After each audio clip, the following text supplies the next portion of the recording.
Good morning. Council members, staff, and members of the public, aloha, everyone.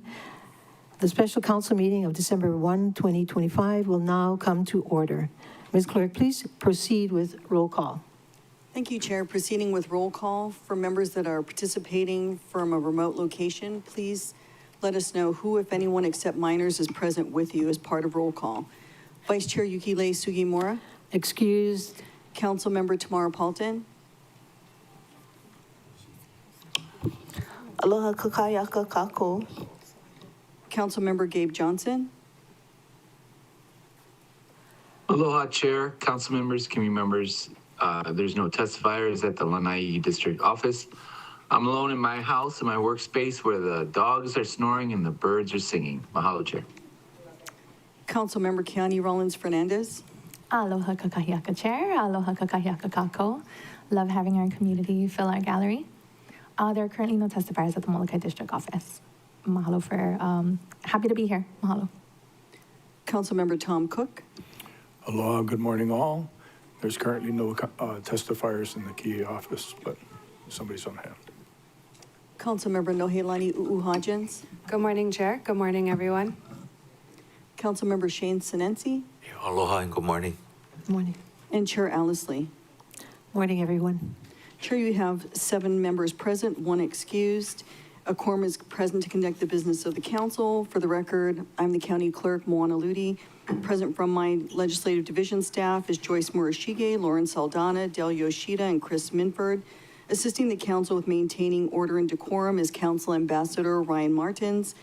Joining the meeting from the Office of Council Services is Director David Rotz and Legislative Attorney Carla Nakata. And from the Department of the Corporation Counsel is Corporation Counsel Victoria Takayesu and Deputy Corporation Counsel Kristen Tarnstrom.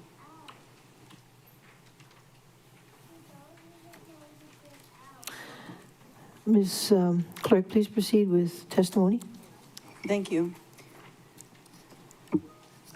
We will begin with Jordan Ruidas, to be followed by Leslie Brown.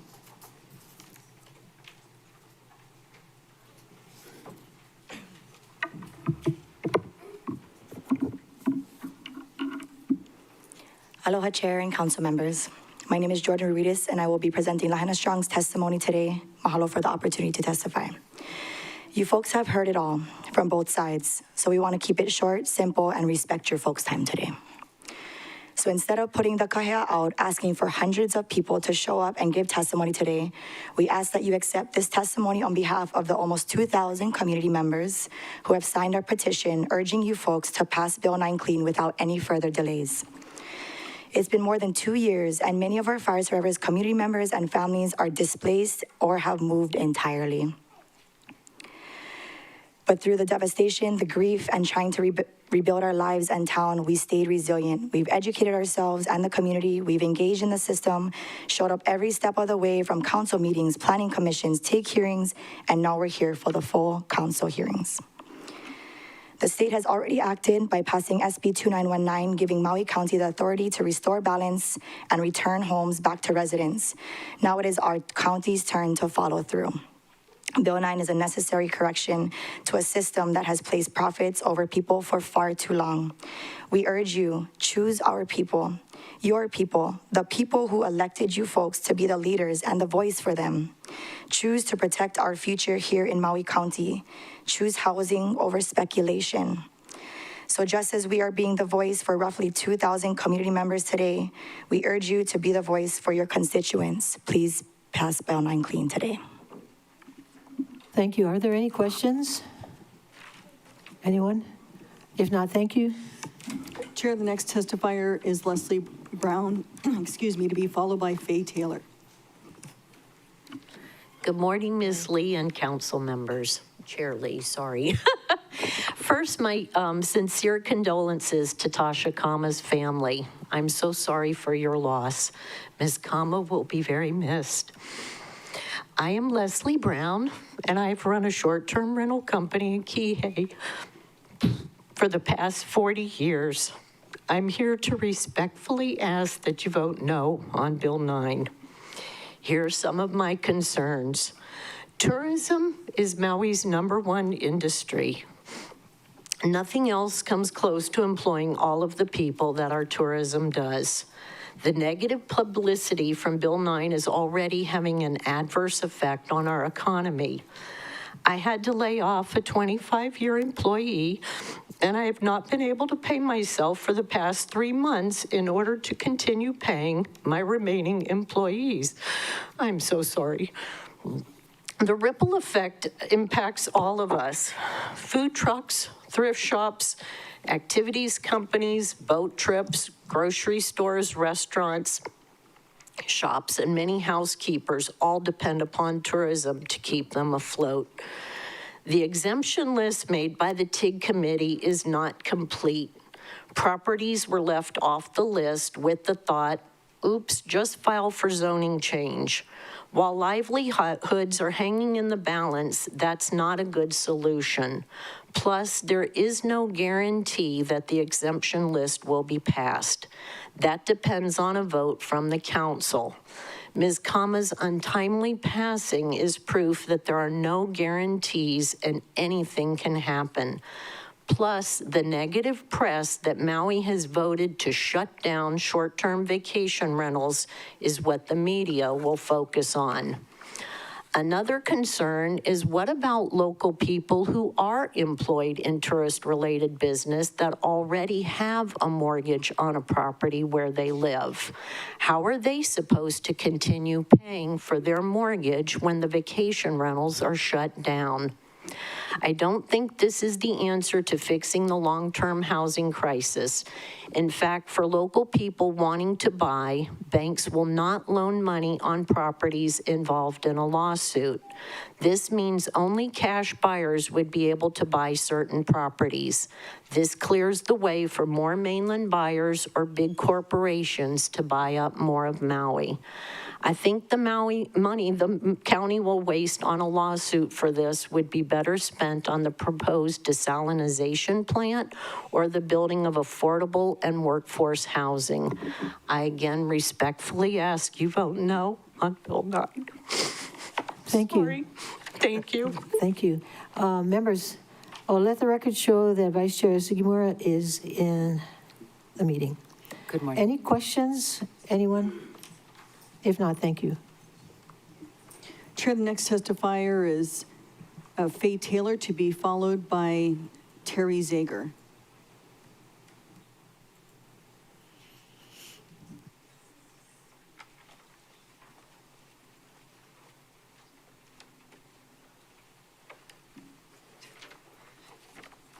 Good morning. My name is Faye Taylor. Our mayor has presented Bill 9 as an expedient solution to our housing crisis. He claims that forcing the shutdown of over 7,000 legally operating short-term rentals will magically create affordable long-term housing. This is a fantasy. The proof is right here in Wailea. Look at Wailea Palms 1 and 2. They are identical complexes side by side, but with one difference. One allows short-term rentals, the other doesn't. In Wailea 2, look at Wailea 2. What do we see? Where only long-term rentals are allowed, what do we see? Out of 120 units, only 4 are rented long-term. Almost all the rest are vacant for most of the year. With value starting at $1.4 million and rents approaching $7,000 a month, does that sound like affordable housing? So if working class families won't benefit from this litigation, who will? The answer is obvious. It's the hotels. This bill eliminates their competition and hands them a monopoly on Maui's tourists. So who gets hurt? Well, people like me. I'm 80 years old, and for the last 11 years, I have rented out my home during the high season so that I can afford to live there the rest of the year. This bill will force me and countless other seniors to sell our homes at fire sale prices to people that don't need the income. Who else will be hurt? Well, almost everybody on this island that is so dependent on tourist dollars, because it will cripple our economy. Furthermore, the mayor himself admits that this bill will trigger costly litigation. There is no guarantee the county will win. Who will pay for this costly litigation? We, the taxpayers, will. And if the county does win, it will then lose millions in TAT, GET, and property tax revenue. In summary, Bill 9 is built on a false promise. It targets the elderly, benefits powerful hotel interests, devastates our local economy, and gambles with taxpayer money on a losing legal battle. I urge you to vote no on Bill 9. Mahalo. Thank you. Questions, member? Yes, we have one for you, Vice Chair Sugimura. Thank you. So you're saying that Wailea 1 or 2, 1 is available for only long-term? And That's correct. which 2. one? 2. And then Wailea 1 is available for short-term vacation rental? That's correct. Thank you. Chair, the next testifier is Terry Zager, to be followed by Dave Ross.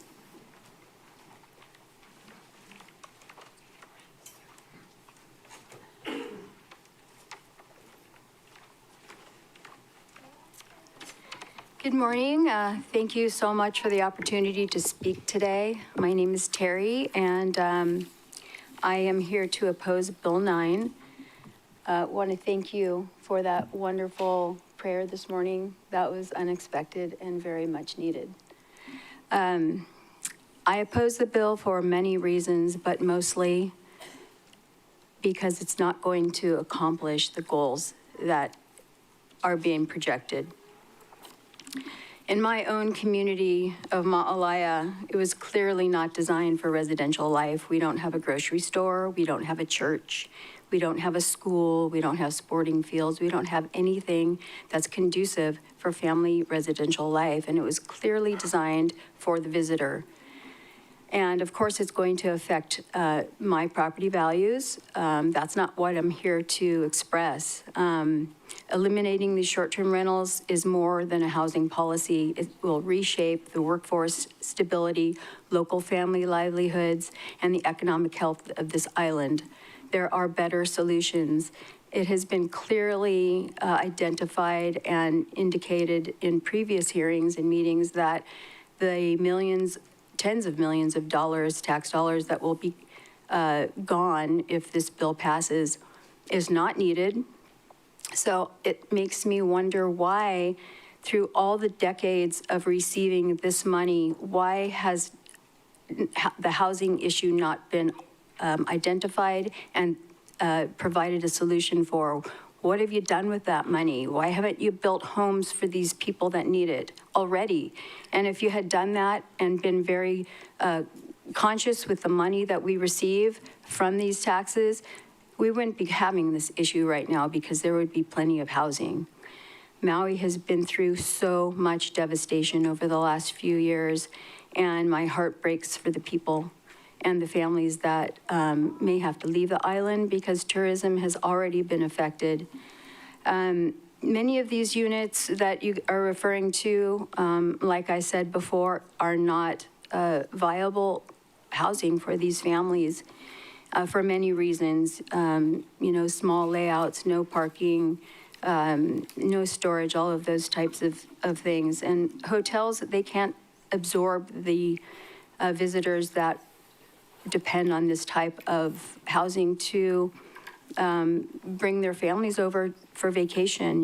They like to gather together and have kitchens and not have the resort community in their face. And so in closing, we all want Maui to be strong. We want our local families to thrive, and we want solutions. Bill 9 is not a solution to this housing issue, and I urge this council to investigate and challenge yourselves to pursue solutions that genuinely create workforce housing without destroying jobs and critical county revenue.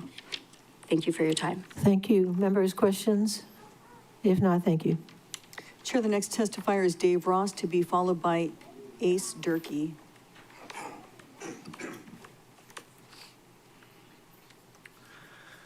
Hello, council and guests. I appreciate the opportunity to speak today. My name is David Ross. I'm a property owner in Maui. Put the mic closer to you. Okay. I'm here today to challenge the passing of Bill 9 on 4 fundamental grounds. These points are not emotional, speculative, or political. They are factual, documented, and grounded in the county's own legal history and numeric reality. Number 1, the claim that the Minatoya List properties were ever intended for workforce housing is false. There's no document, plan, policy, or historical reference anywhere that supports this idea. Every property on the Minatoya List was individually reviewed, and each was approved for tourist use, visitor accommodation, or second home use. Workforce housing did not even exist as a legal definition in Maui until 2006. 17 years after these buildings were already operating exactly as intended. Number two, the TIG criteria are vague, unpublished, and inconsistently applied. There's no scoring sheets, there's no transparent thresholds, there's no objective rubric. Nearly identical properties, sometimes literally next door to one another, were placed on different lists. This is not planning, this is arbitrary government action. TIG uses the term affordability, yet never provides any AMI target, no affordability calculation, or any price or rent threshold. So a $5,500 a month, 550 square foot condo that requires about 180,000 or 220,000 household income. That's not affordable for Maui workforce. Not now, not ever. None of the 7,000 units in question meet the county's affordability standards under MCC 2.96. None of them, none of the 7,000. And item 3, your plan will destroy Maui County's tax base. If the county can truly afford to give up $7 million per month, over $80 million per year in TAT, GET, and property tax revenues, then why is that money not already being used to fund affordable housing projects? Eliminating STRs does not create housing, but it does create a fiscal crater. Item 4, even if this plan were well-crafted, which I don't believe it is, it's not legal. The county already adjudicated this issue in 2001 with the Minatoya ruling, which itself was grounded in Ordinance 1797, Section 11, that was passed by your council in 1989. That ruling examined each property individually and confirmed that these units were lawfully permitted for visitor use and second homes. There was 10 or 11 years there between Ordinance 1797 and the Minatoya ruling where there was basically chaos. And so the county itself asked for the Minatoya list to be developed. And so they took every single property and they looked at the permits and the plans and came up with that list. So that they're all very well vetted. Chair? Not as, oh, okay, I'm sorry.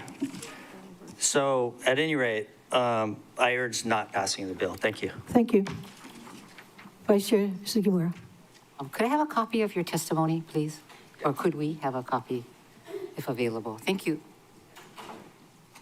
Next testifier. Chair, the next testifier is Ace Durkee, to be followed by Paula Flynn.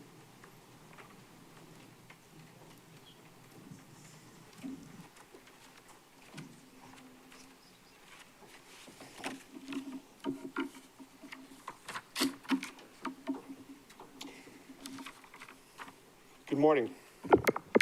That might be better. Good morning. I'm Ace Durkee, an owner and a board member at Waiahole Beach Hale in Kihei. On behalf of our association, I want to thank the Mayor's Office, the Maui County Council, and the staff for their time and dedication addressing Maui's affordable housing issues.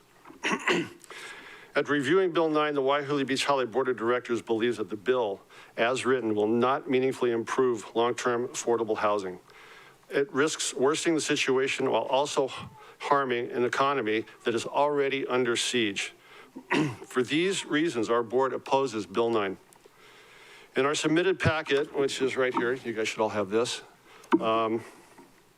we outline historical and legal information that Waiahole Beach Hale meets the same criteria used for the TIG list, even though we were not included in the Exhibit 2 or the TIG list. We believe that our case reflects many other complexes with similar circumstances where relevant documentation may have been overlooked or may not have been available at the time of the reviews. Regarding affordability, you've heard a lot of numbers. I'm sure you're well aware of a lot of them. As referenced in earlier council, $700 or $700,000 was an affordability benchmark. Maui's median household income is around $95,000. Yet 2025 assessed value of one bedroom unit at Waiahole is $939,000. At the current interest rates, buyers would need to earn more than $230,000 a year, which is way beyond anything that local people, average working people make. Converting these units to long-term housing will not create affordable housing. It will simply create unattainable inventory. In 2024, Waiahole Beach Hale generated approximately $474,000 in GET and TAT tax revenue. If you amortize this across the Montoya list, this represents tens of millions of dollars. A very more constructive path may be to preserve the short-term rentals and the economic benefits they apply and supply, capture that revenue, and pursue legislation efforts to allocate those monies directly to an affordable housing fund, as well as the monies that have already been captured. Most complexes impacted by Bill 9 were built on or near the shoreline, necessitating maintenance costs they also have smaller square footage, limited storage, only one parking designated space designed for short-term use. Short-term rentals support thousands of Maui workers, small businesses, and the interconnected global community who return year after year, contributing to Maui's economic and cultural landscape. Removing this sector will cause immediate and unnecessary harm to workers, families, and businesses. If Bill 9 moves forward, it must include a clearly defined and expedient path forward for properties like Waiahole to be able to get on H3, H4 zoning. We believe there's a better path. Instead of eliminating short-term rentals, let us harness contribution. We respectfully ask that you vote no on Bill 9. Thank you. Any questions, members? Okay, testifiers, I would ask that the sound that you hear is not just a sound that is not pertinent to today's meeting. That sound means you've reached your time limit, okay? So please follow that. You've got 3 minutes. And you'll get a 30-second warning. And then sometimes if I feel you're in the middle of a sentence and you're almost ready to conclude, I'll just let you go over a couple of seconds, but please try and abide by our rules. Thank you. Chair, the next testifier is Paula Flynn, to be followed by Anonymous 1.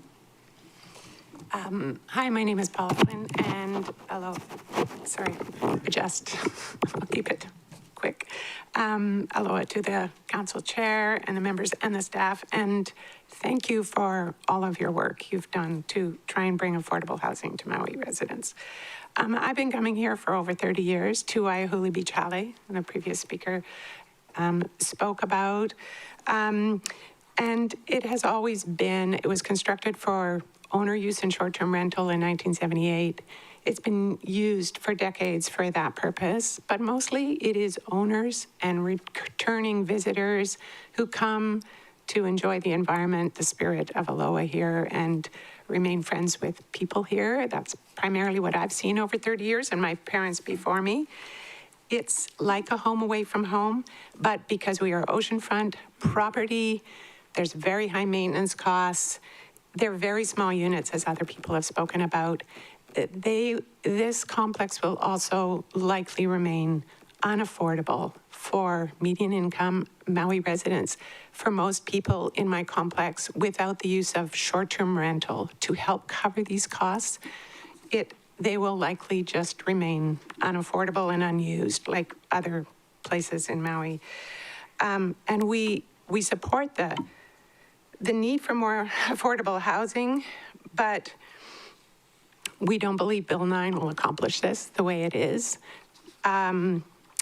We believe there needs to be new zoning that would include places that the best possible use is for short-term rental that allows Maui's economy to continue, and places that are not suitable for short-term rental to be long-term rental. So unless that zoning comes into effect prior to Bill 9, we don't support passing Bill 9 as it is. Thank you for your time. Thank you. Questions? If not, thank you very much. Chair, the next testifier is Anonymous 1, to be followed by Anonymous 2.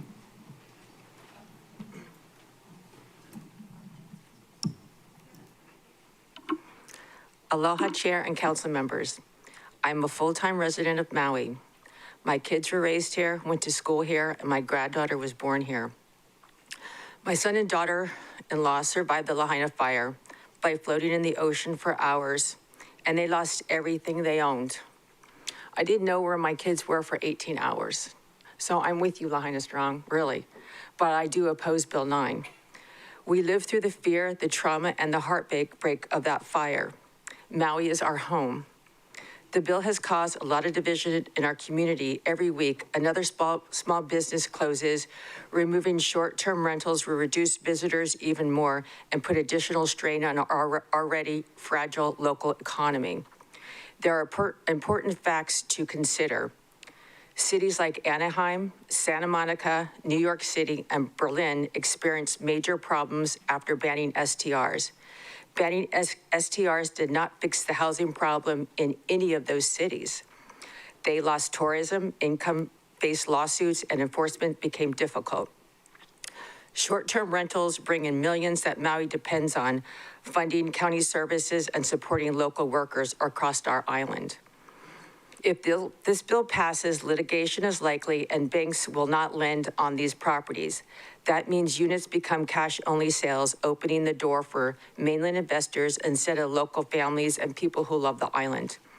Removing STRs does not create new housing. It removes stability from small owners without producing a single additional home. We all want more housing for local families, but eliminating STRs is not the solution. It only creates new problems for our community. For this reason, I'm strongly against Bill 9. And by the way, I'm not anonymous anymore. I'm Susan Ramos. Thank you. Thank you very much. Any questions? If not, thank you. Chair, the next testifier is Anonymous 2, to be followed by Bobby Pahia.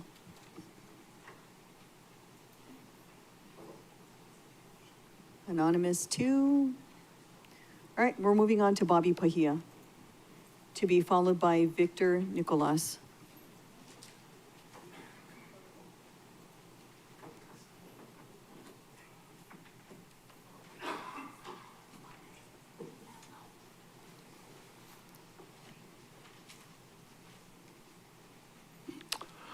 Aloha, Chair Lee, council members, good morning. Morning. My name is Bobby Pahia, and I support Bill 9 and short-term rentals, regarding short-term rentals. You know, I've listened to testimony by those that oppose Bill 9. However, I just want to make this point that, granted, the tourist industry and economy helps our community have jobs and whatnot. But I also got to stress this, that the tourist industry and short-term rentals and venues like that, it holds our people hostage to the economic ramifications of bringing in income. And I think that Hawaii and Maui County in specific needs to lead the way and create a different path for economic prosperity in our islands. You know, I stand up here and I support Bill 9. The 2,000 people that testified or support this bill are local families, and many of them have genealogical ties to Hawaii. In my opinion, I think that you should honor that. Honor their heritage and the kupuna that came before them. Also, I would encourage our county council members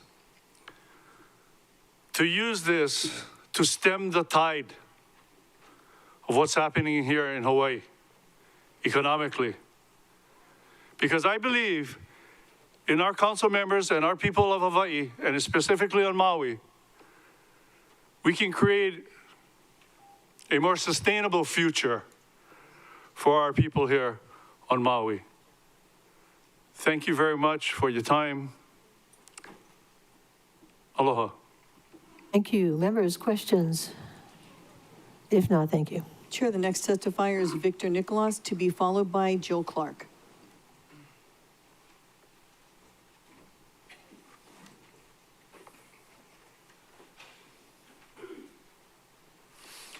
My name is Victor Nicholas, and I am retired and a resident of Maui. My major concern is the loss of revenue. One reason I picked Maui as my primary residence and where I wanted to live was the excellent police, fire, emergency services, well-maintained roads, and exceptional parks. My concern is the potential loss of millions and millions of dollars could cause a degradation of those services. And for that reason, I am opposed to Bill 9. Thank you. Questions? Thank you very much. Chair, the next testifier is Jill Clark, to be followed by Emmanuel Baltazar.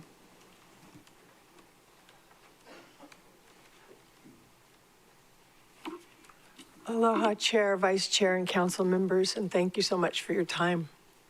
I've lived in Maui 38 years. I have 3 kids born in Lahaina. They went to school here, represented Hawaii, love living here. I feel privileged and lucky to be part of this community. I'm here today because this proposal affects the most personal part of my life. For 19 years, I've run a small vacation rental business. I do love hosting visitors. I've always thought it was giving back to the community and part of what I love to do. I didn't do it for any harm to anybody at all. That's never been my intention, or hurting anybody for housing. I also do own a legal short-term rental business and a little studio across the street from it that I bought 2 years ago. I bought it for my grandkids. I bought it for a place for them to stay, but also to secure my own future. I wouldn't have done this if it were illegal. I would have never done it if it were illegal, or any way would hurt anybody for their future housing. I depend on the income to live. My business does also support local workers, cleaners, maintenance vendors, and like a lot of people are sharing. I have some that have been with me for 15 years. Some lost their homes in the fires. They still came to work with a smile. I don't know how. Beautiful people. Their stability is tied to the legal rentals like mine, and I feel very responsible for them. But since the phase out was introduced, fear and anger I've seen through the community, and it's really, really sad and hard to see. 3 of my properties that I managed sold in the last 2 months. All 3 did not go to help local housing. They went to outside foreign investors. 3 are now listed since November, and I have several other people talking about listing their properties at a loss, and maybe that is the point, to like get the rates down, so get the prices down so people can afford. It is doing that. I'm seeing even more small units turn in. I'm not seeing, even more small units turn into homes for Maui families. I would actually welcome that. Even if it hurt me personally, I would welcome that if it helped my community. But removing legal term short rentals, especially the small ones, does not seem to be helping the housing crisis. I feel like more affordable housing would. So just to sum it up, my 400 square foot unit I have to make $5,000 a month to even take a little loss, and I don't know how people can afford that unless it keeps coming down and down and down. I just want to say I urge you guys to find some way to help everybody. I don't know the answer, and I am opposed to Bill. Thank you. Members, questions? If not, thank you. Chair, the next testifier is Emmanuel Baltazar, to be followed by Kimberly Smith.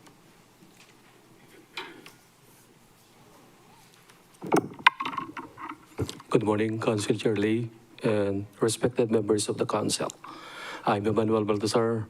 I'm a full-time officer of the ILW Local 142.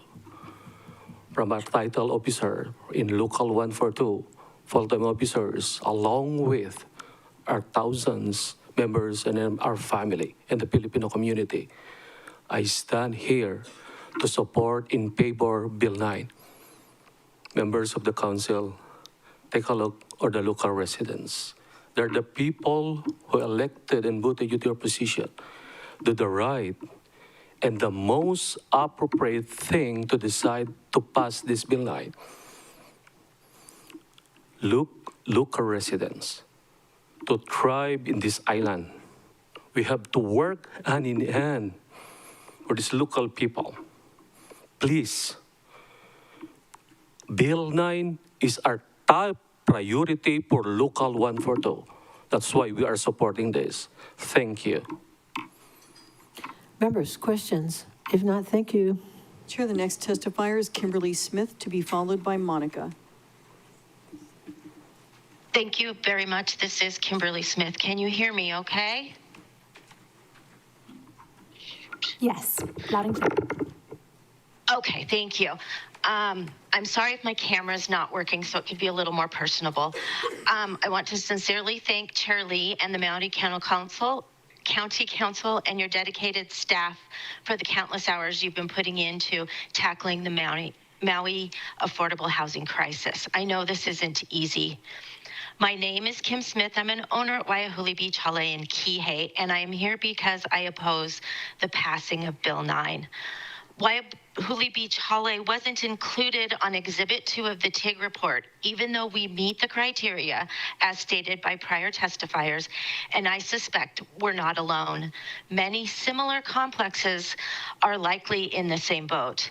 Therefore, I believe it's important to not pass Bill 9 unless there is a clear, expedited pathway for properties like the Waiahuli Beach Hale to receive appropriate H3, H4 zoning designations. While I do appreciate the intentions behind Bill 9, I have to be honest. I believe this bill won't deliver the affordable housing our neighbors desperately need. In fact, I'm worried it might make things worse by damaging an economy that is already struggling. I believe converting these units to long-term housing won't create affordability. It'll just create homes that our local families still can't afford to purchase or rent long-term. There's another reality we need to face together.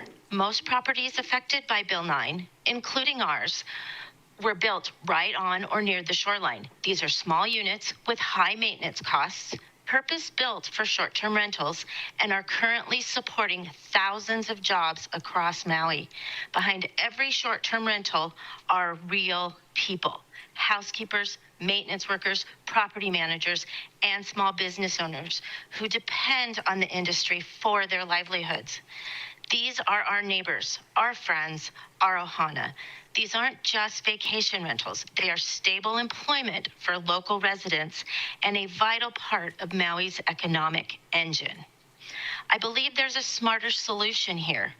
What if we preserved the economic benefits of short-term rentals and challenged those tax dollars generated by STRs directly into building truly affordable housing? Bill 9, as it stands, eliminates a major revenue source without creating any viable housing solution. I truly believe we can find a better path forward together, one that keeps our economy strong while genuinely helping local families find affordable homes. Instead of eliminating short-term rentals, let's harness what they contribute.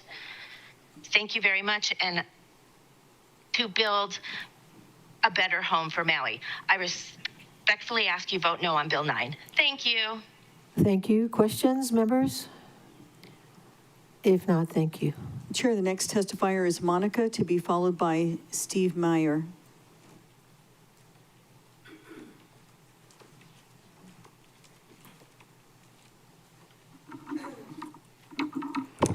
Aloha, good morning.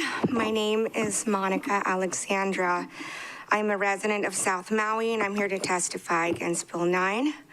I work for a property management here on Maui, and I directly work with visitors, owners, cleaners, maintenance crews, restaurants, and the workers who keep this island functioning every single day. I'm here to be very direct. Bill 9 will not bring stability. It will bring and trigger a crisis. I see how Maui's economy reacts the moment visitors' numbers dip, hours disappear, tips shrink, schedules get cut, people who were already hanging by a thread suddenly can't make rent. And a policy like this, implemented this fast, won't just affect a few homeowners, it will impact the entire workforce.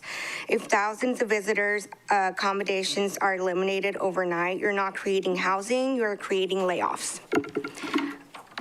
Housekeepers, restaurants, staff, shop workers, activity companies, maintenance teams, all of them will feel the hit immediately.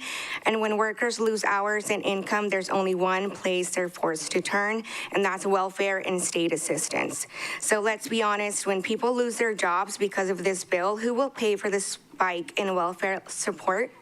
The answer is simple: the very taxpayers you say you're trying to protect.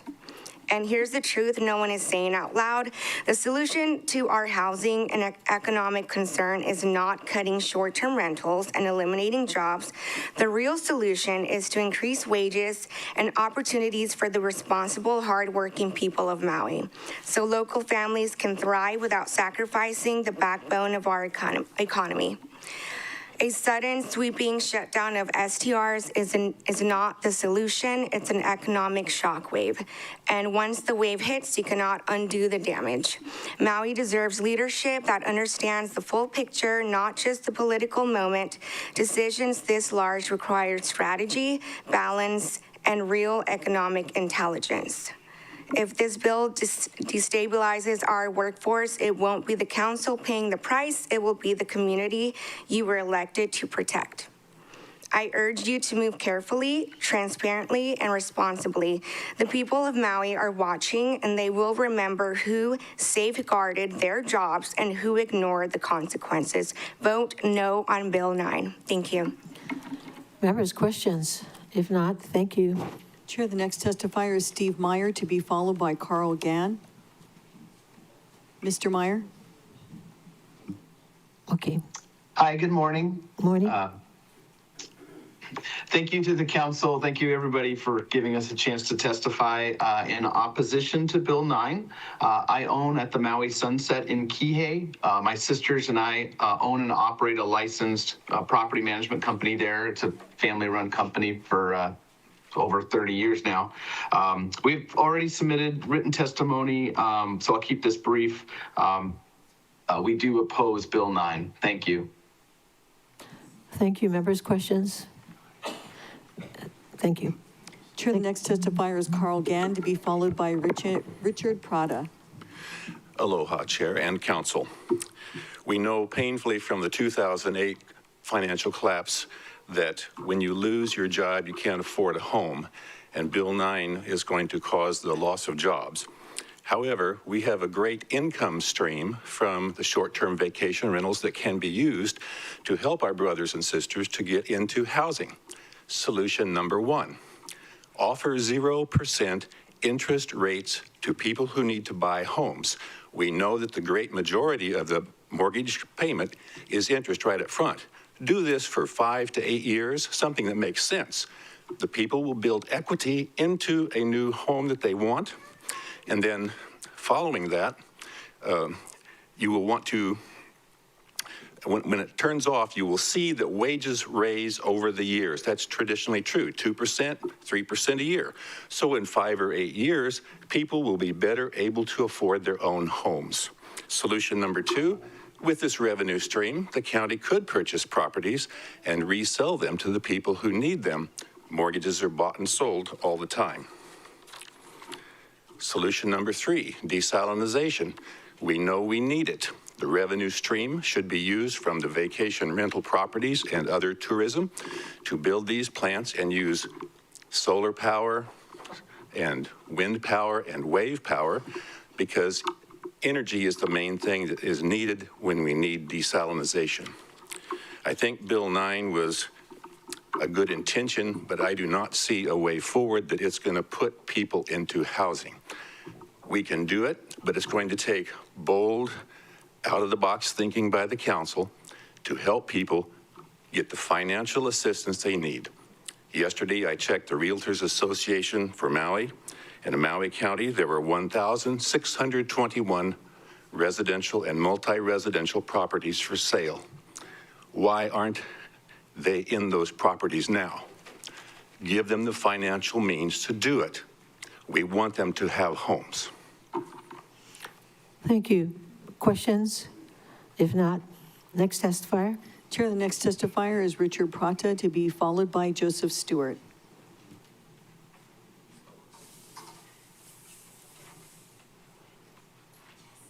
I'm Richard Prada. Why can't Maui be different? Why can't, they don't address Pono. They don't address Ohana. We're just regular people here.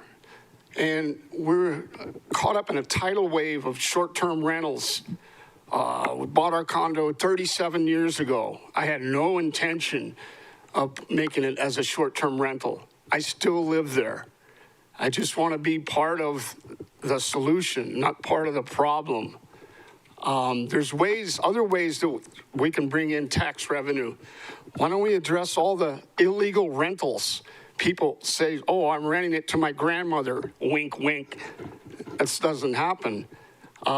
It's just that there's different ways that we can bring in revenue and hopefully get through this problem. Thank you. Thank you. Questions? Next testifier. Chair, the next testifier is Joseph Stewart, to be followed by David Louie.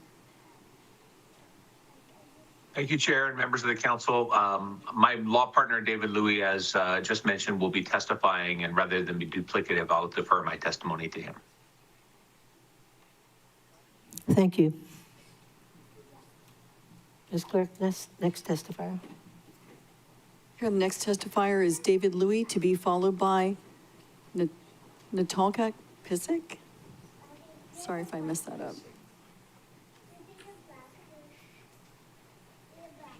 David Louie.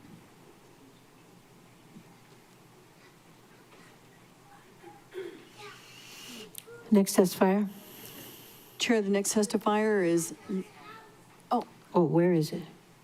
He has his head. he's online. I can see his Okay. hand is up.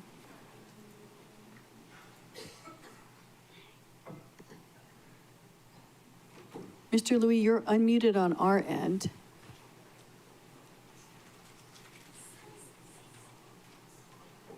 Okay, can you hear me now?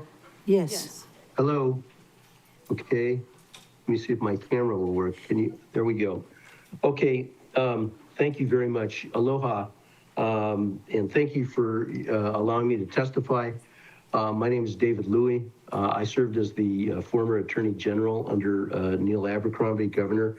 I'm a registered lobbyist for Airbnb. I apologize for the lighting here. It's very bad. I am here to testify against the passage of Bill 9. While I appreciate all of the work that has gone into this, we believe that this bill will not assist with all of the housing issues. I've submitted a written testimony several times on the TIG, on the prior hearings in the HLU committee on this, and you have that. What is new in our prior testimony, from our prior testimony, is that we've also submitted a report which we commissioned, which Airbnb commissioned, since I'm testifying here on behalf of Airbnb. We commissioned a report by Dr. Paul Brubaker, who is a noted and respected economist.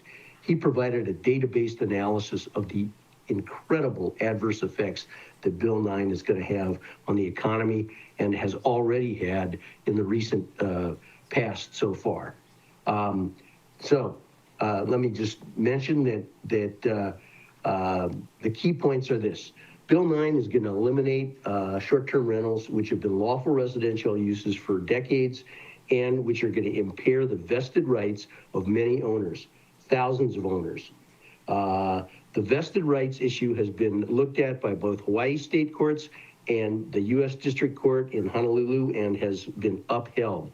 It is a violation of the U.S. Constitution and the Hawaii Constitution to take away vested rights without compensation.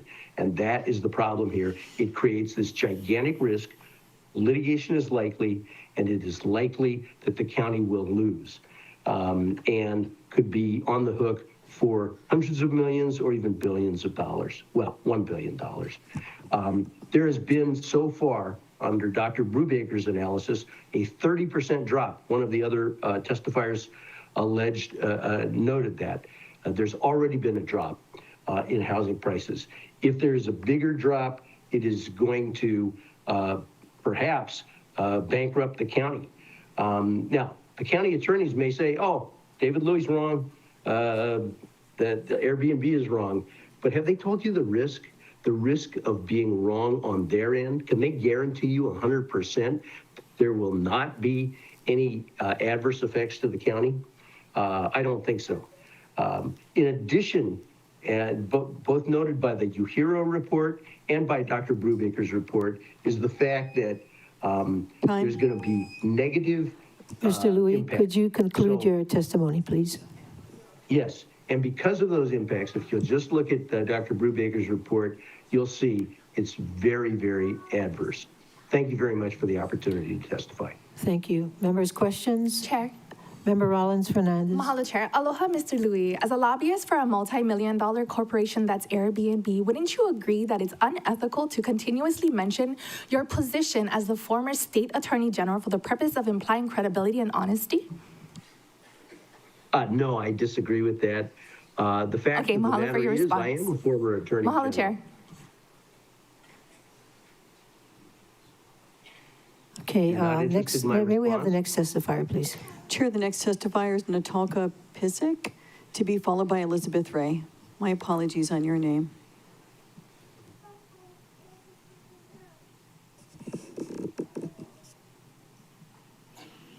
Natalka, this is your opportunity. You are unmuted on our side.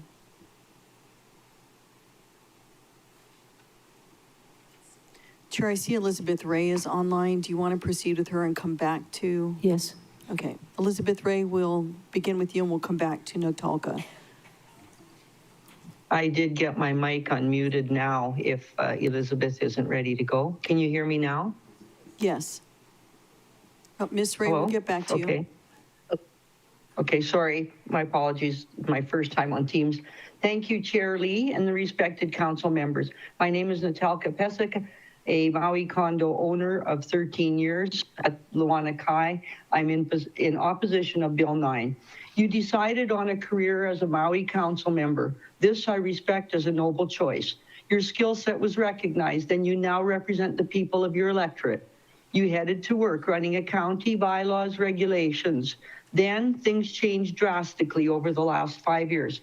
A global pandemic, the Lahaina natural disaster. I recognize these drastic changes.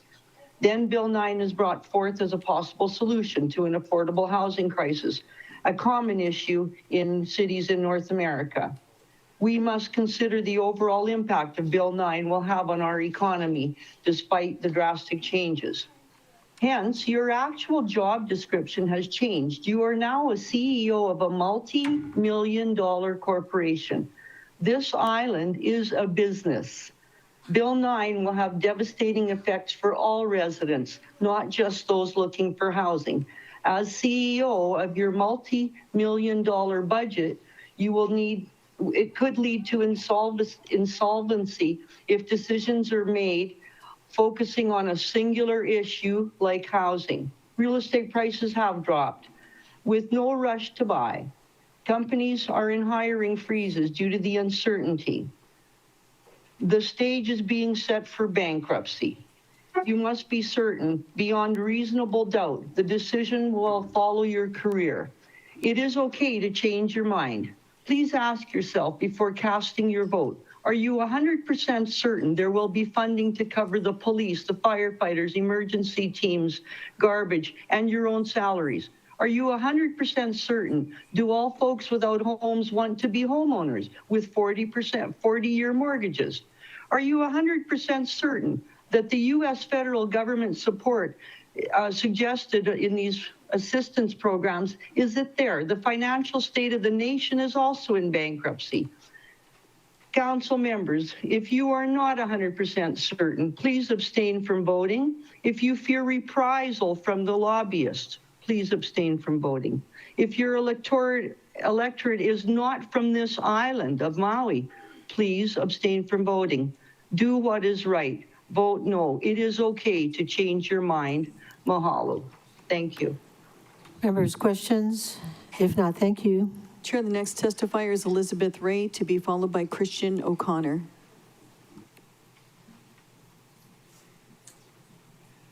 Aloha, can you hear me? Yes. Okay. Aloha, thank you, Council. I would like you to pass Bill 9 clean.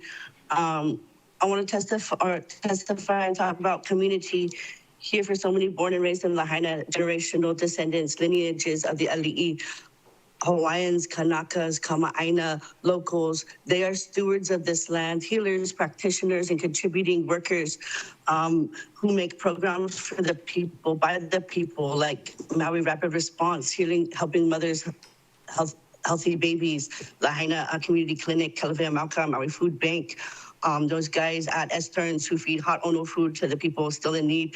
Thank you. All these people show compassion, love for a community full of aloha with strength and resilience. The devastating, what happened to Lahaina in 2023, it took out most of our local homes, Lahaina side. So we're jumbled around, hotels, homes up to 10 times, having to rebuild, live in tents, go homeless, live in cars, making it work, you know, and now we're trying to rebuild, and we're finding that 80% west side, our housing inventory is eaten up by STRs. So this is very devastating to us. So again, let's talk about community. STRs are short-term rental units who cater to tourists, non-residents, out of state, upper class. Okay, Minotaurialists, illegal, 90% of, they take up our beach access, our views, our housing inventory. My family now lives west side, hallelujah, thank you, Lord. We're back in Hanakauai where there is a clear lack of community, aloha, and culture. We want locals to come take the space in these STRs. We want them to have affordable long-term housing instead of foreign eyes, judgment, behaviors, lack of compassion to our residents in our residential neighborhoods. It's annoying. I want community and aloha in my backyard, not stranger, danger, you know, familiarity, understanding, compassion, keep tourism and business separate from our individual private lives, home lives. So I say ku'upau to everyone who has recognized this problem. How can we be so blind to this greedy, arrogant, disrespectful system of the super profitable STR game? You've monopolized the shorelines from Lahaina, Hanakauai to Napili. You have blocked the views. You have blocked access to the beach. You have overdeveloped. Shorelines are depleting, diverted our vai. And what the worst is, priced out our locals out of their homes. Okay? Because STRs have helped to gentrify Maui, this sacred, fertile, once abundant island with the people full of aloha who we call Hawaiian. Do them justice to Hawaii. Mahalo, pass Bill 9. Thank you. Members, questions? If not, thank you. Next. Chair, the next testifier is Christian O'Connor, to be followed by Jeff Gilbert.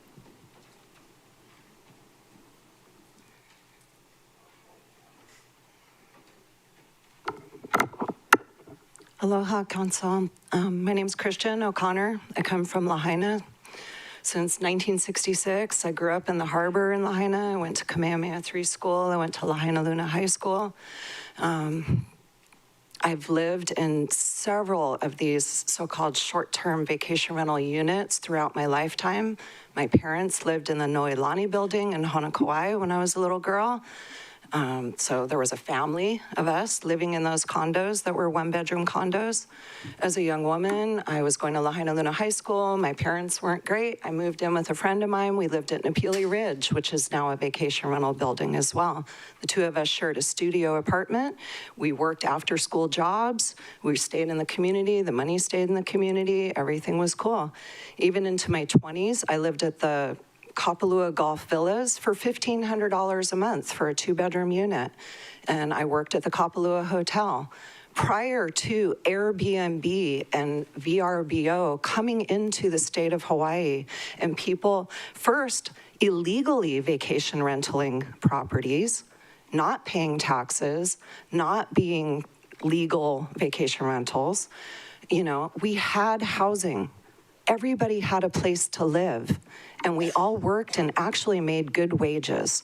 I cleaned Kaanapali Royal up on the golf course. I cleaned International Colony Club units. I worked at Crabcatcher. I worked at Kobe's in Lahaina. I worked at Wyland Gallery on Front Street. All of the places that I know and loved, Lahaina Broiler, they're all gone now. We don't have our structural businesses left, but what we do have, we still have all of Kaanapali and all of Kapalua and all of these actual legal hotels and restaurants and shops where all of us have a place to work, but there's nowhere to live. So, you know, this is about keeping, sorry, I get really emotional about this. You know, this is my hometown. This is my lahui. This is my tribe. This is my ohana. I lost countless aunties and uncles. Entire families died in their vehicles on Front Street, you know, like nobody's talking about that. None of these people that got up here and talked about the places that they own and the money that they're gonna lose, not one of them talked about this, you know? Like, this is our home. We're not from Lahaina, we are Lahaina. This island built us. The water, the food, the papayas, the bananas, the fish, we all helped each other. Everybody's ohana. It doesn't matter we're Hawaiian, we're Irish, we're Filipino, Chinese, Japanese, dirty knees, whatever, you know, like we all grew up together in this town. We love each other. When the fires happened, it's us that helped each other. We housed each other, we fed each other, we clothed each other. We're just asking you, Council, that you would help us be able to stay in our home where we're from. That's all I got. Thank you. Thank you. No questions. Next testifier. The next testifier is Jeff Gilbert, to be followed by Anonymous 3. Good morning, and or aloha, I guess I'll say without inappropriate cultural appropriation, sorry. I'm a non-resident owner of a single unit in Leslie Brown's complex in Luanakai. First of all, actually, I do want to start with one thing. I don't know what it is about the Maui city government, but you folks do the best Zoom meetings. I've been learning 1,000 of them with technology companies. These are the best handled Zoom meetings I've ever seen. So thank you for that. Makes it easy to follow, very, very good to participate. I wanted to mention that from my standpoint, my grandmother used to say, I'm 70 years old, so it was quite a while ago. My grandmother used to say, speak the truth and shame the devil. Let's talk about the truth here. In fact, Bill 9 is a solution in search of a problem. It will not provide housing. I think everyone realizes that when you think about it, it won't provide any domestic housing or local housing for Maui residents just because the economics, the real world economics say it won't. And so and the time delay of 5 years, we're 2 years after the Lahaina tragedy, and we're 5 years more away from the full impact of this. It's just not realistic to call this a housing solution. Instead, this is the creeping socialism where there's an attempt to take an existing set of assets and reallocate them by the means of the government. It's not going to work. It has never worked. It may have some minor short-term benefit, but it simply won't work on a long-term basis. And then what will happen, by the way, because it will be non-economic, is there'll become price controls and limits, and that'll be just a disaster from the standpoint of trying to provide more housing for local residents. And you know what, people like me, I don't really care about making, there's not a ton of money I make in STR. I've got a $50,000 tax loss I'm carrying forward. It is not a profitable venture. I just enjoy doing it. And I'll just keep it, and my family and friends will go there, and that's about what will happen. It will not be new housing stock, not a net change. I think about half the short-term rental owners say that too. In fact, the solution, if you want a solution to housing, is to deal with the supply-demand. add supply, take 1 square mile out of the 741 square miles of Maui, go to what I would call R9 or R10 residential density, and develop over the 5 years that it takes to get, or the 5 years proposed in this bill, develop that property into 6,000, 7,000 units. You want a candidate for the property? The drive from Kahului down to Kihei was abandoned for a long time, was a fire trap for a long time. That's your solution. Work on the supply side. Add more supply. Time. Thank you so much for the opportunity to testify. I really appreciate the effort you put into doing this. Have a great day. Thank you. Members, questions? If not, next testifier. Chair, I have a clarifying question for Mr. Oh, I'm sorry. Gilbert. Member Johnson. For the testifier. Thank you. Mr. Gilbert, are you still on the call? Mr. Gilbert. I'm still here. Okay, well, Still first here. off, Can you thanks hear for me? the compliment on our Zoom meetings our Zoom meetings. Appreciate that. I have to say, I forgot to shave this morning, so I apologize for my appearance. I didn't realize I'd be on video. So I want to clarify your question, and I know there's all on the list, so I'll be short. You said that about half of the folks that would be affected by Bill 9 would not sell their units and keep it vacant. Are you suggesting that the other half would sell? So when there was a survey that the Maui Vacation Rental Association did, 40-something% said they would keep it for their personal use. The others, we had a substantial portion was, I don't know, and some would try to sell it, and some would try and do would try and dispose of it by sales, and some would try and do the long-term rental. It's an opinion, right? I don't know. So people can't. No, that's really good data. accurately. Okay. Thanks for your response. Thank you, Chair. Any more questions? If not, next testifier. Chair, the next testifier is Anonymous 3, who is online, to be followed by Paul Carter. Mahalo, thank you, Clerk. Aloha, Council members. I'm here for the 2,000 families who lost everything. They matter. So do the 164,000 others who also call Maui home. Bill 9 claims to help, but look around. Empty condos, AOA funds collapsing, and communities at risk. Their needs matter, every single one of them, but let's put this in perspective. Maui's population is 166,000. Those 2,000 signatures supporting Bill 9 represent about 1% of our community. That 1% deserves help. The math is simple, 1% versus 99%. Let's lift up the 1% without eroding the 99% who will bear the consequences of a poorly designed plan. Why set the rest of the island on fire? Bill 9 proposes 7,000 units, yet we are already living with the reality of its failure. Units sit vacant, AOA funds are collapsing, empty buildings become abandoned and neglected, creating a long-term problem for the island. It's creating dead weight. This is not speculation, it's happening now. Bill 9 is not solving the housing crisis.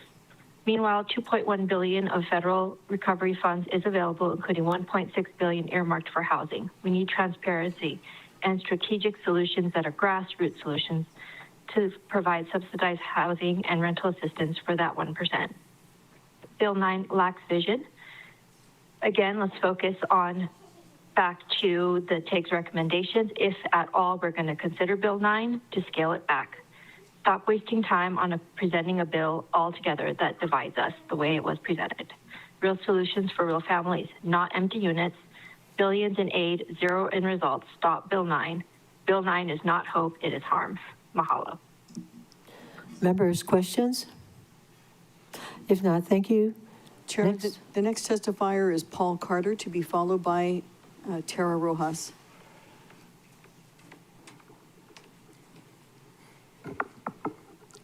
Aloha kako. Every time I come testify about this bill, it just seems more difficult to say something. I just want to cry. Because I listen and I don't see any bad people. I see everyone trying to do something right or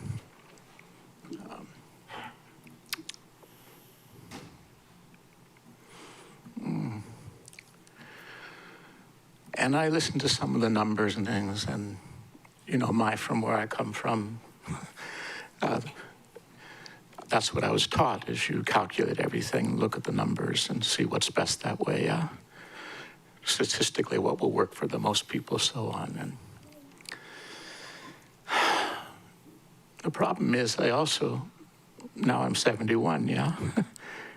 And I've lived that way for a long time, and I made a lot of money, and I own a couple of properties, sold a couple of properties, had a lot of fun. But it didn't really lead to happiness.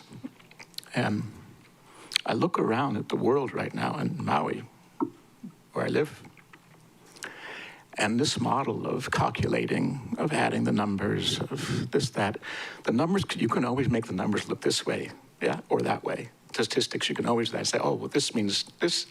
And all these people talking about, oh, if you're 100% sure, or you're this or that, or nobody's 100% sure. We don't know. You know, that's the truth. Nobody knows exactly what's going to happen. So I don't think you can base your decision on any of those numbers. What I hope, what I'm trying to do, because it makes me happy, is to look at what's wrong. And when I see something that's wrong, try to correct it, yeah? And the wrong may have been done, like in this case, it was done a few hundred years ago, at least starting, and then especially when the Minatoya list came out and Mr. Minatoya started granting these permits, it was wrong. Simple, yeah? It broke the agreements. So what I see this bill is actually is a chance to correct one wrong, or maybe a few more wrongs, actually. It's not perfect. It's not going to solve all the problems. I think some of the people on both sides actually do care about both sides and really making things work. So, for example, if it's difficult for some family to afford the rent of this one bedroom, then the county can look at how can we support them to do that. We can give some grants for that, yeah? But the fact is, there are these homes right now that are supposed to be housing people long-term who live here and work here. Please, I ask you to look at that, consider that, forget the numbers, and just look at, hey, this is a chance to correct something that was really wrong. Let's start with that, and let's do more too, yeah? Thank you. Aloha. Questions, members? If not, members, we're going to take a short break till 10:30. Meeting in recess.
Will the special council meeting of December 1st, 2025, please reconvene? It is 10:43. Shall we resume our testimony, Ms. Clerk? Chair, the next testifier is Tara Rojas, to be followed by Eve Hogan. Ms. Rojas? Aloha. Aloha. Yeah, aloha. Tara Rojas, and I strongly support Bill 9, CD1 on first reading. Let's be clear, the real crisis on Maui is not the loss of profits for STR owners. It is the ongoing displacement of Kanaka Maoli and Kama'aina from their own aina, a crisis that accelerated long before the Lahaina fires and has only intensified after them. This bill already passed committee because the community has been crystal clear. Maui needs housing for Maui residents, not more units locked into the global tourism market. I do want to bring to light, though, that, when there are locals and Kama'aina, it is a challenging situation to discuss. And looped and locked into this, though, is the fact that there are the locals and the Kanaka together, really is the suffering. Specifically about STR owners, their talking points that really kind of caught my attention, though, is where they're talking about the crisis and the economic crisis. It really is upon you to decide, what the crisis is that has been unfolding for decades, though. A crisis where families born and raised and of here not being able to compete with off-island investors, cash buyers, mainland marketing pipelines, and speculative, tourism-driven real estate, which then leads, again, Kama'aina to be locked into this economy. However, you have to really think about, especially since after the fires, how long this bill has been in discussion and got heard and got passed, and thus now in full council, where the crisis of entire generations, being pushed off the island. And always, always, always you have to have in mind the crisis of Kanaka Maoli, the people of this place, becoming a minority in their own homelands. And this is not hypothetical harms. When Maui cannot survive without the people who carry the ike, the kuleana, and the ancestral connection to this aina. What is Hawaii without Hawaiians? The makeup, the feel, just everything just changes. And then it's the continuing of profit over people. And we know we have locals, we have families that are from here that are into this. And I just want to say in this last 24 seconds, that it's not hypothetical harm. The tourism industry was built on a model where a businessman decades ago simply told a room full of investors or businessmen, give me money and I'll market Hawaii.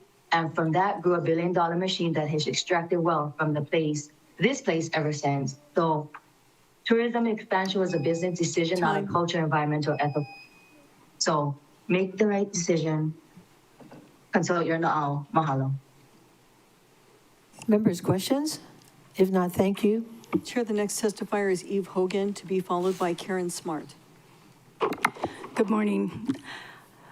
I wasn't going to speak today because you already know how I feel. I'm opposed to Bill 9.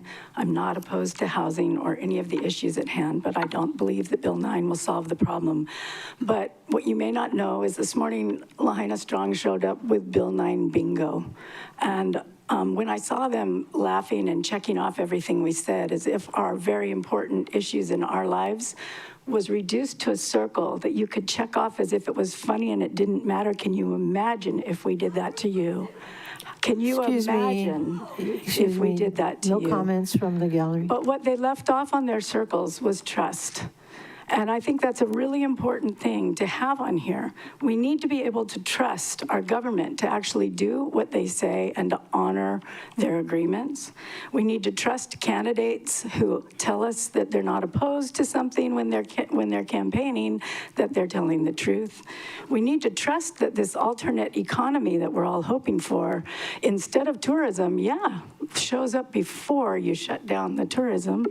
We need to trust that the housing is going to be affordable and accessible to people, and that the subsidies that the government may be offering are actually going to come through, and for how long. We need to be able to trust all that.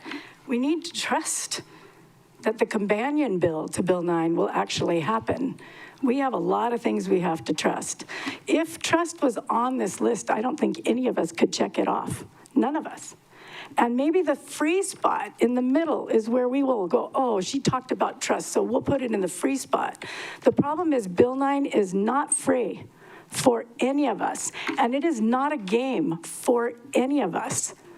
And the truth of the matter is, if it is, it's one every single one of us is going to lose. I don't want people to be suffering on Maui. I don't want people to have no housing. I want a solution that actually solves the problem. Thank you. Members, question, Vice Chair. Thank you. Okay, Paeli. Okay, everybody, take a breath, everybody. We have a question. Oh, wait, that was being threatened and rude, and that's on the list. Okay, all right. We'll take a short recess again until the crowd calms down, okay? When you calm down, we'll reconvene. So 11 o'clock, we'll start again.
Will the special council meeting of December 1st, 2025, please reconvene? Ms. Clerk, proceed. Sure, thank you. We'll proceed with Karen Smart's testimony to be followed by Junior Nakoa.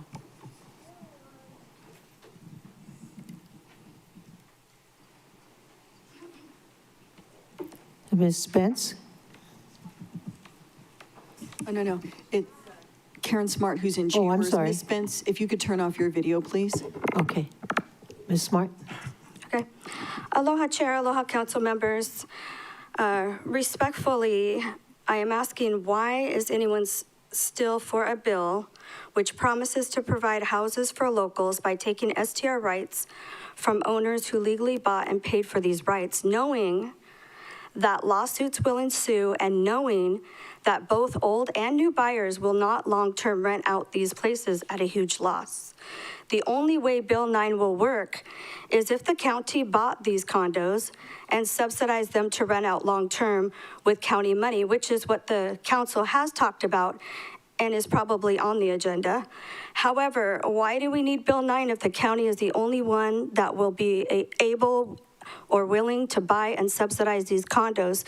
These condos have been available at deeply discounted prices for a year now, and they don't need Bill 9 to buy them and turn them into long-term subsidized housing. So why would anyone still push a bill that will cost the county so much money in lawsuits when the same solution and outcome is already there and is an immediate solution for local housing instead of waiting for a 5-year phase-out period and possible delays from litigations? If Bill 9 leads to economic damage that many predict, the effects will be long-lasting and deeply felt. Its legacy will not be one of housing stability, but of financial devastation that the people of Maui will remember for decades. Vote no on Bill 9, as the housing solution is already available, already there, immediate, and far less costly. Mahalo. Thank you. Questions? If not, next testifier. Chair, the next testifier is Junior Nakoa, to be followed by Sunny Cave. Hey, how's it? You guys hear me? Yes. Yes, sir. Okay. I had to take a deep breath. Okay. I wish I was over there so I could play the bingo. Yeah? Because you know what? All these short-term rental owners and all these realtors has been playing games with our lives all these decades. Okay? They've been playing games with our lives. We don't lose that right now, okay? So I'm going to tell you guys right now.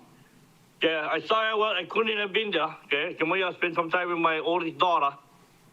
We stay right here. I stay right here in Salt Lake. So look, all these buildings, they're all long-term. They're all long-term rentals right here, okay? My daughter will live over here. My daughter is paying to live over here, okay? She's one educated Hawaiian, Alice Lee. She went college 4 years. She got her master's. She got on job. She's a licensed social worker here in Honolulu. She'll come home. If you guys give her the opportunity for rent out one condo like this bugger, yeah, that only get one parking. Yeah, only get one parking. Her and her boyfriend get 2 cars, so they got to figure it out. And that is what us Hawaiians and this is what us locals do. We're resilient. Don't tell us. Don't let these short-term owners and all these guys tell us locals we cannot make it happen. Let us decide that. Give us a chance to decide that. Yeah? I walk around this place. I was there for 5 days. I walk around this place. You people walking around with their dogs, all locals, all people that like full-on locals. When my daughter was in a FEMA housing in Honolulu, when that place used to be for the residential and all that, she had a short-term rental right next door. I don't know these guys living next to my grandson. Yeah, yeah. Try bring back that local expect back to Lahaina, back to Honolulu. Then we can walk around with our kids. Yeah, we are leaving Napili Hau right up the road. We should ride bike down Honolulu, go to check on my brothers and sisters down there. Now he cannot because all rigging is all short-term rentals down there. Give us a chance, gang. You guys inside there, especially the 6 that went vote yes, okay? That went vote yes in the community. Still yes, stand strong to give us the opportunity to show you the resilience of us guys. What we can do, not be told that we cannot be done. You tell like anything else, you tell me I don't can do them, I'm gonna show you guys I can. Okay? And all these guys talking about tax dollars, okay? All the tax dollars that Lahaina have been raising for decades. Time. Look at our parks. Okay, I'm gonna finish them off.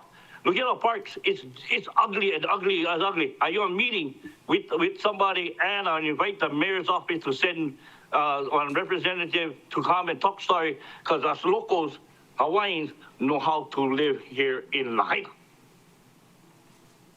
Okay, thank you. Members, do you have any questions? If not, thank you very much. May we have the next testifier, please? Chair, the next testifier is Sunny Cave, to be followed by C. Rose Riley. Good morning, Council. Can you hear me okay? Yes. Thank you for the opportunity to testify. My name is Sunny Cave. My wife and I own one condo unit at Ma'alaya Kai. I've submitted testimony and testified previously at both the Planning Commission and the HLU Committee.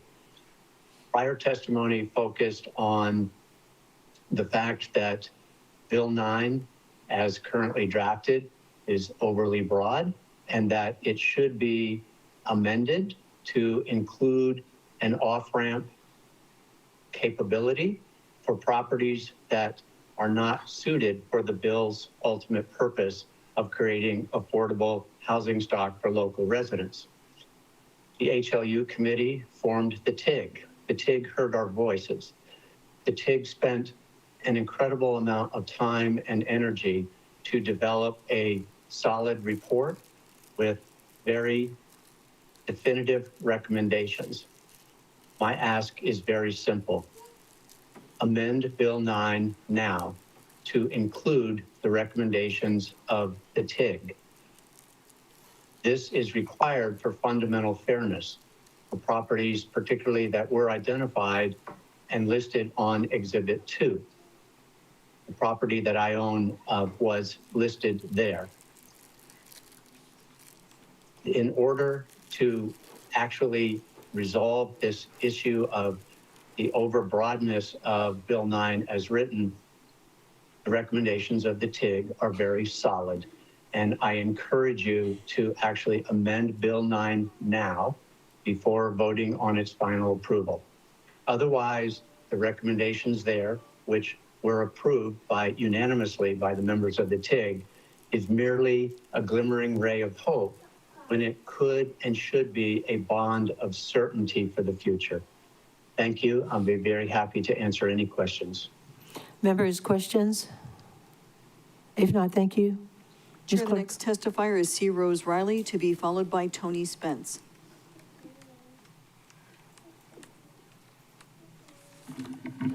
After spending the last 15 years studying water, housing, and economics in Maui and around the world, and participating in so many of these government processes to bring forth sustainable future practices, I feel like Bill 9 is the most progressive action I can expect from this government. As a conscious citizen, it's the bare minimum. I feel the TIG is based in fantasy water supplies, feelings of desperations to be clearly heard, feelings of agony over the true report card of how this so-called management is playing out, with the deaths of so many not just burning alive in the streets, but dying from neglect in so many other ways. The state also just reevaluated, found its practices unsustainable, and decided to just continue. For 2.5 years in Lahaina, families were forced to get water from the water trucks. This council approved the tipping point development in Ka'anapali. The community gathered, rallied, and cried about the lack of water for the project. They were ultimately ignored, and the units went in, and then they had no water in those units. So the county took from long-term, financially simple members of this community to give to those now rich investors. Fantasy water plans have extremely serious consequences on tiny islands thousands of miles from any other land masses. Already we find over 50 years of doubling the base water available, but then to uncover more decades of financial experimentation in the housing market, an experiment that used 3 times as much, 200 to 400% as much water than the units that were allotted in the development plans. Those experimental practices drove the housing market into unsustainable pricing, unsustainable water use, unsustainable local community access, and for what?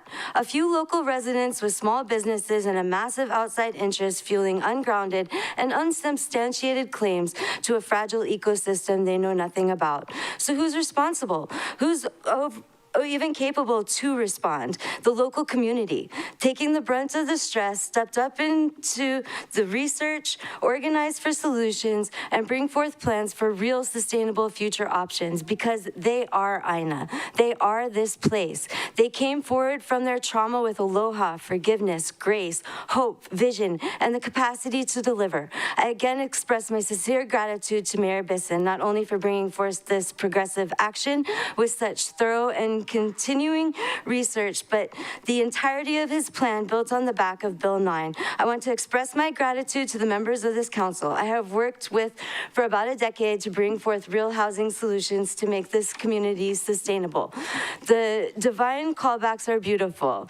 To this council today, I call for the passing of Bill 9 clean, for throwing out this TIG based on fantasy water supply and the necessary responsibility needed to learn from past mistakes and show true change of heart for leadership moving forward with sustainable focus. And I will have to come forward and say, I lived in Kihei for a long time. My family's been in Kihei for 30 years. I have a list of housing that I would like to see not on the TIG. Okay, but could you conclude in like 15 seconds? Yes, I have a drive-through list of apartments and housing in Kihei, and I'm concerned these are on the Minatoya list. I included some notes on where friends have lived historically, but there are many more, and this list is incomplete, but I am available for more specifics if needed.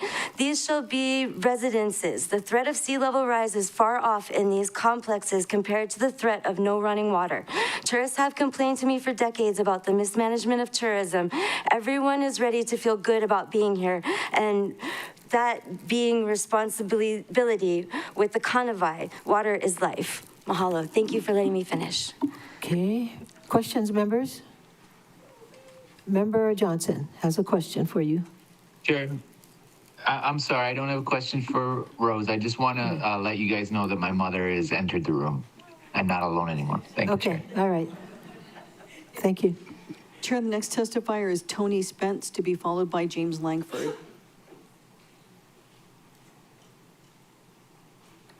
Tony Spence.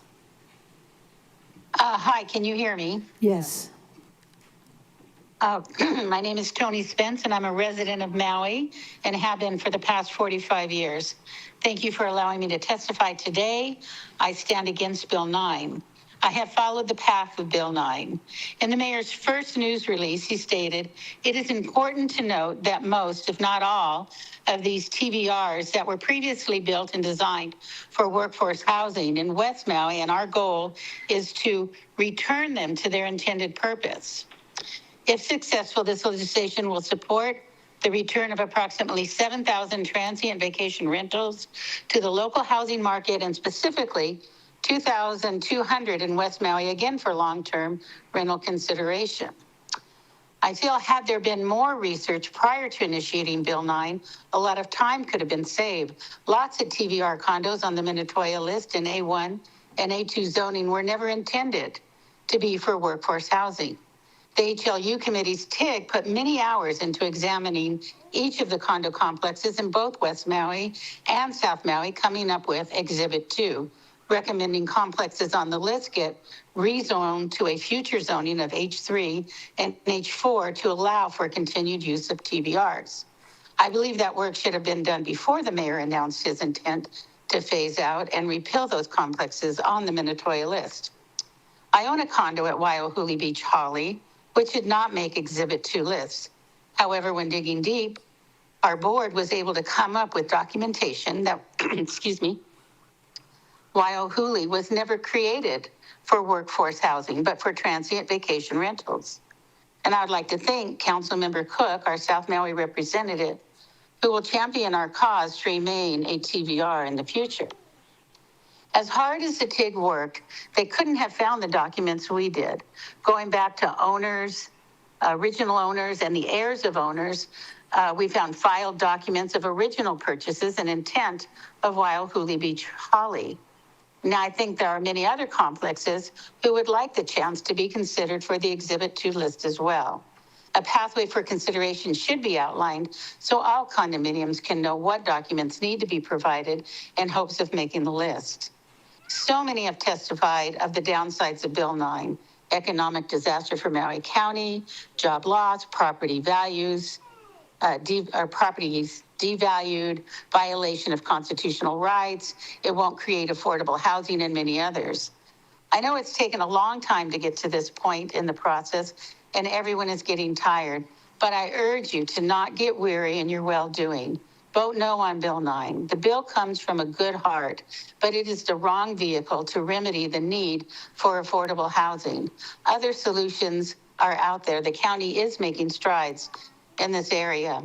The other day, I watched a news article where 8 families received County of Maui's first-time homeowner programs. Can you please conclude? Yes, I can. I doubt any of them were thinking, wow, now I can finally buy that small 1-bedroom, 1-bath condo for a family of 4.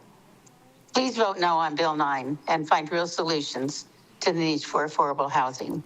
Thank you. Thank you. Questions, members? If not, thank you. May we have the next testifier, please? Chair, the next testifier is James Langford, to be followed by Caitlin Miller. Aloha, Chair. Hello, Council people. Just really briefly, Bill 9, I'm in support of it passing today. I've run all kinds of assessments and looked at it from all different angles, and straight up, you folks and the corporation have the right to rezone these, and how they're being used violates the real estate broker's license and HRS 64 as well. I mean, there's a whole lot of things that, because folks are trying to make money, but they're going to end up not having real estate brokerage licenses anymore, which invalidates every real estate agent underneath them. And I assure you that's an easy win in this situation. So if folks want to bring the law into this, the best case scenario that helps the most amount of people with the least amount of economic destruction is you passing this bill. It minimalizes, it gets the momentum going in the right way. That's financial and legal costs. And I'm pretty smart, you guys know, so that's why. And all of the spiritual and cultural reasons are my personal reasons, but my advice to you folks is for a lot of people will lose their brokerage licenses. I promise you that with every fiber of my being. So, hey, have a beautiful day. I love you. Hard stuff, but not really. If you look at Bill 9 eradicates the Maui County policy that's supposed to keep a 3-to-1 ratio to residents, and we were already pushing 50%, and that's really what caused the infrastructure to fail and a lot of people to die. So, with the fires. So I'm not okay with that. This is an opportunity to set that institutional harm that is well documented in newspapers here in Hawaii. It absolves and gets us all in a healthy, less risk situation. So thank you. And just from sheer math, like no feelings, it is what it is. So I love you all. Looking forward to a great Christmas and happy hearts. So may your heart light glow, everybody. Sorry you guys are in a tough spot. Thank you. Questions, members? I have a question. James, what's that around your neck? this is my, No, is that an animal or something? oh my goodness, that's my hair. Oh, that's your hair. Yeah, sorry. Oh, okay. Yeah, no, you can name it. It's now you can give a pet name to it. Thank you. Happy holidays to you as well. Thank you. Yeah, thank you. Yeah, shalom. And God bless Jesus. Okay. Chair, were you interested in getting an animal like that too? No, I wanted to rescue it.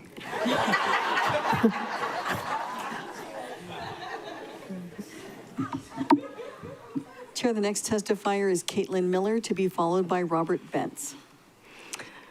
Thank you, Chair Lee, for that comic relief. Aloha, Chair, Vice Chair, and Council members. Thank you again for your time for hearing testimony again on Bill 9. My name's Caitlin Miller. I'm with Maui Vacation Rental Association. And today is hard, so I want to start with what unites us. We all want housing for local Maui residents. We want children raised here to have the chance to stay here. We want people to age here safely and families to thrive, not just survive. None of us oppose that vision. We oppose how this bill tries to reach it. Bill 9 does not guarantee housing, and the data has been extraordinarily consistent on that point. Three separate economic impact studies and real examples from other jurisdictions across the country all show that these condominium units remain financially inaccessible to most Maui families, even with a projected market correction. Vacancy is not affordability. And yet, with this bill, we are moving to eliminate one of the largest contributors to our county budget and the single biggest source of revenue for our Affordable Housing Fund. These properties pay the highest taxes on island. They fund housing programs, infrastructure needs, emergency services. If we remove them without replacing that income, we reduce the very revenue that produces housing at all. But this conversation is not just about revenue. It's about people and jobs. STRs support thousands of workers across Maui and so many others who rely on this sector to feed their families. Every home that shuts down is not just a property impact, it is a lost job, a lost contract, a lost business, a lost paycheck. Bill 9 doesn't threaten units, it threatens work, it threatens stability, it threatens the very people we say we want to help. So I have to ask, why are the facts being ignored? Why are we choosing a path with no proof of success at the cost of thousands of livelihoods? Why are we willing to risk a possible economic collapse without a plan that ensures housing is actually created on the other side of this? We cannot solve one crisis by creating another. There are residents desperate for housing and residents who followed every law, purchased legally zoned properties, and paid the taxes asked of them. This bill does not lift one group, it pushes one down while hoping the other will somehow rise. But hope is not housing policy. Construction is, infrastructure is, permitting efficiency is, investment into building homes, not removing income streams is.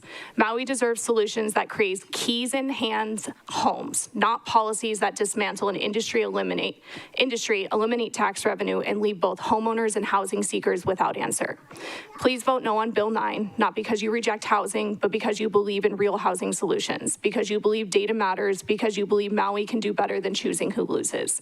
Let us build homes, not destroy livelihoods. Let us write policy rooted in outcomes, not assumptions.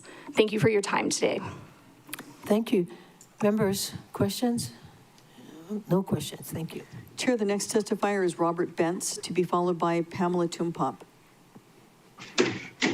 Aloha, Chair, Council members.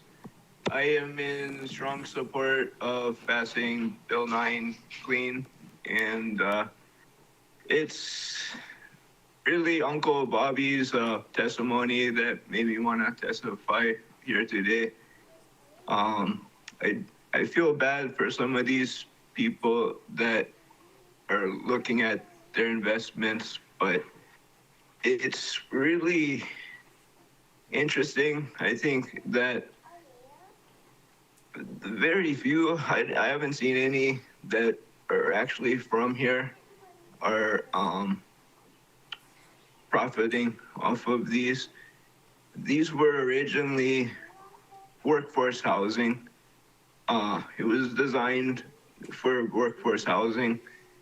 I guess I'm not a lawyer, that they're gonna have to work that out in court, but hopefully, I know with the GMO thing, it was, if the state had allowed the county to do it, it would be okay. So I think the state had allowed the county to do this, so maybe it'll be okay, but there's time before it becomes law. But if my mom was here, she's in New Zealand, I think she would be testifying for passing Bill 9 and passing them clean, because living in tents is a lot harder than living in these apartments. And these apartments are using a lot more water than they would use if they were single people, workforce housing, or small families. And before the fires, we were, as the previous testifier said, we were already over the carrying capacity for the island plan of visitors. And Frommer's, even back then, was saying we are in the no visit list because too many people. So I guess the original deal a long time ago was kind of keep the tourism in Kaanapali and I guess Wailea, but this keeps kind of the tourism spreading around everywhere. So I hope that you pass this bill. Thank you very much. Mahalo. Thank you. Members, questions? If not, next. Chair, the next testifier is Pamela Tumpop, to be followed by Stephanie Smythe. Aloha, Chair and Council members. I'm Pamela Tumpop, testifying on behalf of the Maui Chamber of Commerce. We appreciate the commitment to addressing our housing crisis, the work of the TIG, and the improvements made to CD1. While improved, it does not address essential TIG recommendations nor guarantee the promised housing and economic benefits. Most of the units expected to convert are not affordable, not aligned with the 2 to 3 bedroom homes Maui families identified as essential, and are unlikely to become attainable long-term rentals given the cost. We need housing and economic recovery now. We need both. We must build our way out of this. The TIG was clear. Residents need multi-bedroom homes with space, storage, and parking. Our survey shows the same. These homes will not come from TBR conversions. They will come from building new homes, which the Housing Department was created to accelerate in partnership with home builders and home building organizations. Let's get going. A weakened economy only slows construction and delays further housing for families, children, and future generations. We cannot take more economic risk. We have to look at the UHERO report. They project $900 million in lost visitor spending, 1,900 lost jobs, affecting rents people can afford if they lose their jobs, and Ohana leaving the islands. And the county is projecting $90 million in lost revenue while facing federal cuts. This is going to harm small businesses, working families, nonprofits, social services, and impact housing and recovery funding. We cannot solve this crisis by deepening the economic crisis. We need a strong economic development plan to come first that should require and address reduced visitor counts, protecting jobs, stabilizing the county revenue, supporting diversification, and lays out how we will sustain Maui and grow our economy now and in the future. We have to look at the TIG report, which recommended wraparound legislation, saying it was required, but CD1 does not require those measures before implementation and should. Litigation risk is high. It will cost us a great deal, whether the county wins or loses, and will delay housing. Before taking up this high-risk measure, we respectfully request council members amend CD1 to require wraparound legislation, comprehensive economic development plan, a housing implementation plan tied to new homes that meet residents' needs, measures that protect the county revenue, jobs, and our community programs before any phase-out. Without these amendments, it's a huge gamble. Council member Danny Mateo took a gamble years ago, ignoring economic impacts raised by economists and community groups. When amending the affordable housing policy, which resulted in a huge housing loss, we cannot afford another disaster like that and need housing and economic recovery now. Without such measures, we cannot support this bill. We stand for legislation that grows Maui's long-term housing and economic future. Please, take more time, look at this bill, consider further amendments to CD1 to require the plan that everybody said was needed and put it in place. Mahalo. Thank you. Questions, members? Member Johnson. Chair. Thank you, Chair. Thank you for your testimony, Ms. Tumpak. There were some things that I had some shared agreement with you, and I appreciate that. The diversity in housing plan, I support that. And if there's time you'd like to, I'd love to sit down and talk with you more about that. You mentioned the UHERO report, and I'm curious that's where you got that information, because I looked at the DBED report just said that 6.7% increase of spending since last year. But you said in the UHERO the spending went down. Did I mishear you on that? That was what you hear. 900 million in lost visitor spending was part of the UHERO report projection. And I will tell you, in terms of the DBED report, while there is pockets of increased spending at times, again, it's cyclical. And the issue is, from the businesses we are hearing, considerable losses. I can tell you, like during the Mid-Maui County Festival, yes, we saw people who had increased spending during the festival because of a particular event. But overall, we are continually hearing from businesses every day that are in any way impacted by the visitor industry, that they're down and struggling. Okay, thanks for that clarification. Thank you, Chair. Thank you, and I'd love to work with you. Yes, thank you. Thank you, Ms. Clerk. Chair, the next testifier is Stephanie Smythe, to be followed by Alexandra Puccarelli.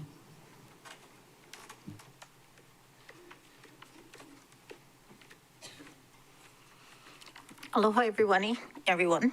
Thank you for the time. I'm here to support Bill 9 to get it passed. And I'm going to take a stand and look at each council member in the eye. Ms. Yuki, Mr. Cook, Ms. Lee. Many of you came to the union, ILWU union, and you told us that you supported Bill 9. Well, now's the time to pay it forward. Enough with the stalling, Ms. Lee. It's been 2 years in. It can be done much quicker than this. As far as these young kids go, this little bingo, the lady said, it's not funny. It's not funny to us. But I do apologize if we don't have the money to run ads on YouTube. Okay? This is grassroots. These kids are grassroots, like for real grassroots. I have roughly 500 members within 14 units, 5,000 strong for the entire island of ILW members. Trust you me, I was texting my brothers on the docks and those Could you look at the council members? Yeah. No, you're not talking to the audience. Yeah, You're talking to the council. This is just my hula talking. But Yeah. Turn your hula this way. I'm going to get them here. We're going to show you what our numbers can do. Because it's our numbers that got you these jobs, you know? And you're stalling. I'm glad Mayor Bisson was strong enough, because this is an unpopular thing, I'm going to tell you. So why not take his lead and get it done? Nobody's going to. We adapt and overcome. All these numbers, lose revenues, all that. We're going to do it. That's what we do as locals. We're resilient, like Junior said. We'll adapt, we'll overcome. The county, you'll adapt and you'll overcome to whatever lost revenues you get. That's just how it rolls. So, yeah, Bill 9 is important to us. I was at Honokowai Beach Park 2 days this long weekend. Me and my 2 grandsons were the only locals there. Maui has short-term rentals. They all around has short-term rentals. Very few locals were there. In the afternoon they came fishing. But it's sad to know that I don't know anybody there because I grew up there. My grandmother owns property right there. That's a neighborhood. It was always intended to be a neighborhood. If you bought your place in an apartment zone, too bad, so sad. Anyway, I'm Stephanie Smythe, and I approve this message. Any questions? Members, do you have any questions? Yes. Member Rollins Fernandez. Sorry. Mahalo, Chair. Aloha, Ms. Smythe. Mahalo for your testimony. I just wanted to give you an opportunity to clarify when you said that Bill 9 is unpopular. Is it solely unpopular? Or is it unpopular to certain groups and popular to other groups? I have mixed reviews in my email testimony, and a lot are saying that it is popular and favorable. So I just wanted to ask if you could clarify on what you meant when you said unpopular. What I meant by unpopular is it's a hot potato issue. Nobody wants to handle it. Everybody wants to make it seem like their hands are clean. But now's the time, Miss Yuki. We supported you. We supported many of you. Okay, let's stay on the subject. Yeah, yeah, it's unpopular. It's a hot potato for politicians. Okay, hot potato. Yeah. Mahalo, Ms. May. Mahalo, Chair. Any more? Yes, Vice Chair Sugimura. Thank you. So just for clarification of the listening audience, I never said I would support Bill 9 to the ILW. So just for clarification, I'm not too sure where you got that from, but it wasn't from me. Oh, Chair, we're not in deliberation. I know many of you came to the Union Hall. I know what was said. Okay, I know thank that's you. why we did it. Okay, there's By the a way, difference of opinion here. Yeah. So just let it stand, okay? Well, on Thursday, we have an emergency PAC meeting. The union is carefully looking at the way we endorse Okay, politics that's wonderful. But we're Yeah. talking about Bill 9, right? Yeah, Okay. yeah, it's Very linked to good. Bill 9. Very good. Any more questions for the testifier? If not, thank you very much. Thank you. Chair, the Ms. next Clerk. testifier is Alexandra Puccarelli, to be followed by Ron Ciliato.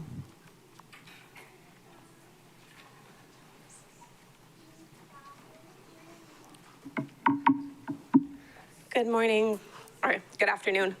Please excuse me, my nerves and emotions are high today. I am a born and raised Maui resident. I own one short-term rental that I inherited. It was the house property I grew up in.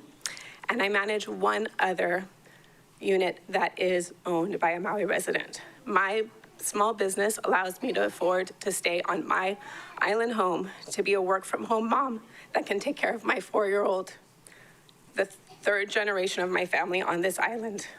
In July of 2023, my small business supported 11 local family-owned businesses. Due to the downturn in tourism and economic uncertainty since then, I have had to take on most of that work myself. I now only employ 2 other businesses besides myself, 11 to 2. Bill 9 would wipe out what is left of my livelihood and further harm the small locally owned businesses that depend on this industry. I respectfully urge you to vote no on Bill 9 and to protect Maui families who are working hard to stay rooted in our island home as well. Mahalo for your time. Thank you. Members, do you have any questions? We have one from Member Johnson. Yes, sir. Thank you, Chair. First off, I appreciate your testimony and thank you for being here today. I'm very sorry for your financial stress and your pain, and I think we need to pivot our community to create better housing balance. What do you think? What do you suggest we could do to ease your pain if this bill goes forward? I think the issue of housing is very prevalent on the island. It has been my entire life on this island. There has been many things that could be done over time that have not been done. I don't believe that this is the solution to fix that problem. So your more affordable housing is what you'd support, is what I'm hearing? I think that we need to look at how we build things on this island. I have lots of ideas. I don't think that my testimony here should be the place to discuss these ideas, but I'm happy to put them out there if someone wants to speak with me directly. Okay, I know you're a business person, so how do you think the county can support your business? Okay, Mr. Johnson, we're just going for clarification questions. Right, I just was trying to address her concerns By about her not business, but voting yes to Bill 9 would help my business Okay. and the businesses I employ. all right, thanks for that. Thank you, Chair. Thank you. Thank you, we're done. Thank you. Chair, the next testifier is Ron Ciliato, to be followed by Fred Kilby.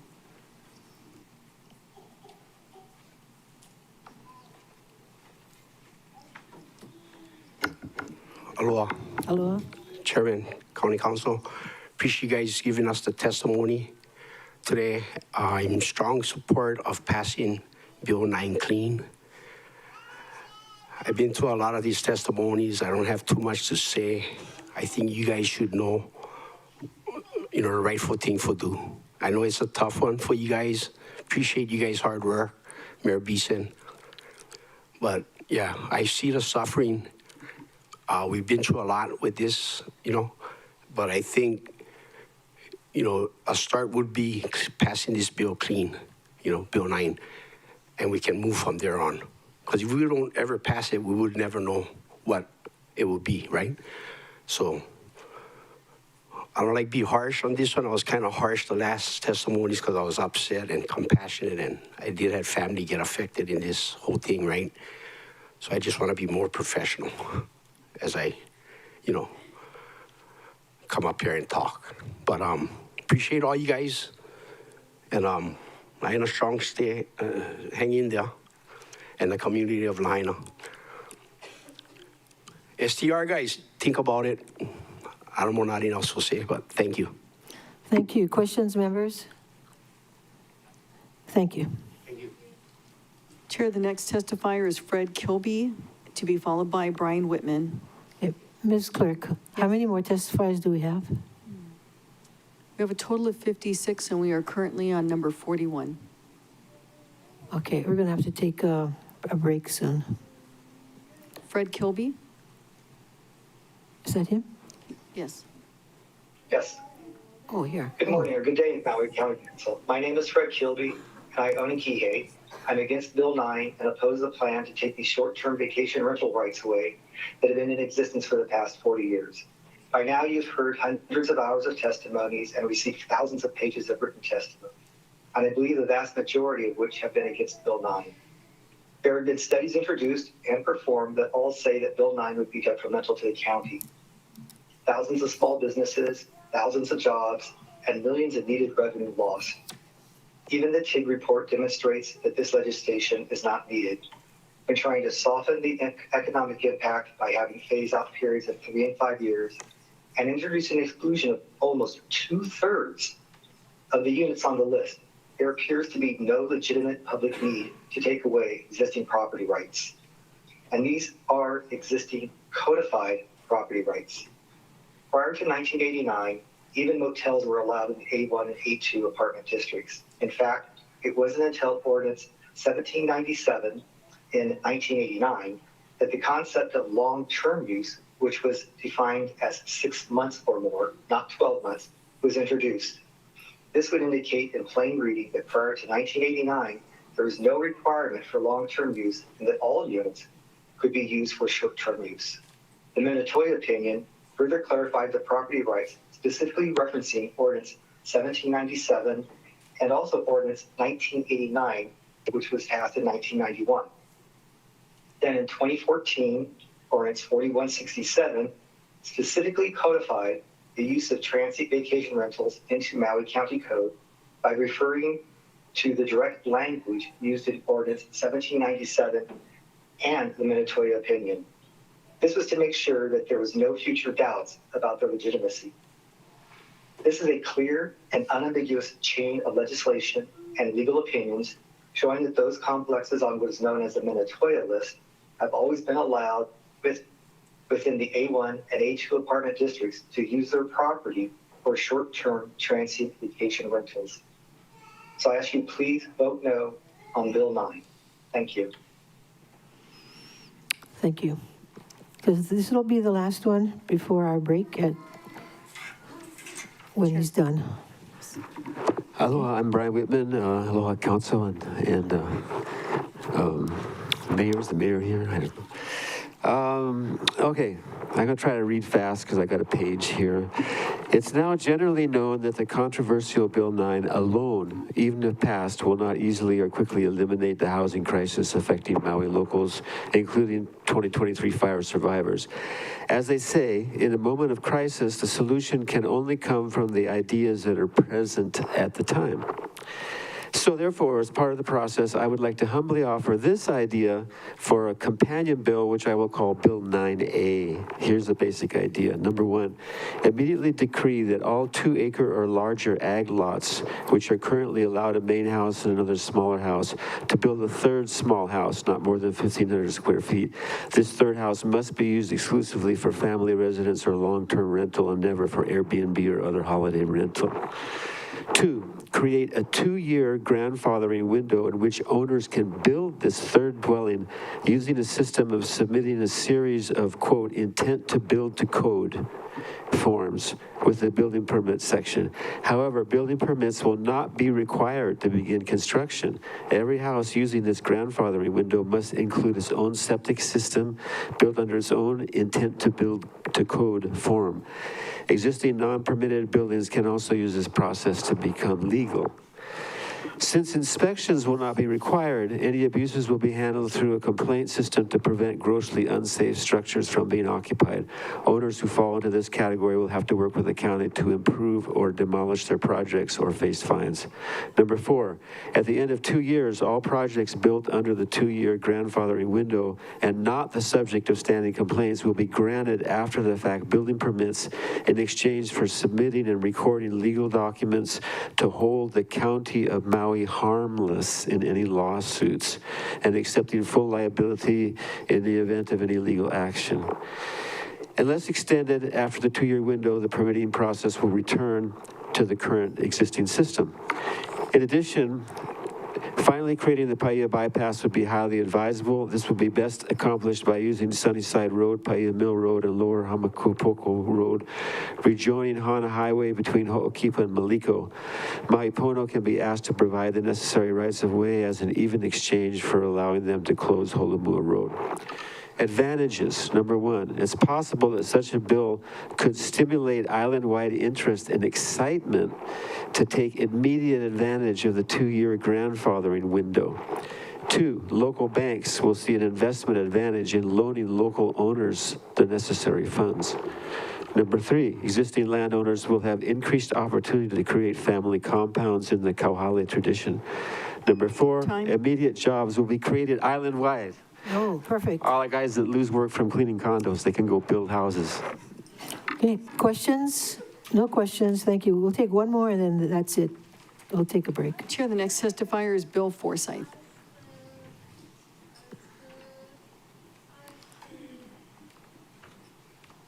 I had to take you, you're standing there looking so sad. I just It worked. Thank you so Yeah, much. no.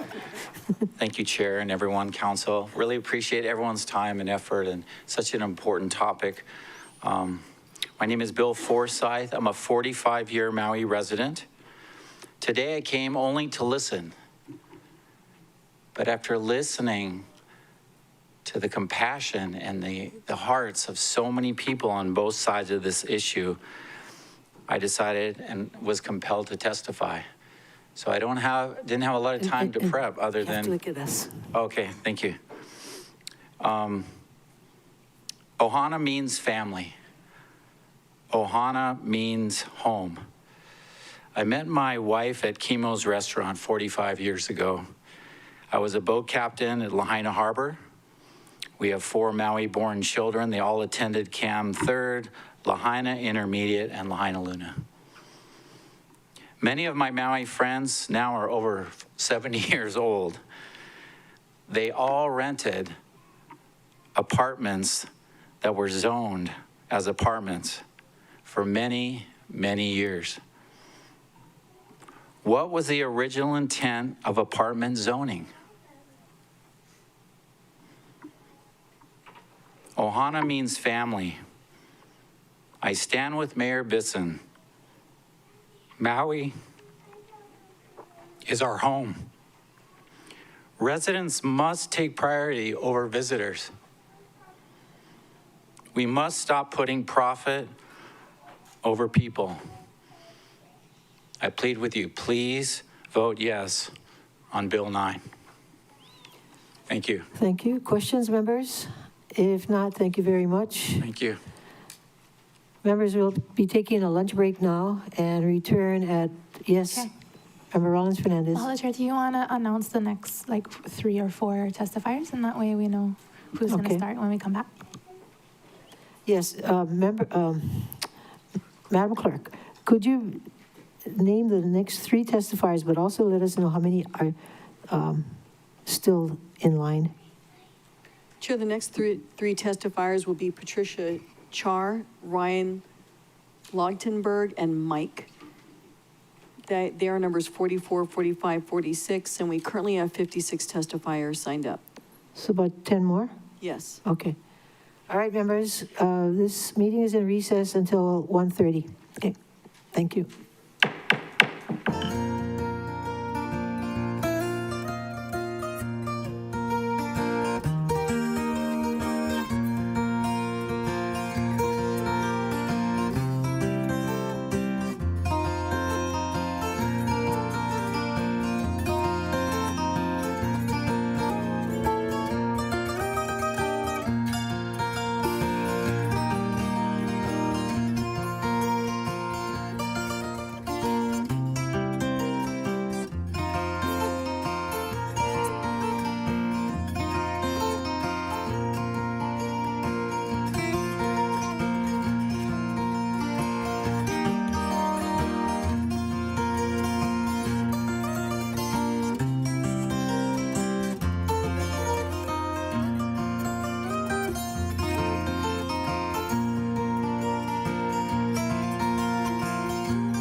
Will the special council meeting of December 1st, 2025, please reconvene?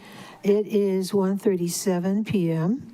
Ms. Clerk, shall we continue with testimony? Chair, the next testifier is Patricia Char, to be followed by Ryan Lochtenberg. Ms. Char, you can Good start. afternoon. Okay, thank you. I'm Pat Char. I oppose Bill 9. I refer the Okay, a council little to my louder. Can you speak a little louder, please? I refer the council to my written statement explaining that my unit in a hotel district should be excluded from effects of the bill.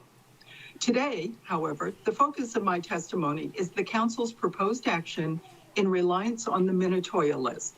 If the council votes for Bill 9, its action will be founded on a list that was arbitrarily, capriciously, and carelessly prepared. Accordingly, the council's actions could be categorized the same way. I have been attempting to find out when the Minatoya list was prepared, to find out how each property was placed on the list, who did it, and how to get my property off. To date, this is what I discovered.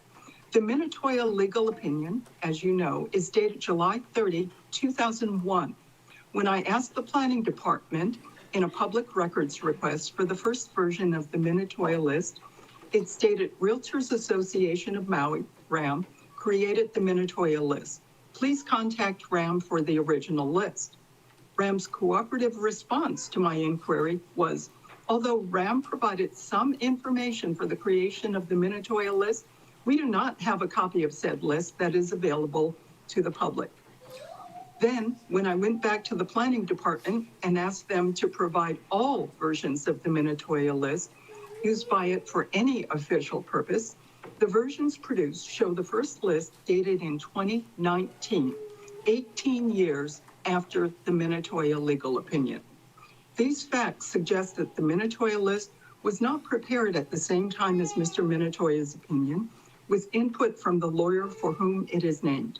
Rather, it seems that the list was administratively prepared or adopted by the planning department outside of any public process allowing property owners to provide information or to challenge the categorization of their property.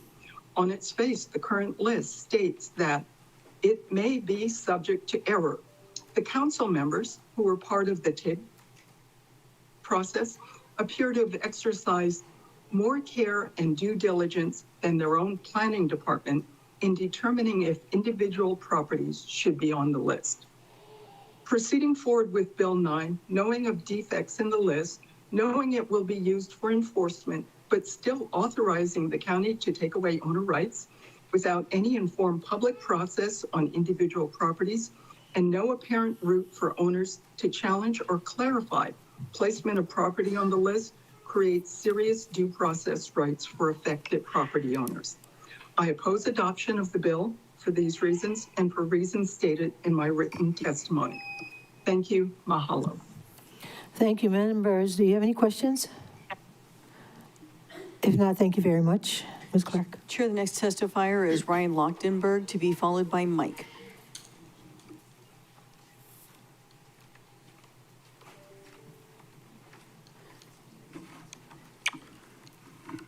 Everyone. I'm horrible at public speaking, so forgive me if I'm going to read from my phone. My name is Ryan Lochtenberg, and I've been an owner at Maui Sands for 12 years. Built in 1965, Maui Sands is a piece of old Hawaii. It is the third oldest condo hotel in West Maui, and it has operated as a visitor lodging for 60 years. I want to offer Maui Sands as a real-life case study with real numbers of how this piece of Maui's history would be affected if it is no longer able to vacation rent. Because Maui Sands is a leasehold property, owners must pay lease rent on top of maintenance fees, taxes, and insurance. So for a two-bedroom unit, the fixed monthly costs are lease fee, $1,430 a month, maintenance fee, $1,692 a month, Property tax is $357. Home insurance is $115. So that's totaling $3,600 before any mortgage or other expenses that an owner might have. These are unavoidable costs. I checked Craigslist last night. The average long-term rent in West Maui for a two-bedroom is $3,186. With the fixed costs of $3,600 per month, Maui Sands owners would lose $414 each month, and that is without taking into consideration other costs that an owner might have, like mortgage, electricity, and ongoing expenses of such an old property. If Maui Sands loses the ability to rent to visitors, owners will not be able to cover their costs. That would quickly lead to delinquencies, rising fees, and eventually the financial collapse of a 60-year-old shoreline property. Is Bill 9 bad? Should there be a revision, a Bill 10? I don't know.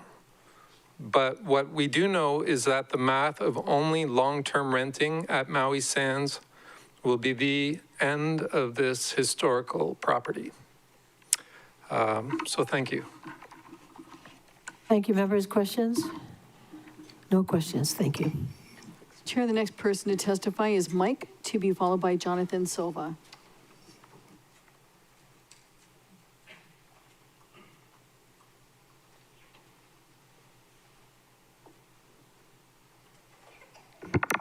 Thank you, council members. Aloha. I'm Mike. So I hope everybody has their bingo cards ready so we could start signing up. I've been here about 40 years. I have 6 kids that grew up here, 3 still at home. And I came over here moving to Maui because I loved the people. It wasn't anything else. I fell in love with the people. They were really friendly. But what also happened is they lost aloha. And I've seen it over the years, and I don't blame them. I seen it where the cost of living and to own property over here is out of sight. And I totally get it. I feel for them. Fortunately, I do own a house. So, but I used to rent, and all I seen it just kept on going up and up. I'm a contractor. Most of my guys are Hawaiian. Almost everybody that works with me is Hawaiian, and I get it. The only thing is, if we pass this bill, it's already bad enough how it is with just people talking about not having visitors coming over here. They're stopped coming. So if you go and stop all the visitors, and that's our only economy over here, and it's a trickle-down effect, as everybody knows, it influences everybody. So if we stop just some of the visitors over here, it's going to have a big effect. So these people that think they can go buy a house with not having a job, or be able to rent a place without having a job, or having to live here without a job, I don't know what they're thinking about. Yeah, the only money that comes into our state, just about, at least on Maui, is from visitors. There's no other place that it comes from.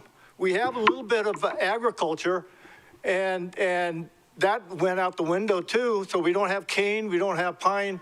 We have some people that are have orchards growing, but they're going to pick it and it's going to send out. They're not processing anything over here. So I don't know where anybody thinks they're going to have the money coming into the state. We need money to live. Nobody's going to be able to live here unless they're paid by the government or they're on Social Security. I don't know what anybody is thinking about it. But if there's no money, there's not going to be anybody living here. Everybody's going to be in grass shacks. It's the truth. I don't know how you pay for fuel. Thank you so much. I appreciate it. Questions? If not, thank you. Chair, the next testifier is Jonathan Silva, to be followed by Russell Wynn. Jonathan Silva? Hi, can you hear me? Yes. I'm online. I don't know if you can see me, but I'm showing you guys shakas. Can you see me? No? Oh, okay. I'm just gonna go use the, how's it? My name is Jonathan Silva. I am an 8th generation local resident, testifying on behalf of my family, strongly supporting your Bill 9. Awesome. I'm surprised we still have this conversation because I thought this passed a while ago, but it came back up. But I believe I have a unique take on this short-term rental topic, and I'm going to use cars as an example. I love cars. I'm going to use the car market. Within this example, I'm going to address 2 common pushback points that the investor side use. Local people can't afford these condos, and they'll be bought up by outsiders. So here we go. I'm going to take us back to a time just a few years ago during COVID. Island's tourism economy shut down, and all the rental car companies shipped their cars off island because there's nowhere to store them. Now, boom, the governor flips the switch and tourism magically turns back on, and there was a strong demand for cars. The demand even increased to where people started renting their own cars. And even more, wow, I can't keep up with demand. I'm gonna buy a bunch of cars. My one neighbor bought 15 Jeeps. Another day I was at the dealership chatting with my friend who worked there while I was waiting for my car to get serviced. He said, "You see that lady there, John? This is her 3rd SUV she bought this week." Huh, interesting. Really? He said, yeah, people are buying up everything over MSRP because they don't care what the prices are. They're just looking at the monthly payment and comparing it to the profit they'll be collecting it by renting it out. This drastically contributed to driving up local car prices because people who are interested in just buying a car for transportation couldn't compete against people who are using it for business purposes. Let's say that again. People who just wanted to get a car just to use to work, drive to work, couldn't buy a car because everyone is buying it for business purposes. Sounds familiar? I compared the STR model to the Toro market. Once the car will be transitioned off of Toro, the car prices will drop down to market levels, just like the STRs. Of course, the owners of these units will be drastically making less renting it out long term because they will be reclassified for its original purpose. And then the market rate will drop for the price of these homes or units, and locals will be able to purchase them. Of course, they're going to be purchasing them to live in and not to rent it out for investment. Last thing, I got 27 seconds. As a young man, I traveled all around the world surfing the dream locations. I traveled to Fiji 3 times. I had the opportunity to meet with high-level chiefs, and they said, "John, they teach Hawaiian history in our schools in Fiji so that our kids don't make the same mistakes Hawaiians did." That hit hard. Places around the world recognize that they don't want to end up like us. Thank you. Thank you. Members, questions? If not, thank you. Chair, the next testifier is Russell Wynn, to be followed by DeAndre Makakoa. Good afternoon, Council. Thank you for the opportunity to speak. My name is Russell Wynn. I do work with a property management and vacation rental company. I do oppose Bill 9. I don't personally own a vacation rental, but we do employ over 60 employees who work in the industry and help support their families. We also ancillary report employ cleaners, plumbers, air conditioning, electricians. So a number of families who live on Maui are benefited by the vacation rental industry and the work that they do. I do want to commend the mayor and the council for a couple of projects. The project that was done for teachers on Lahaina Road, right project, right time. The project that was done in Kapalua in association with TY Management, right project at the right time, helping the community, help people live in a neighborhood. Folks, I think we have a great opportunity to do better. And one of those ways is with Pulelehua. It is a large property. It has a school on the site. It is near the sewage treatment plant. We can make that, it can be made 100% affordable. Go to the developer, offer him a fair amount. If he doesn't accept it, use the legal process of eminent domain, pay him a fair compensation, and take that property and make it 100% affordable. It is a neighborhood that families can live in with more than one car, with a pet, with a yard, with parks. It sounds like, folks, that a decision has been made to, when the opportunity comes, to move Cam 3 back to the Lahaina area. Don't let that asset go away. Make that place that's now Cam 3, make it a community college. Make it a technical school. Teach people that here on Maui skills, be it accounting or nursing or plumbing or HVAC, anything like that, so they can still make a living wage and be here on Maui. I know that there is a water issue. Let's be an example, like we were for plastic bags, like we're starting to be for ocean safety. Inform not only the visitors who stay in vacation rentals, but also the visitors who stay in hotels. Water is a finite resource. Let's be the leader in conserving. I still have a little bit more time. We can get everyone to conserve now. We have 4 years, it sounds like, until this process, if it goes through, we'll start. 4 years is a long time to allow building. Use some of that $1.6 billion to build a neighborhood in Pulelehua for 1,000 families to live in a neighborhood setting with parks, great views, access to other things on the west side. Thank you for your time. Thank you. Questions? No questions. Chair, the next testifier is DeAndre Makakoa, to be followed by Lisa Darcy.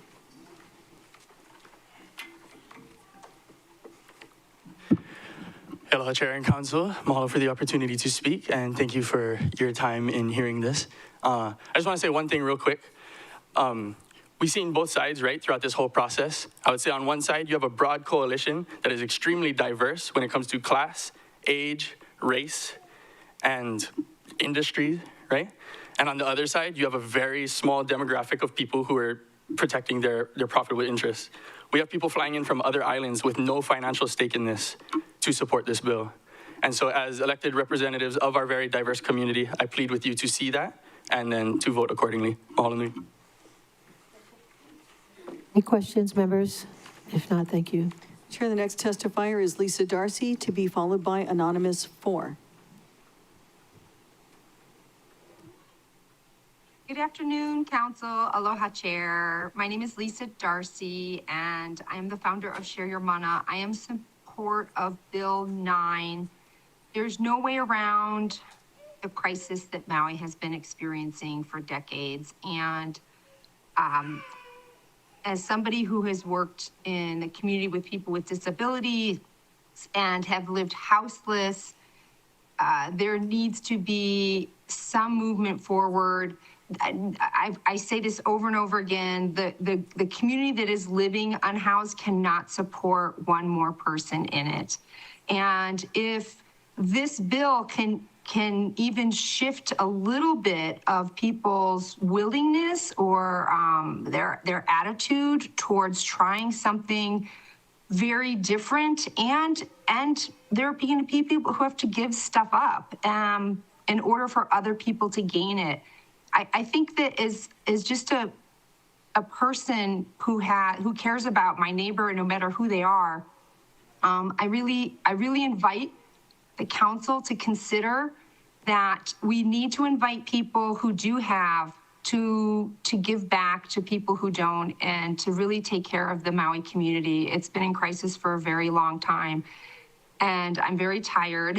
I want to see one more person have to live in the conditions to be ticketed, to be criminally charged, to lose their dignity, to have physical problems, mental health problems, addiction issues once you come into these circumstances. Please, we need to do everything, the community needs to do everything it can to support the Lahaina community and the entire Maui community, so that more people do not become unhoused, and that we can shift people into some housing. And I know this is difficult. And I'm having a lot of conversations with dear friends who are not in support of this. And I just invite them also to let go of some of the financial gains that they have in their life to support the Maui community. So I really appreciate this opportunity, and I support everybody who's really trying to make a difference. So mahalo plenty. Thank you. Questions? If not, thanks. Chair, the next testifier is Anonymous 4, to be followed by Autumn Ness. Aloha.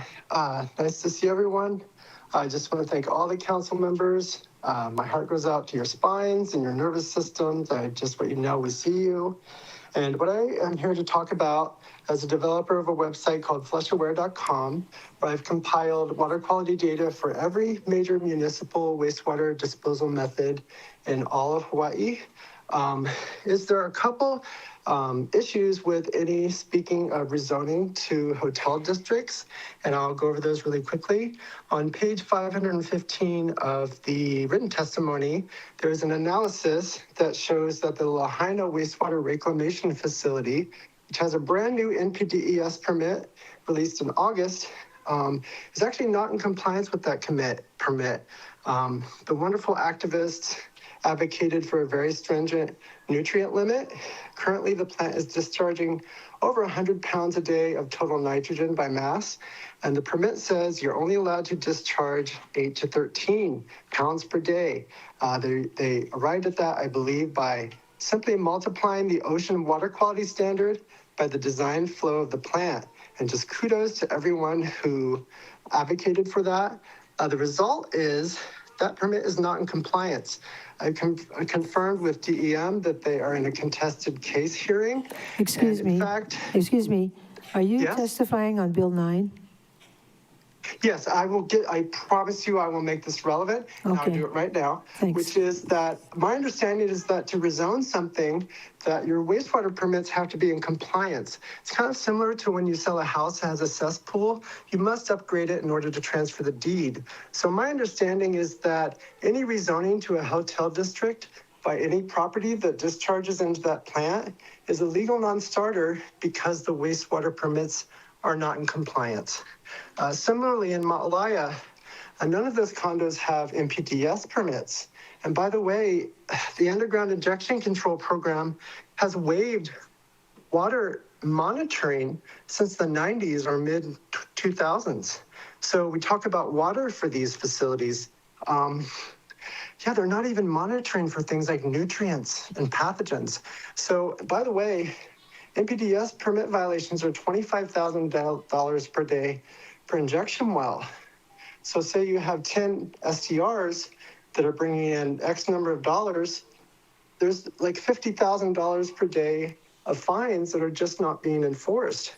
So the idea that those will be rezoned is just not legally viable. You can't sell a house with a cesspool.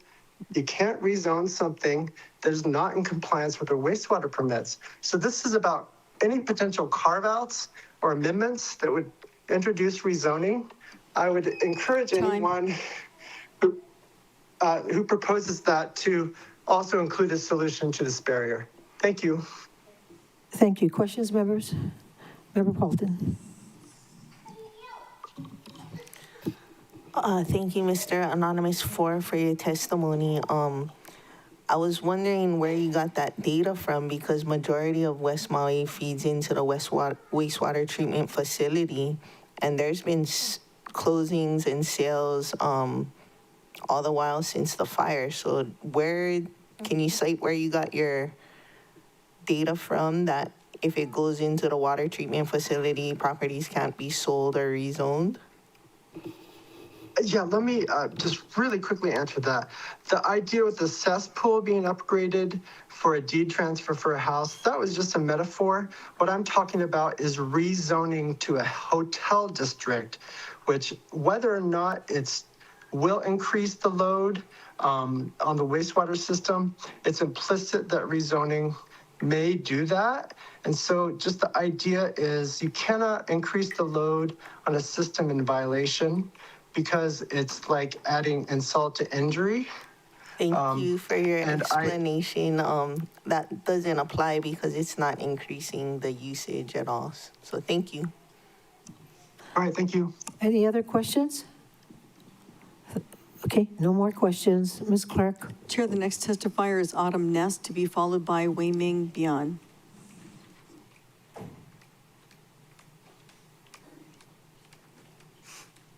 Aloha, everybody. Good to spend the day with you guys again. My name is Autumn Ness. I'm the Executive Director of Lahaina Community Land Trust and a settler to Maui who is accountable to the future generations of Lahaina.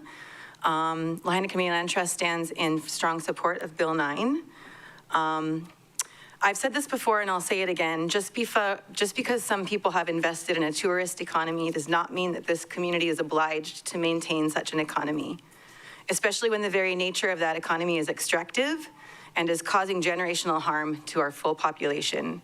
In fact, we have a duty to correct our economics and regulate things back into balance, even if what is good for the collective may not be good for individual investors. Some economic drivers will fail when their time has come, and people holding some bad investments will feel the fallout, and that's the nature of investments.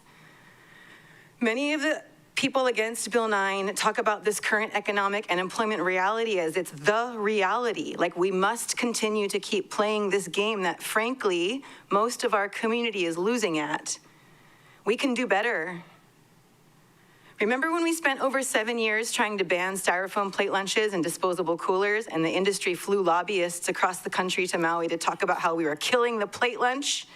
Not only do we still have plate lunches, but the industry and our local businesses pivoted, and the quality of compostable products has evolved because they were forced to.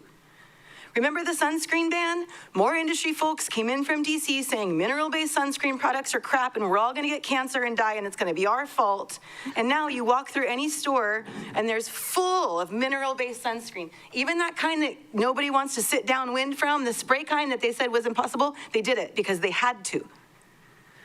During COVID, we all panicked about our food system and we decided to fund a food hub and microgrants for farmers. Both of those things brought immense challenges that you were all aware of. And now look, we have a lot of growth to do, but I can tell you that our food system is in a much better place than we were in just 5 years. And it's only getting better. We're evolving because we have to, because we can. Many of these people in this room are committed to building something different, not just to gripping tightly onto an economic system that is strangling us and taxing our resources, but to building something better, something invested in community vai-vai, not individual investor wealth that often doesn't even stay here. In fact, many of us in this room have front seats to watching that change happen, and it is the greatest honor in my life to watch that happen every day. Many of the folks saying that Maui's economy will tank or we'll all be in grass shacks without the Minatoya short-term rental units might think that because they don't know what a Maui with all these short-term rentals looks like. So let's show them, you guys. We can do this. Let's show them, let's show the rest of the visitor destinations across the country that are grappling with this same thing that we can do better. I believe in us, you guys. We got this. Thank you. Members, questions? If not, thank you. Chair, the next person to testify is Wei Ming Bian, to be followed by the Royal House of Hawaii. Hello, can you hear me? Yes. Hello?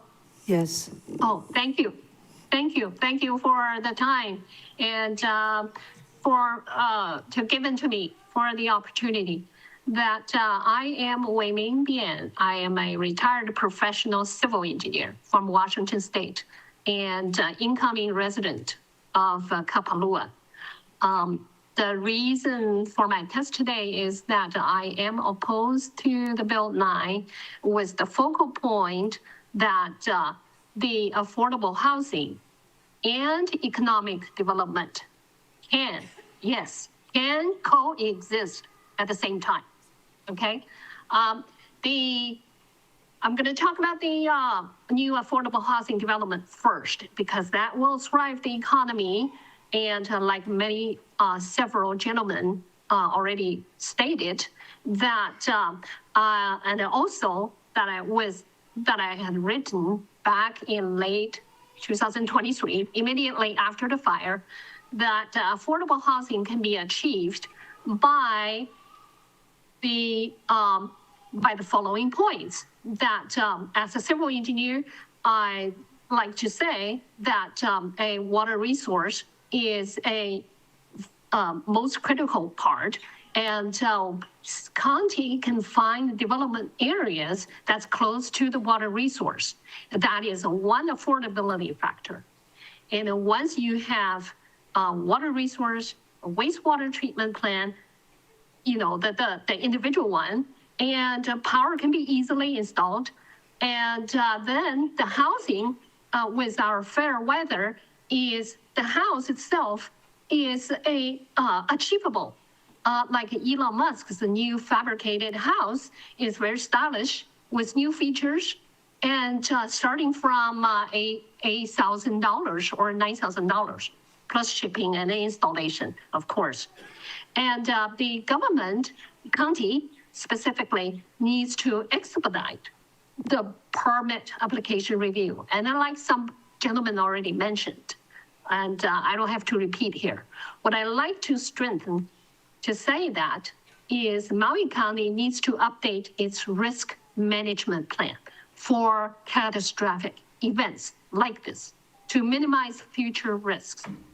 To me, it is equivalently important to affordable housing.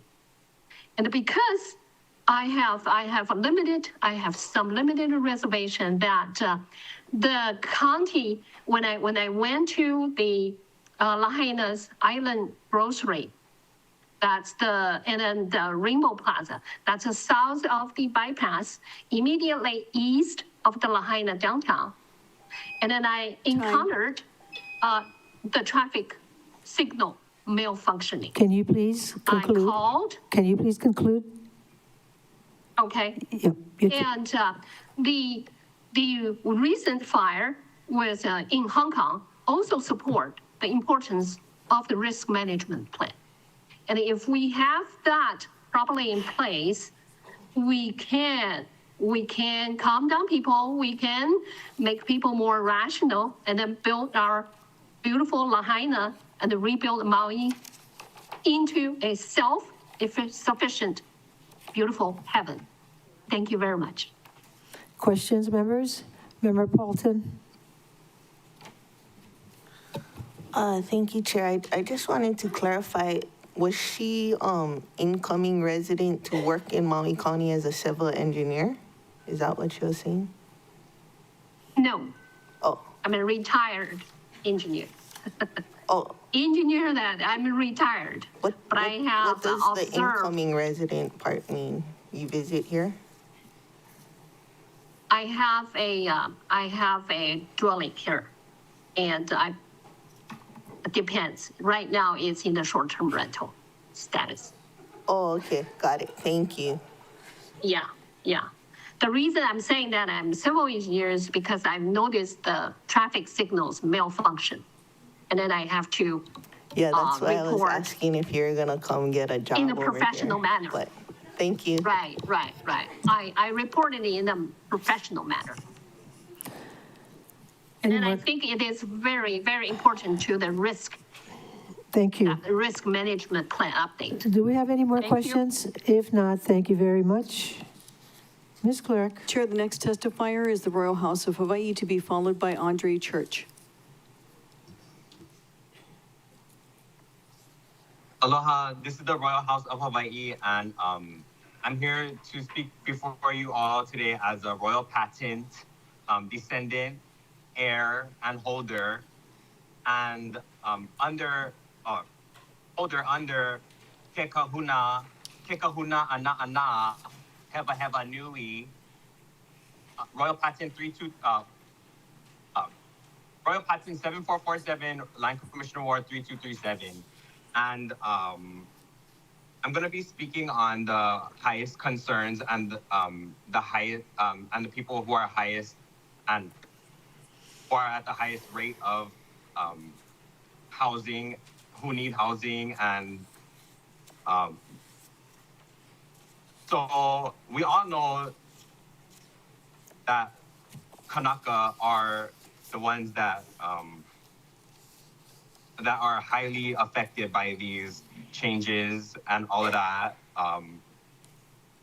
But the thing is, I agree, and I agree with this bill though, but not only you guys should end the rentals, but you guys should also have to give back the lands.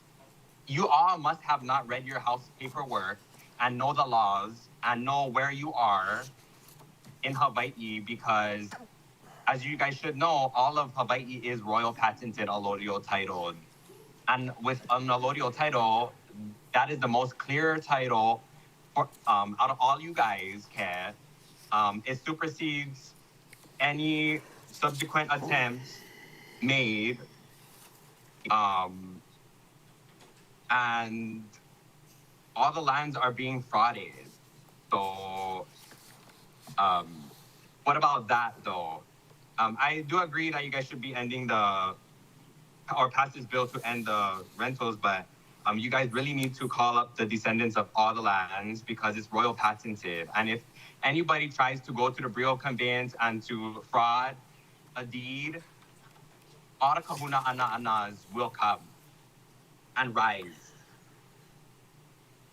And what is that called? Stop frauding Hawaii. To all the people that I heard saying like, oh, these businesses, this and that and that. What about us? My family and many other families have been here for over 100 generations and still is over here. How's that one? How you think us feel? And you guys only been over here fucking only you guys generation. The Royal House, watch your language. The Royal House, yes, that's right, the Royal House of Hawaii. Kapungilong Buku. Fuck. Fucking tell me how to fucking speak over here. I'm a kingdom bitch. Any questions for the testifier? If not, thank you. May we have the next testifier? Chair, the next testifier is Andre Church, to be followed by Stephen West. Andre Church. Oh, this side.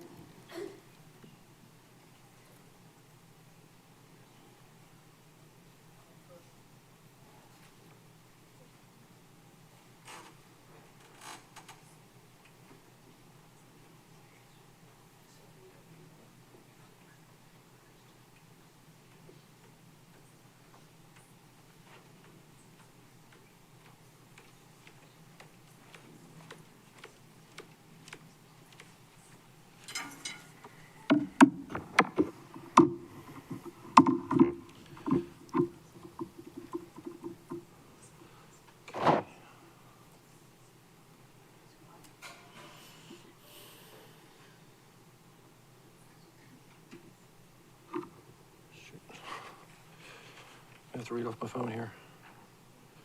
1 second.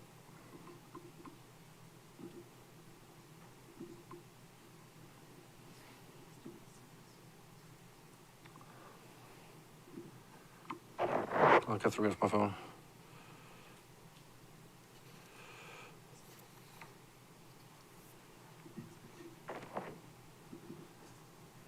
Okay. Aloha, council members. I would want to start off by offering my condolences for your beloved colleague, the late Tasha Kama. My name is Andrew Church. I'm here to strongly oppose Bill 9. My immediate family was born and raised on the islands of Maui, Molokai, and Oahu. My family survives solely on our rental income. Bill 9 would essentially wipe out our entire household income. Mayor Bisson's bill Mayor Bisson has introduced a bill that is based on flawed data, based on amateurs in his administration. I didn't mean to word it that way. I meant by people in his administration. Bisson's attempt to provide, that was badly worded, I apologize. Bisson's attempt to provide housing for one family could leave my house homeless. We all agree that Maui needs affordable housing. Bill 9 is not the solution. Most of you, the council members, agree that Bill 9 is flawed to some degree. I know there's absolutely no clear plan to replace the $80 to $90 million in tax revenue once Bill 9 takes effect. On March 12, 2025, Mayor Bisson held a town hall in Kihei where he said point blank he needed 2,500 units on the mandatory list to cure the housing problem, under his plan. He said he definitely did not need all 6,100 units currently on the mandatory list. He said there were many units on the mandatory list that were obviously resorts and were not intended to be workforce housing. I have a speech recorded on YouTube if you want to see it. Accepting the TIG's recommended exemptions would put Bill 9 closer in line with the bill's plan of 2,500 units. Earlier this year, I had both my units listed on the MLS and received 4 cash offers. All offers were from mainland cash buyers looking for a second home. I had 0 offers from local residents. Furthermore, my units have major flooding issues. I cannot obtain individual flood insurance now, and if I sell, I will most likely have to sell to cash buyers because no lender will finance them without proper flood insurance. Based on our complex's flood history. Regarding the TIG's the TIG's exemption list, the flooding in my complex at 679 South Key Road has been so bad over the past 2 years that cars have literally floated into South Key Road. The water is up to the windshields, and our dumpsters repeatedly have ended up in the ocean. My complex, this complex, Key Bay Vista, is on the TIG exemption list, and is just honestly not suitable or safe for affordable housing. Sorry, I'm speeding up here too fast. The TIG recommendation that H3, H4 zoning be created. TIG recommended that H3, H4 zoning be created for the exemption list. These zoning changes must be implemented before passing Bill 9. Passing Bill 9 must be 100% contingent on TIG's zoning recommendations before implementing Bill 9. Please remember that you are responsible for all members of Maui, not just a small group. It's just a select group. I respectfully ask you to vote no on Bill 9. Thank you. Questions, members? If not, thank you very much.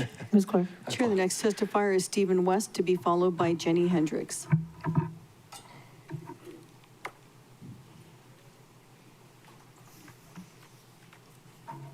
Mr. West? Is he online? He's supposed to be online. We can move on to Jenny Hendricks and come Okay. back to Mr. West. Jenny Hendricks, this is your opportunity to testify.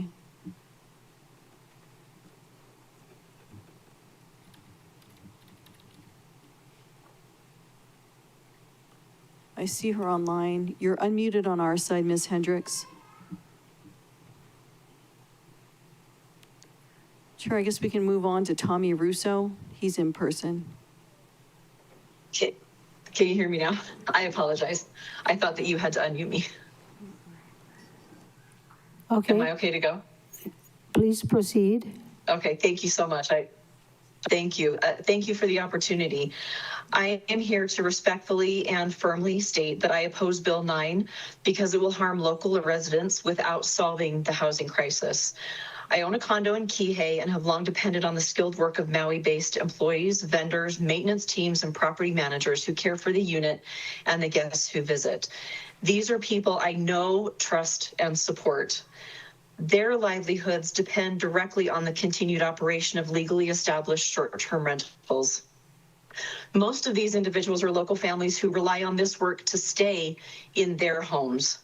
I have heard story after story from cleaners, landscapers, reservation coordinators, local contractors, restaurant servers, retail workers who tell me that the income from vacation rentals is what allows them to pay their rent, cover childcare, afford groceries, and support their extended families. This puts those families at immediate risk.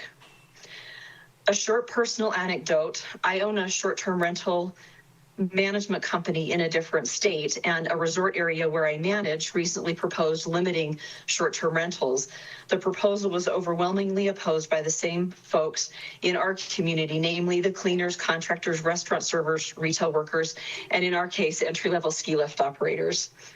The proposal was pulled because the town council realized the negative economic impact it would have on our community because of the loss of tourism, which is the backbone of our town.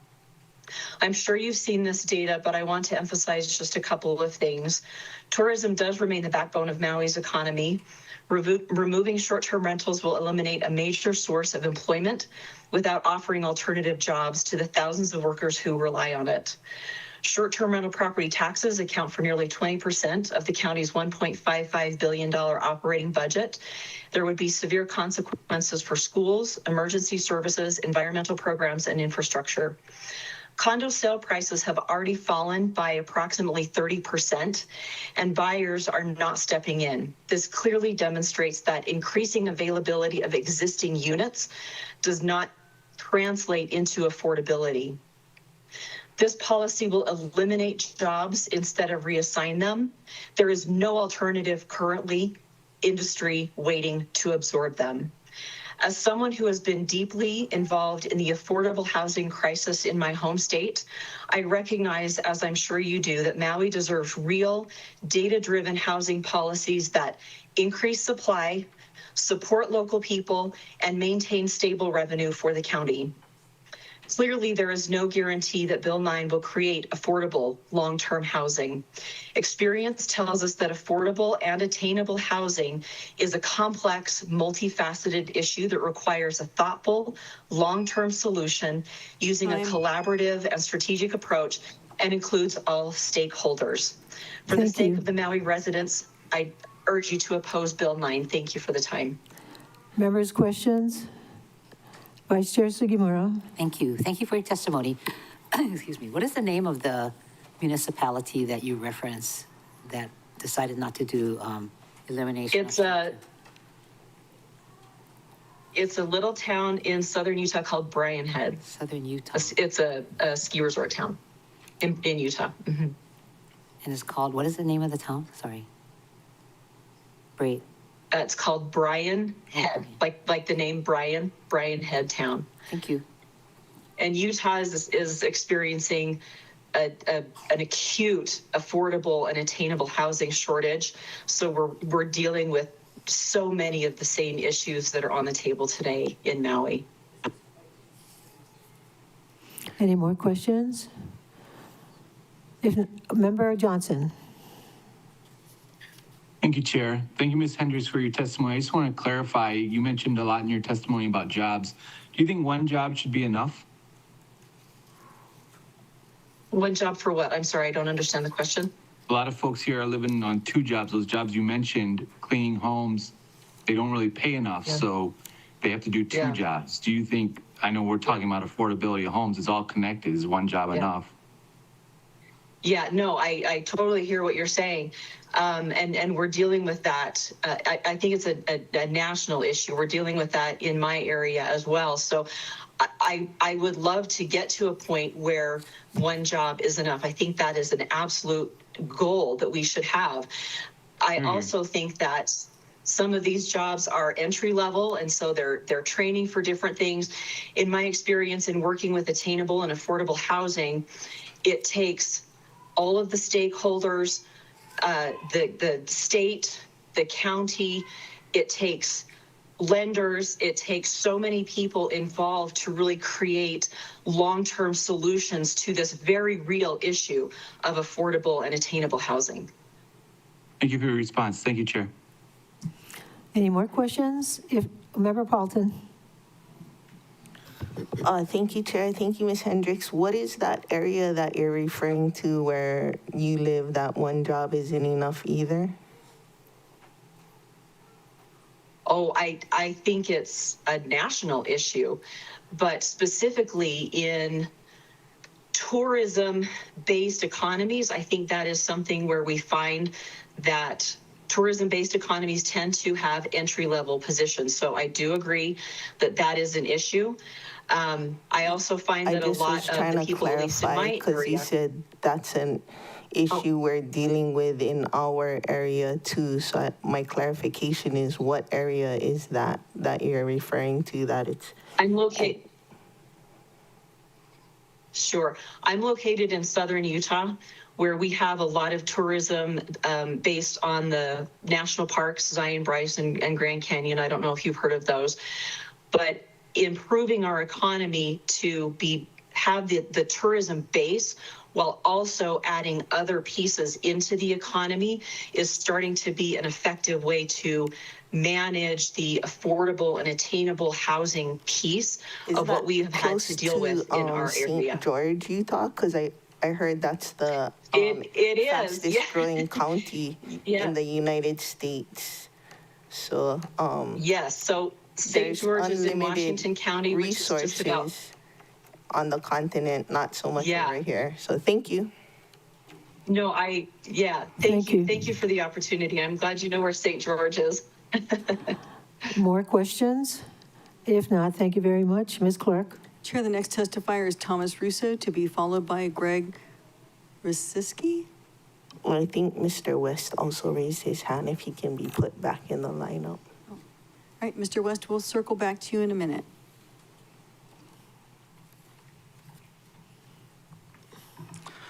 Aloha, council members, chair. I do take a little offense that clerk referred to me as Tommy earlier. I don't really appreciate that, but thanks anyways.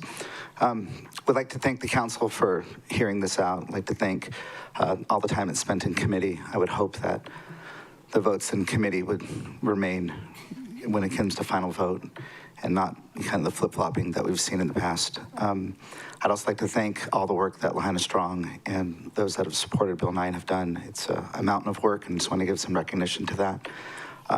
Just want to give my support for Bill 9 and urge that it passes. Thank you. Questions, members?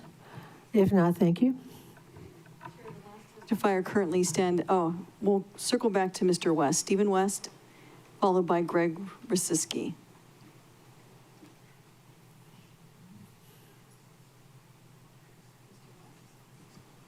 Mr. West, are you online? We can see you. You're unmuted on our side.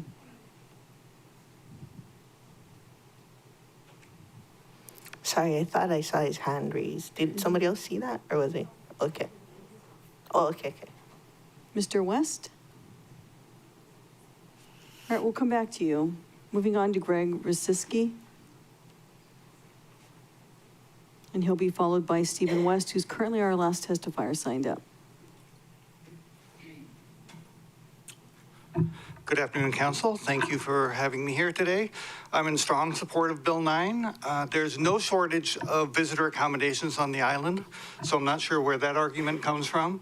I can only keep reminding myself 94% of these properties are owned by non-county residents. So that's 6% that could potentially be affected.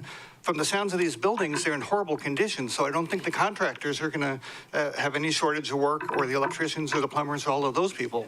So I'd like to just kind of thank the TIG for their work. And one of the things that really kind of stands out to me is that the TIG seemed to address a lot of the council members that voted no's issues. So I know South Maui has a lot of properties that are on this potential list.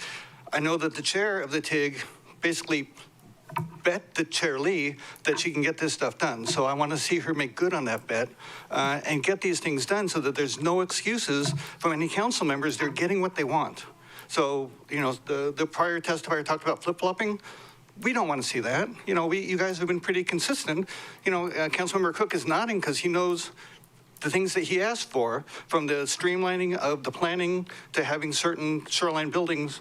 That's all covered by the TIG. So I just want to say that's that part. And let's not forget the residents. These buildings had residents at one point. They can have residents again. I'm a Lahaina survivor and a guest of FEMA. I've been in multiple small units with one parking space. It didn't kill me. I'm still here. I'm still pursuing my building permits. I want to move back home. But there is no reason why any of these properties are unsuitable for residents. So thank you very much. I know it's been a long day. I'm done. Questions, members? If not, thank you. Chair, going back to Mr. West, he's currently our last testifier that signed up, and we can see him online.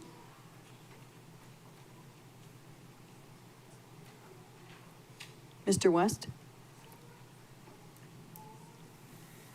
You're unmuted on our side. You can see him? He's online, Chair, but He's not unmuted on his side.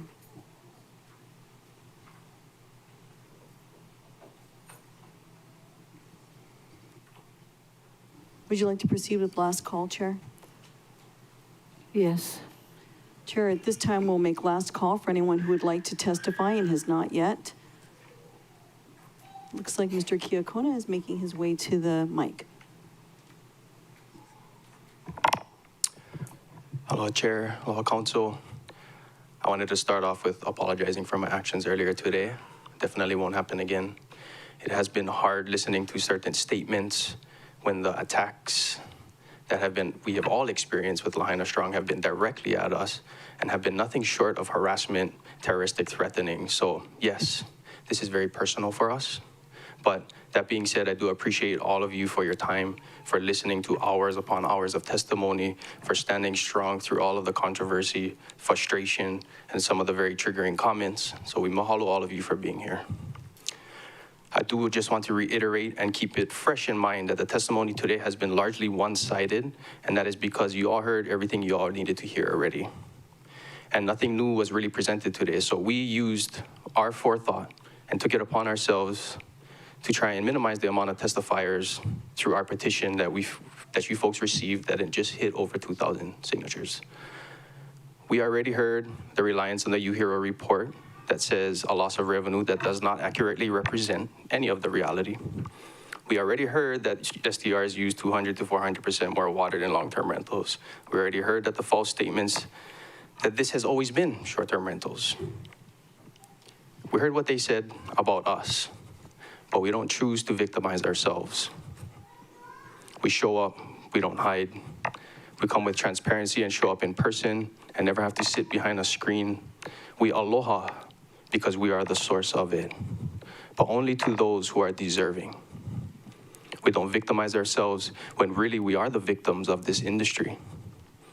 And that is what hasn't been heard yet, the breakdown of this business model.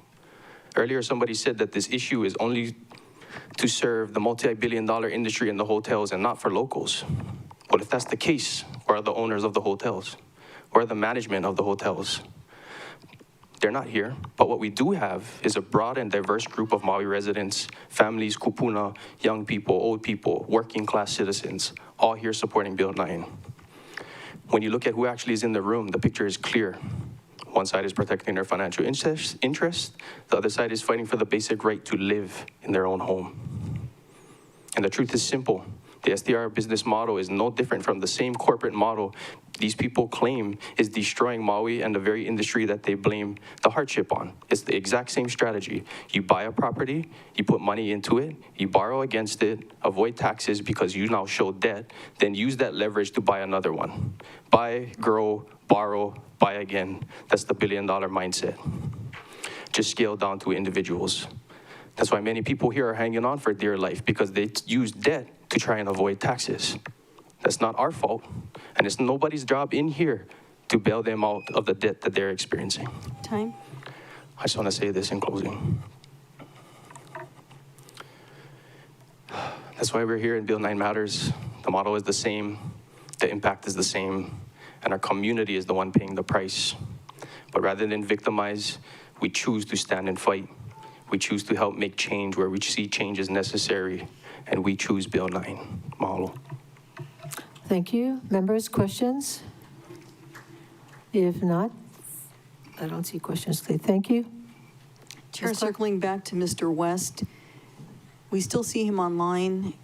He's unmuted on our side, but Mr. West, if you could press *6 and see if that might help you. In the meantime, this is last call. If there's anyone else that would like to testify, you can raise your hand in Teams or make your way to the podium. And Mr. West, I'm sorry, we don't see you or hear you, so. Chair, would you like to move on? Oh, there's a phone number if you can see it in our chat. It's 808-977-4067, 808-977-4067, and you would add in the ID, which is 234 794-559-pound. You should repeat that. The conference ID is 234. Oh, we see you. Okay, yeah. Council members, can you hear me? Yes. Hello, I'm Stephen West, ILWU, Maui Division Director. I'll make my testimony pretty short because, I think you already know our position. Obviously, we stand united with Highness Strong and with our members, with people of the community that lived in these condominiums, these apartments many years ago, local families. We want that opportunity to basically claim back what was for the people, by the people of Maui County, not long-term speculators. People are speculating on making money. This was for homes for local people. Frankly, the position of the ILW is this. We want all transit vacation rentals out of our neighborhoods. Keep the tourists where they belong in the tourist destinations that were originally supposed to be there for. We have housekeepers paying $4,100 a month for rent in a one-bedroom. Some of the properties are just unattainable to get into. So I'll keep my testimony fairly short. Thank you for the opportunity to speak today, but please pass Bill 9. Thank you very much. Members, questions? No questions, thank you. Chair, I'm not sure if this is Mr. West, but we have someone with the last 4 digits, 3876. 3876. Chair, there's no one else signed up after that person, so we can do last call again. If there's anyone present that would like to testify, please make your way to the podium. If you're online, you can raise your hand in Teams. Seeing none, the countdown is 3, 2, 1. Chair, there's no one indicating a desire to testify. Members, any objections to closing public testimony and accepting written testimony? No objections. No objections. So ordered. Ms. Clerk? Chair from the Housing and Land Use Committee is CR 2582, recommending first reading of Bill 9 CD1 2025 to amend the comprehensive zoning ordinance by disallowing transient vacation rentals in the apartment districts as of January 1, 2029 in the West Maui Community Plan area and on January 1st, 2031 for the county's other areas. Okay. Chair. Anyone? So moved. Yes. I move Yeah. to adopt the recommendation in CR 25-82. Second. Okay. Discussion? Thank you, Chair. This is a lot. Your HLU committee met on June 9th, 2025, and reconvened throughout June and July to consider Bill 9, 2025, to phase out vacation rentals as permitted in the apartment districts. After this bill was proposed by Mayor in May of 2024, each of the Planning Commission subsequently reviewed it. While each recommended approval, they also recommended the council consider various related policy issues. While considering Bill 9, your committee received more than 3,500 pieces of written testimony and heard from more than 200 people who presented live testimony.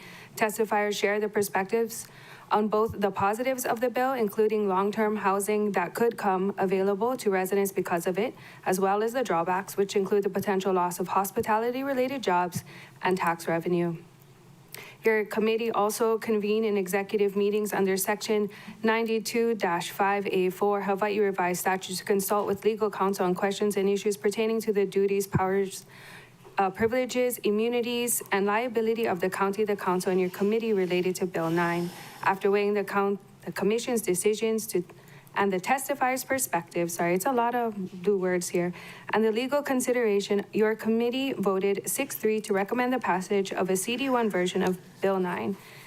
The CD1 version sets the amortization period for TVR uses in the apartment district as follows.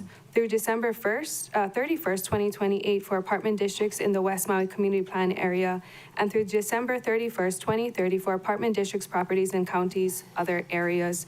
Your committee also recommended a shorter amortization period for the West Maui Community Plan area for several reasons, many of them related to the housing shortage exacerbated by the August 2023 wildfires. Other changes to the CD1 version include clarifying that validly existing timeshare units or timeshare plans and uses permitted and operated within the terms of a variance and other uses permitted by law are exempt from being phased out, and requiring the Director of Finance, with the Planning Director's help, to provide notice to relevant property owners of the permitted uses being phased out and other pertinent information. I do have 2 ASF for some clarifying language for the body's consideration that I'd like to introduce at the appropriate time. For now, I will yield the floor to others to comment on the bill. Thank you, Chair. Members, discussion. I'll hold my discussion till I see the ASFs. Okay, so no discussion on the main motion? Anybody? Oh, I have discussion, but I don't have it right this. You're gonna So you want to wait till the amendments are finished? Can you please? Yeah. I have an amendment. We're gonna do the ASFs one first. Okay. Thank you. Yeah. And I also have an ASF. Lauren, do you I have think they're it? 2 separate ones. Yeah. Thank you. Chair. Just for your information, we're not following Robert's rules, yeah? Yes, your buddy Rosenberg is who we're following. So can we get a count just so we kind of have an idea of how many ASFs to expect? So I heard we have 2 from member Uuhajens, 1 from you, 1 from member Cook. 4. Any others? 4 total? Okay, great. And then can we get them in our emails or something soon so I can have time to Okay, digest it? what we could do is ask Lauren to distribute all, and then take, 15 minutes? How much? Okay. No, the reason why I cited Rosenberg, who I was going to, is the chair can make her own motion. Yeah, save time. Yes, Ms. Rollins Fernandez. Mahalo, Chair.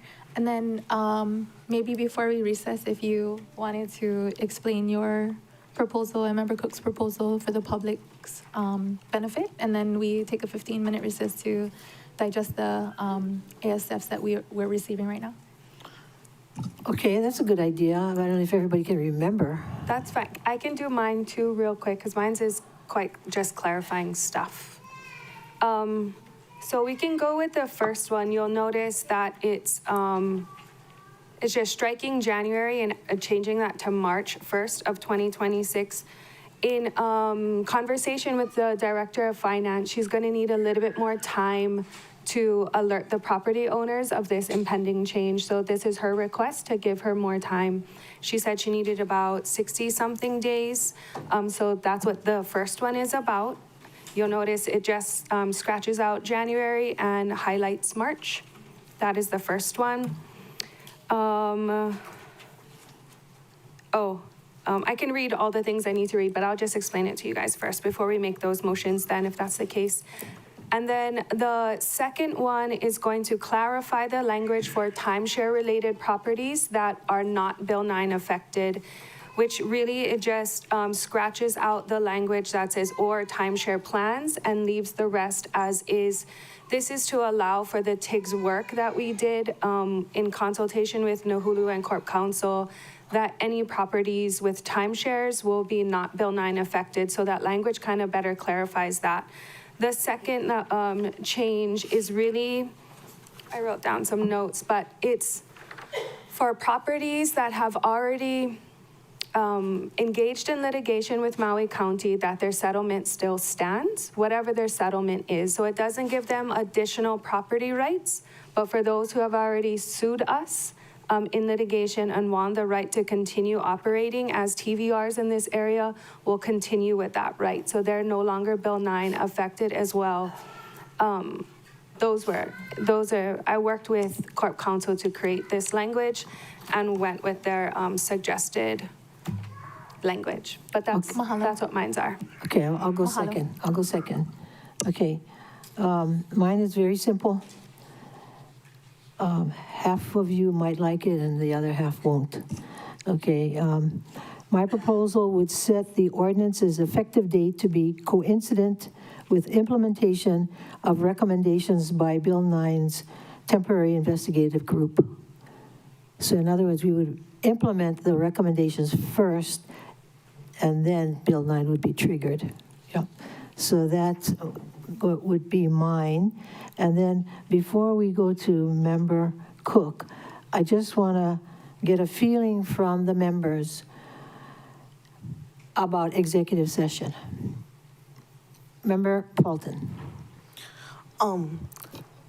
At some point, I would like to know Corporation Council's input on the defensiveness of the bill with the ASFs. I mean, it doesn't have to be right this minute, but at some point before we vote, I want to hear from them if the ASF is legal and how it affects Bill 9's defense. Member Rollins Fernandez. Mahalo, Chair.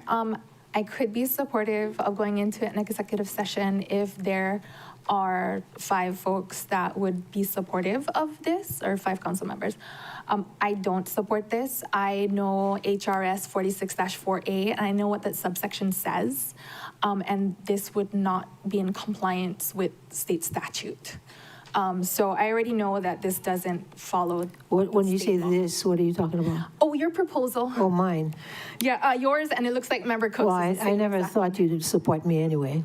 Wait, I support you, Chair. Just not this proposal.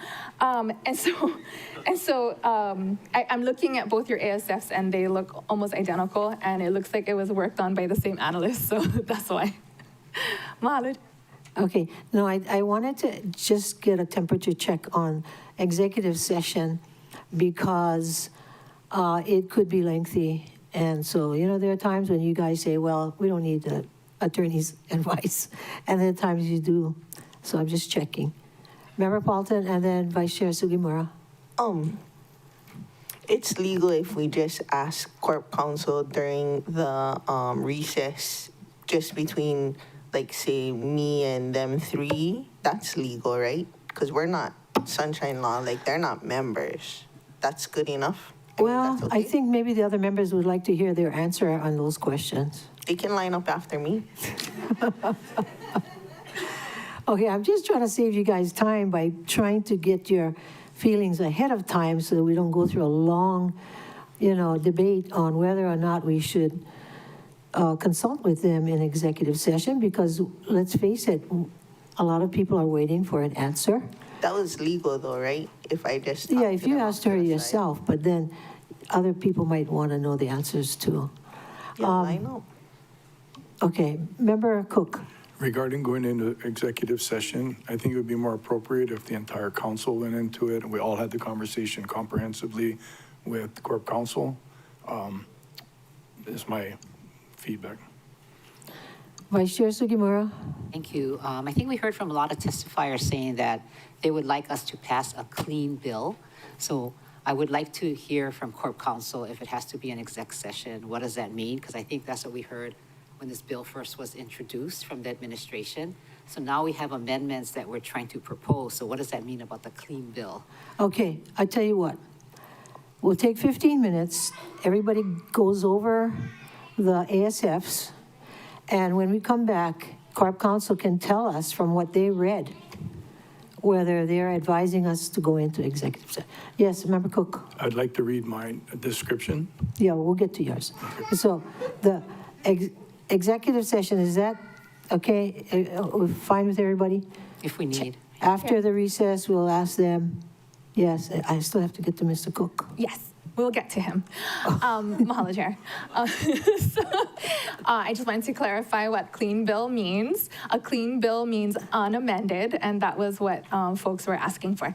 And then, again, I would support going into executive session if there are 5. And if there aren't 5, then I don't think it would be necessary. Okay, good to know. Member Cook?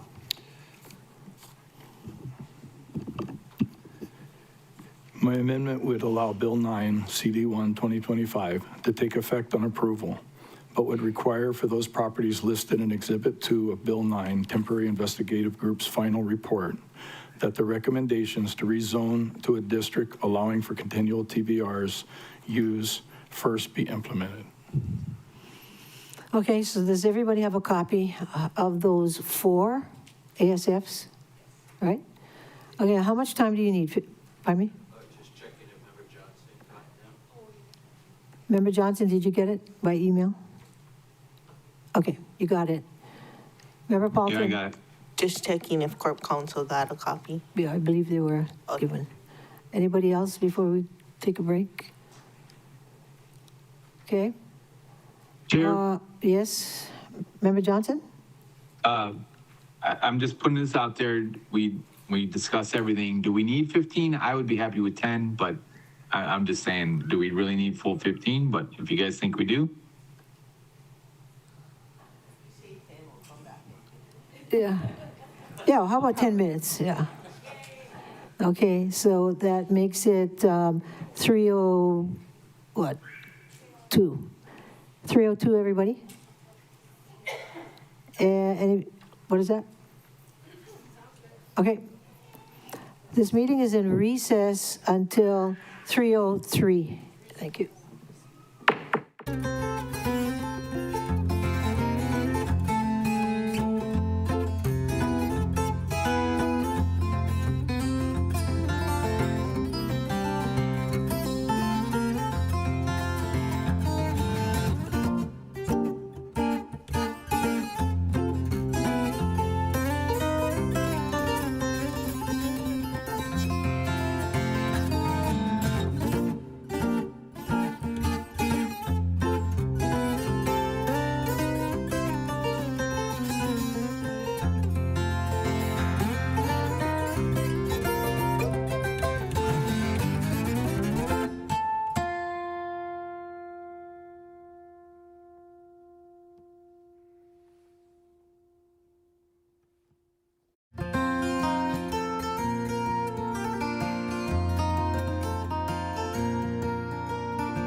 Will the special council meeting of December 1st, 2025, please reconvene? It's now 3:21 p.m.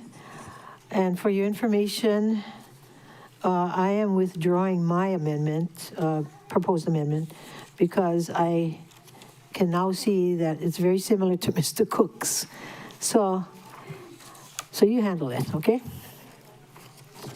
So instead of 4, we'll have 3 ASFs.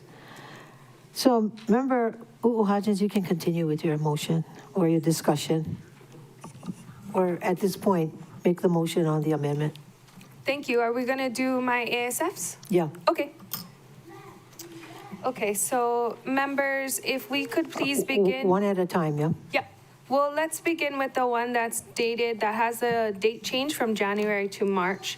So I move to amend section 19.12.070 Maui County Code, proposed subsection D by striking January and inserting March in its place. Second. Moved by Member Hodgins, seconded by Vice Chair Sugimura to pass her ASF. Discussion. Member Hodgins. Thank you. Bill 9 CD1 requires the Director of Finance with the Director of Planning's help to provide notice to relevant property owners of the TVR phase-out. The Director will not have enough time to issue the notice by January 1, because that's in next month. The proposed date of March 1st gives the directors enough time to provide the required notice while still ensuring the notice goes out in a timely manner. Thank you, Chair. Okay, any more discussion? Member Rollins-Fernandez? That one. Mahalo, Chair. I speak in support of the motion, and mahalo to the analysts that helped to prepare this ASF for highlighting the amendment to make it very easy to find. Mahalo, Chair. Anybody else? All those in favor of the motion, please raise your hand and say aye. Aye. Okay, that's 8 ayes, 0 noes, motion carries. Member Hodgins. Thank you, Chair. Moving on to my next ASF.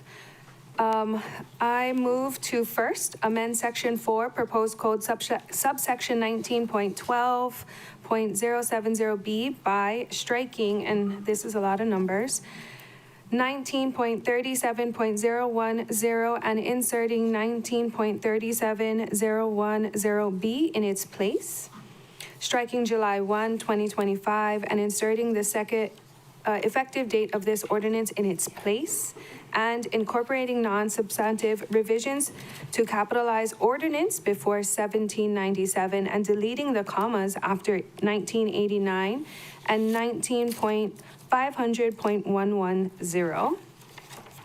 Second, amend Section 4, proposed code subsection 19.12.070C by striking the phrase or timeshare plans.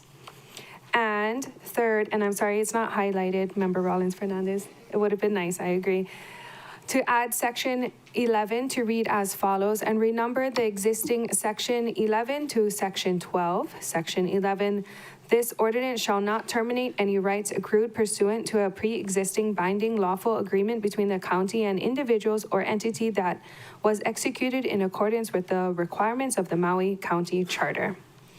Thank you, members. And again, I did work with Corp Counsel on this language as well as OCS. So if they have anything they felt the need to include, please feel free to ask them. Thanks.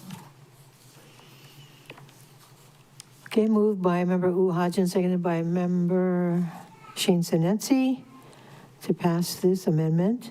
Any further discussion? Thank you, Chair. This is just going to clarify the bill's intent and effect. Thank you. Vice Chair Sugimura, then Member Paulton. Thank you. I would like to hear from Corp Counsel that this is okay. I don't see. Corp Counsel. Thank you, Chair. Thank you, Member, for the question. Corp Counsel doesn't see any legal issue with these amendments. Thank you. Member Paulton. My question was answered. I just wanted to clarify with Corp Counsel that this is pretty much just clarification and it still counts as a clean bill. Thank you, Chair. Thank you, Member Paulton. Yes, we believe this still, these are clarification amendments. Thanks. Thank you. Member Rollins-Fernandez. Mahalo Chair, I speak in support of the motion.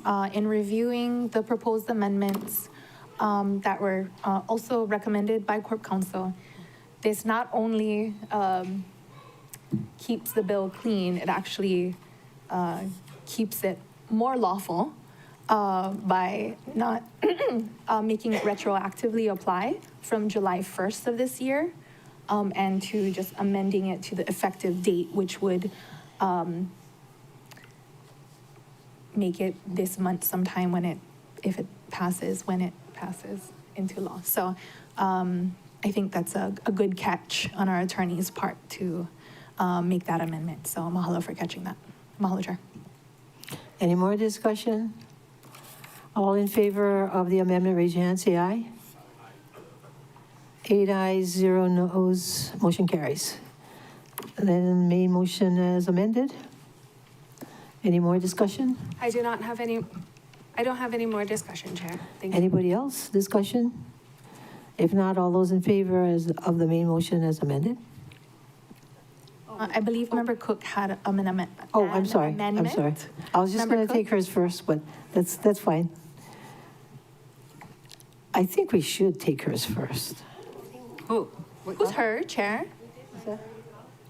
Okay. We had 4. You Okay. withdrew yours. Yeah. Member Ugo Hodgins had 2. We completed both of hers. Oh, I'm sorry, And I what's thought left we is Member just did Cook's. one of yours. Okay, we I did know, 2. we're so fast. Good job I know, being you so guys are very efficient. confusing. Thank you. That happens when everybody works happily together.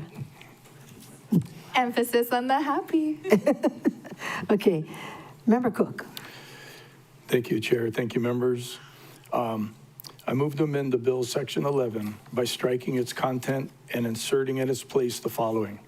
Section 11, which this ordinance takes effect on approval, except for the properties identified in Exhibit 2 of the document on file with the Office of Council Services entitled Temporary Investigative Group on Transient Vacation Rentals and Apartment Districts Final Report, dated October 14th, 2025. As presented to the Council's Housing and Land Use Committee, this ordinance takes effect on approval of one or more ordinances that provide for changes in zoning for the properties identified in Exhibit 2 to a district and allows for transient vacation rental use.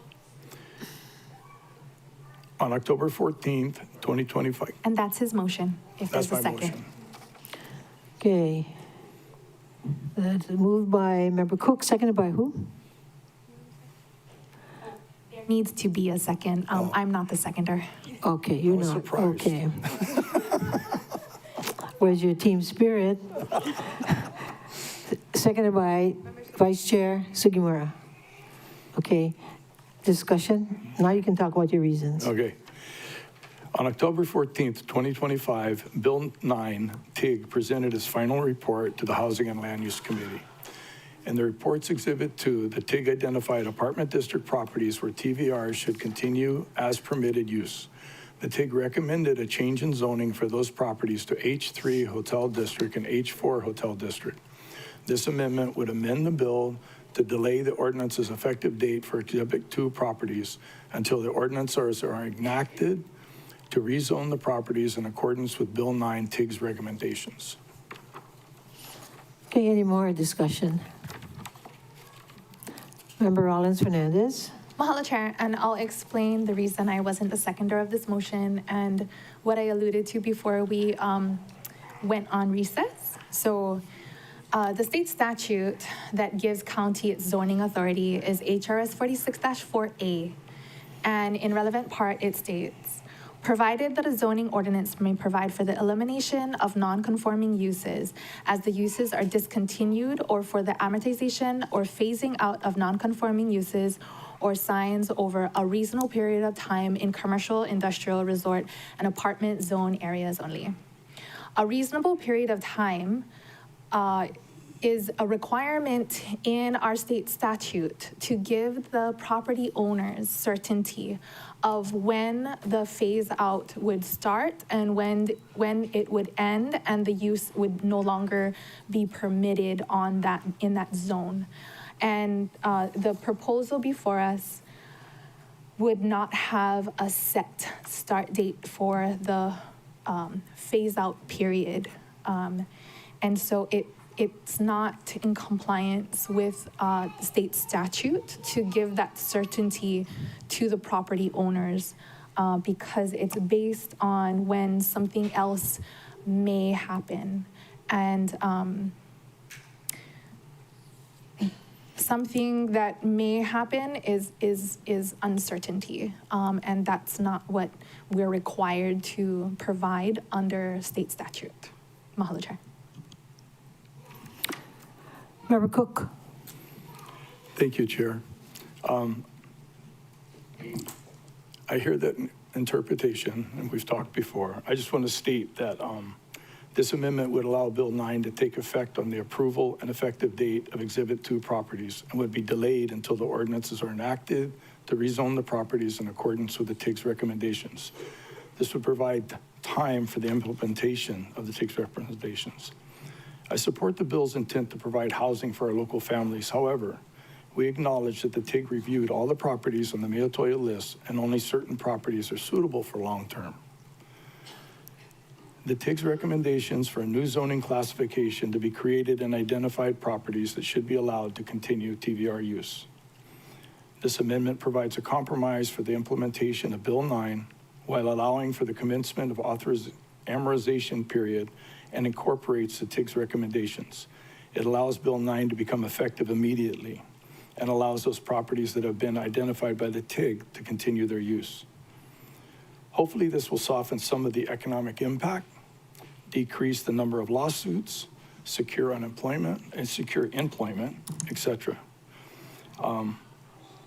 My office has been working with OCS, Planning Corporation Council on the proposed bill to establish a new H3, H4 zoning classification, which has been transmitted to the clerk's office for posting on the council agenda. Bill 9 does not solve our housing crisis, but it does address a need. We need to identify and address the root problems that have consistently inhibited the development of housing and actually start building attainable homes, generational homes for our local families. I'm not an attorney, but basically we do have some certainty in this. The percentage of them, it goes into effect when this is passed. It's simply that we need to implement the TIG requirements. We've conveyed to the community that rezoning is an option, that I believe that it's disingenuous to simply pass Bill 9 and say, and negate the TIG and negate what we've been doing and say, oh, you know, it's going to be, we're going to do something after this. I personally don't think Bill 9 is defendable, passed clean or not. This isn't a disagreement. And I'm looking forward to executive session, but thank you for the opportunity to state my reasoning. I am asking for the members' support of my amendment, and thank you very much, Chair. Member Paulton. I won't be supporting the amendment. So if we're voting, I'm requesting a roll call. I guess for my discussion, it would just be if Corp Counsel concurs with Member Rollins' estimation of the situation. Thank you, Chair. Thank you for the question. I can't say too much outside of executive session. We do anticipate various legal challenges to Bill 9, no matter what. And for all the reasons we discussed earlier this year, we think it's going to hold up to all of those legal challenges. We can never be certain, but we believe it's in its strongest form, as is with Member Hodges' amendments. Thank you. And yeah, no, I was just going to say any changes, such as those referenced in Member Cook's amendment, will create new legal challenges that we believe make it less defensible. And we can explain more only in executive session if the body needs to hear it. Thanks. That's perfect for me. I don't need to go into executive session either. Thank you. Vice Chair Sugimura. I look forward to hearing what the Corp Counsel has to say in executive session, because clean bill, right, that whole concept. Well, my point is, as I tried to make earlier, Vice Chair, is that if something doesn't have that much support, well, if there are enough votes to pass something, and let's say there's not enough people that could make a change that could stop that vote, there's kind of no sense going into executive session, because I don't think that would make it any difference. See, so the way I count the votes now, looking at everybody, it doesn't look like this is going to pass. Oh, what did you say? Going to exec session, you need 6 votes? Well, we can't, we're 4-4, and we're in a situation where it's difficult to pass anything. So there's no need to go into executive session if the writing is on the wall already, is what I'm saying. Yeah. But even though you probably don't have the votes necessary, I'm supporting your amendment, because I agree with you wholeheartedly, except my list would encompass everybody, actually, because it's not good legislation to put extreme requirements on people and give them no recourse. Yeah, in fact, your recourse would be if something is created down the road. But what if it's not created down the road? We on the council will not be here for more than a few more years, and neither will the planning commissioners. So we can't predict how people are going to vote in the future. I mean, that's foolhardy to try and do that. And some of us are very concerned about the horrendous economic impact of such a bill. But at least yours was kind of a compromise, Mr. Cook. Yours, to me, it was an attempt at compromise, which is always good.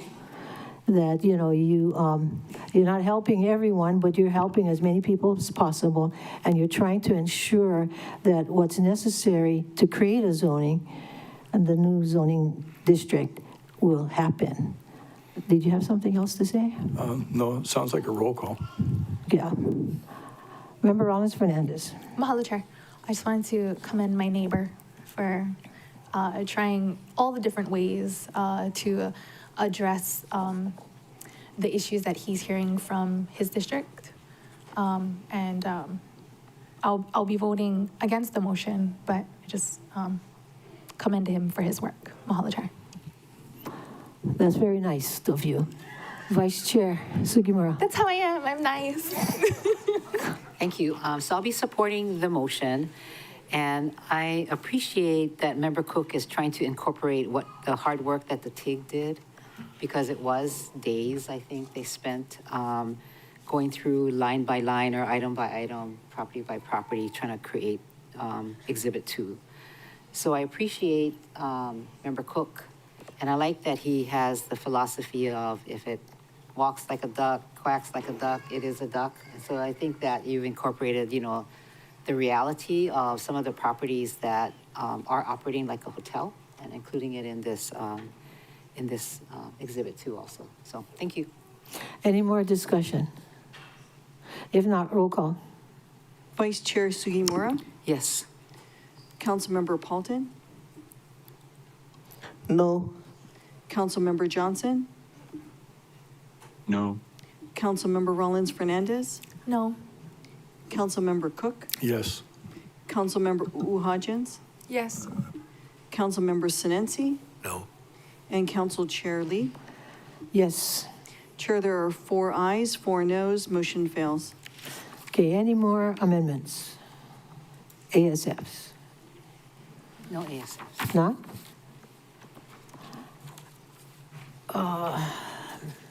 Member Cook.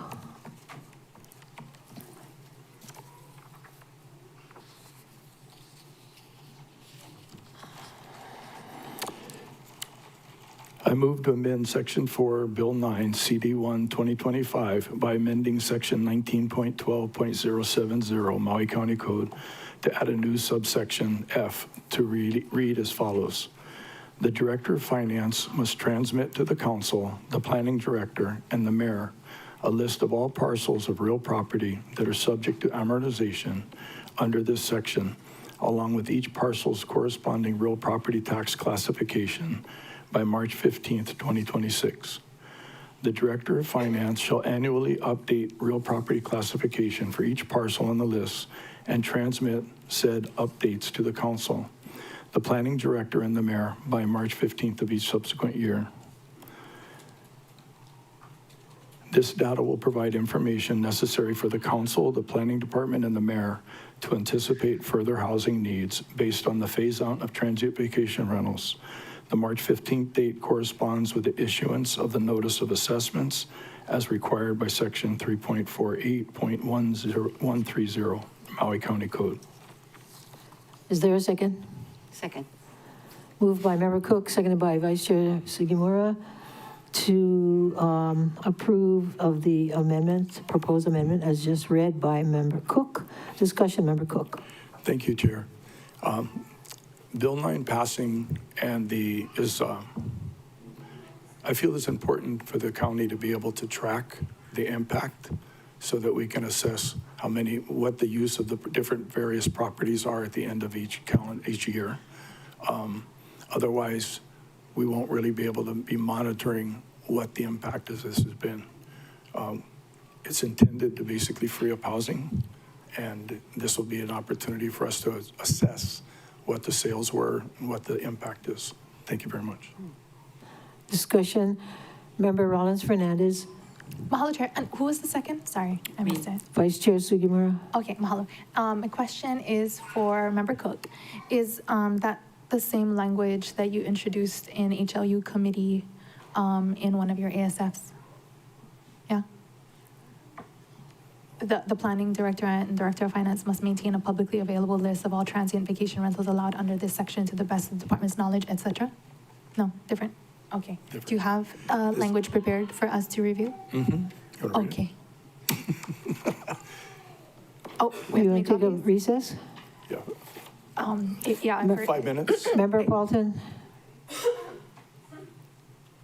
Just a quick question.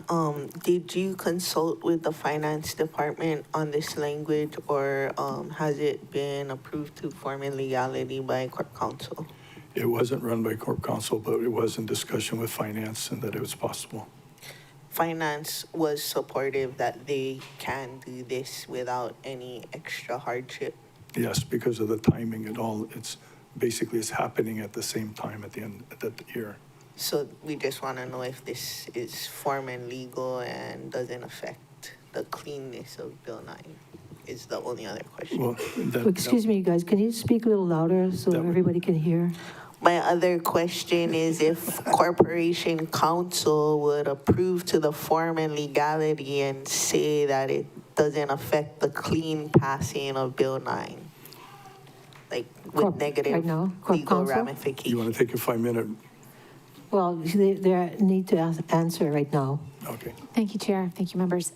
We would like to see the written proposal, and then we can give you an answer. Okay, we'll take a 5-minute recess to 3:50. Oh, but before you do, is there any more of these oral kind of things so that they can look at them all at the same time? That's the last one? That's your oral? Okay, got it. Oh, your only oral, got it. Okay, 3:50, returning. Chair, sorry, Yes. before you recess. Can we receive a copy of it if it's, okay, I just wanted to procedurally make sure that we would be able to get a copy of it during the recess, yeah. And then my quick understanding of this is just a list of the properties and just having that list for the council to be able to review. Okay, mahalo, Chair. Okay, recess. I have, Oh, what was your question? never mind, that's all right. What's your question? So one of the things Talk louder. that just happened, right? Not just, Chair, are we in recess or not in recess? We're in recess, but she's asking it because if it's relevant, if the staff has to make copies or whatever. oh, no, that's okay. I have a question, so that's okay. It's Okay. not a All right. amendment. Okay, recess till, what did I say? 3:51 now.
will the December 1st, 2025 special council meeting please reconvene?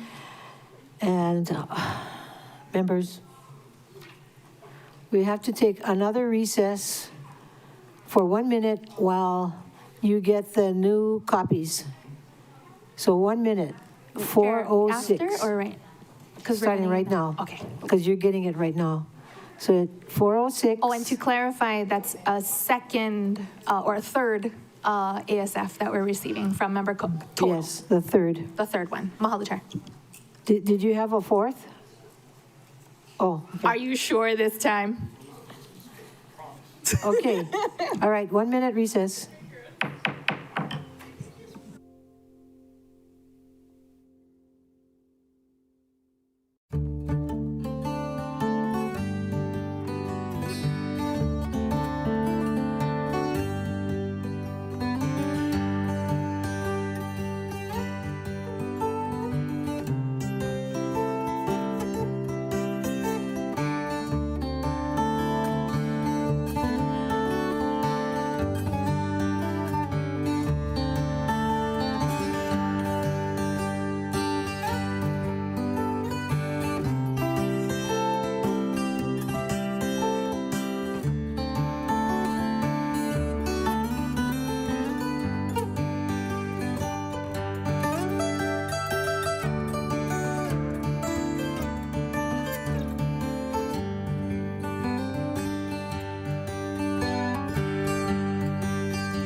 Will the special council meeting of December 1st, 2025, please reconvene? Yeah, Mr. Cook, you gave us, you already read one ASF, and you made a motion on that, and seconded by, was it Vice Chair Sugimura? Then we need to vote on it after we have discussion, okay? Do you have any more discussion? My discussion was, I did show it to Corp Counsel, had a discussion, and also Marcy from Real Property looked at it. The only change would be the last line by March 15th, instead of each subsequent year for the next 5 years. Basically, so this would have an end date, and the reason is it for monitoring and recording the difference in the use of the properties, and it wouldn't be necessary after the 5-year amortization. Okay, everybody got that? Everybody got that? Member Paulton? Oh, I thought they had some verbiage change as well. Marcy, oh, no, she's not Like here. an of to a to or a of or something. Corp Counsel? Oh, okay, I see. Go ahead, Corp Counsel. Okay, thank you. We just wanted to substitute instead of a list to all parcels, a list of all parcels. Just a minor grammatical change. Do you accept that as a friendly amendment? Yes. So instead So of, it would read, go ahead. the Director of Finance must transmit to the council, the planning director, and the mayor a list of all parcels of real property that are subject to amortization under this section, along with parcels corresponding real property tax classification by March 15th, 2026. So a list of all parcels instead of a list to all parcels, and then have it last for 5 years? Okay, got it, thank you. I can support this, Corp Counsel, just double checking that this doesn't, hurt your defensibility, The list is worded will not affect our defense. even if, finance makes mistakes or anything on their list that they transmit to us? Our department doesn't make mistakes. No, seriously, no. It will not affect our defenses, regardless. Okay, thank you. I can support it. Any more discussion on this? Member Rollins Fernandez? Mahalo, Chair. So okay, so we're gonna strike by March 15 of each subsequent year, or what is the replacement language? I'll read the last. The Director of Finance shall annually report the real property classification for each parcel on the list and transmit said update to the council, the planning director, and the mayor by March 15th for the next 5 years.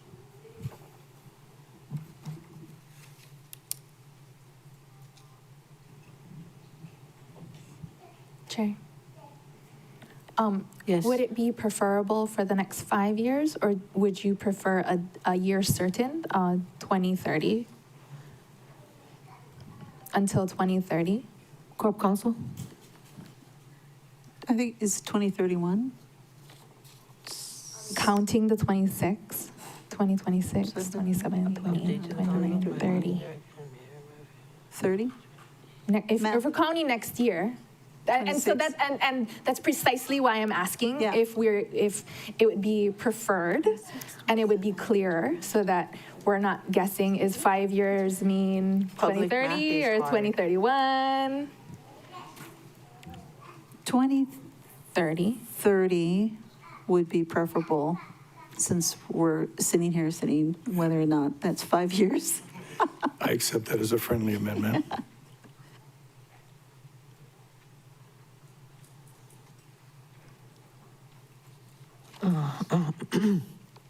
All right. Any more discussion on this? Vice Chair Sugimura? And the reason why we're choosing 2030 is because the South Maui, when that amortization starts, is 2030. So at that point, we wouldn't need any more reports or feedback. We trust that this will all be done. Well, I think that's Councilmember Cook's opinion. I mean, I think that was his suggestion of 5 years. Member Cook? The intent is basically to be able to map at each year what impact it has, whether it's owner occupied or long-term rental. And it's only necessary for the period until the amortization period is over.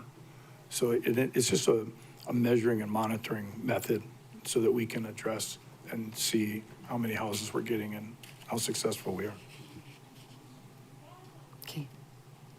I just wonder if you want it 2031, but you trust that it'll be done. Moving right along, folks. We're gonna vote on this. Yeah. As soon as discussion is over. Done. We're voting on this number 3 one, right? Number 3. Okay, just making sure we're all on the same one. Okay? Do we need roll call? All those in favor, raise your hand, say aye. Roll call, Chair. Roll call, Ms. Clerk. Vice Chair Sugimura, Yes. Councilmember Paulton, Okay, sure. Councilmember Johnson, No. Councilmember Rollins Fernandez, Aye. Councilmember Cook, Aye. Councilmember Hodgins, Aye. Councilmember Sinensi, Aye. and Chair Lee. Aye. Chair, you have 7 ayes, 1 no, motion carries. Okay, motion carries. So the next ASF, Mr. Cook.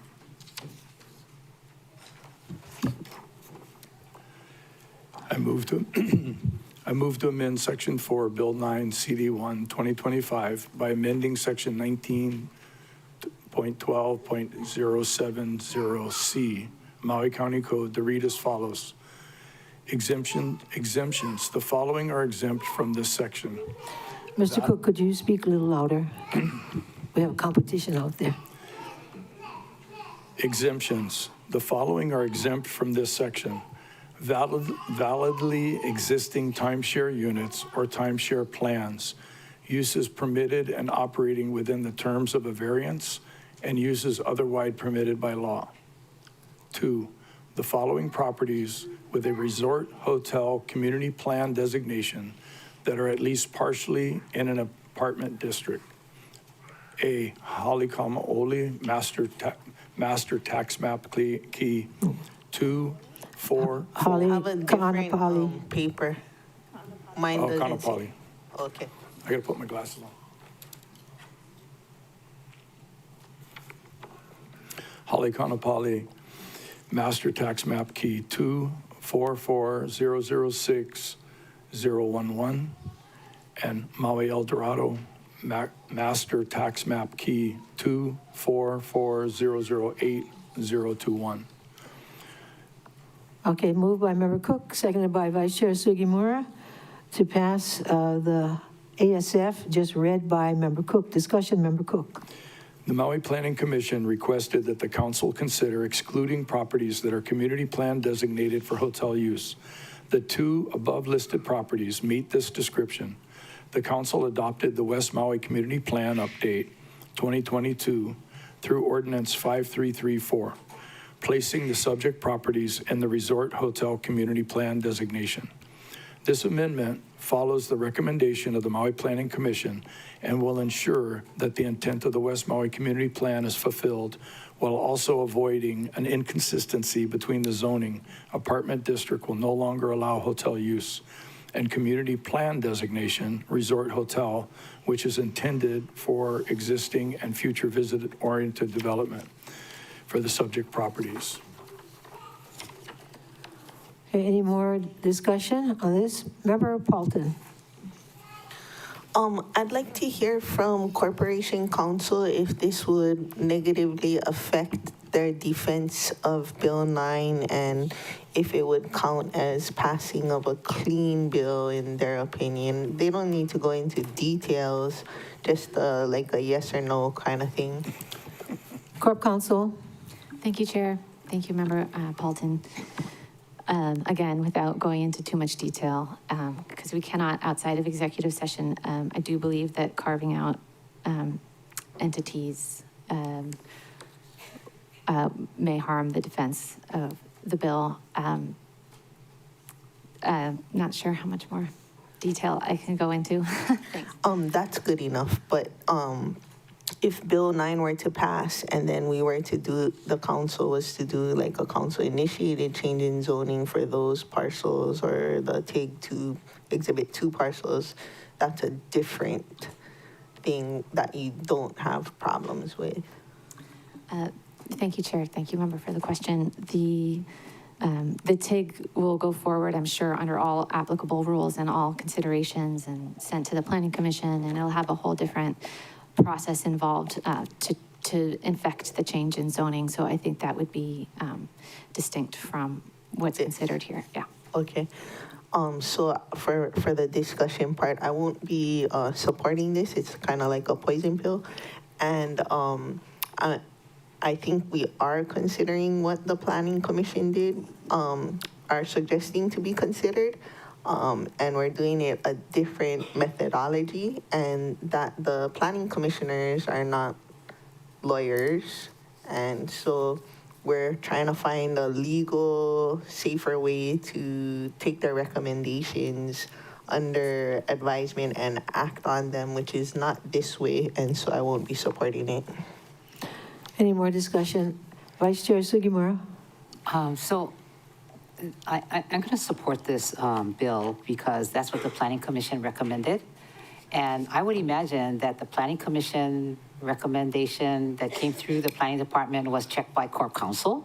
So I don't think that they're not attorneys or, whatever. So we don't give them the credibility that I think they have for this community-based body that we're asking them to review all these bills. So we cannot say, oh, sometimes we like you and sometimes we don't, but I don't agree. Thanks. Anybody else? Member Rollins Fernandez? Mahalo, Chair. I will not be supporting the motion to amend. The request or recommendation from the Maui Planning Commission is just that. It doesn't have the weight of finality the way that the Board of Variance and Appeals does. It's not a final decision. We are the final decision makers that receives recommendations from the planning commissions and provide the public venue for open process to hear from the community to make that determination on whether that recommendation should be approved by the council, who is the final decision makers. Of course, I respect and appreciate our volunteer planning commissioners. And I know how hard they work. I watch them on their meetings and I hear their discussions and I hear them making thoughtful recommendations. And if we had that opportunity to have that discussion and take a vote on that recommendation, then, it would have that finality.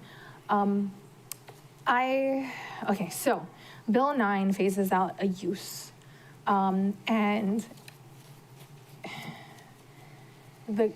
we are moving away from exemptions.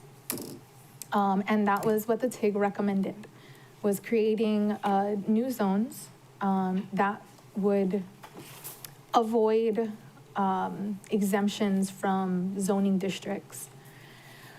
And I think for these two properties, a change in zoning would actually be stronger than an exemption to Bill 9. And again, I'm supportive of a Bill 9 that will have the strongest defensibility in court because, as we heard from testifier after testifier, that they do plan to sue us, and that's their right to. And we, will make our arguments in court and they will make theirs. And I believe that Bill 9 is defensible and does follow the law as set out in state statute and the U.S. Constitution. Mahalo, Chair. Any more discussion? Member Cook. Chair, I'd like to ask Corp Counsel if instead of naming, could it just state properties that have community plan designation a hotel resort? Does that make a difference? Corp Counsel?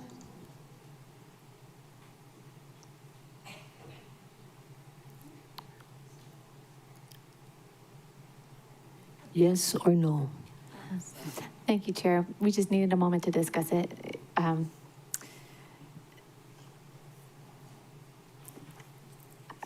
Hold on one second, if that's okay, Member Cook.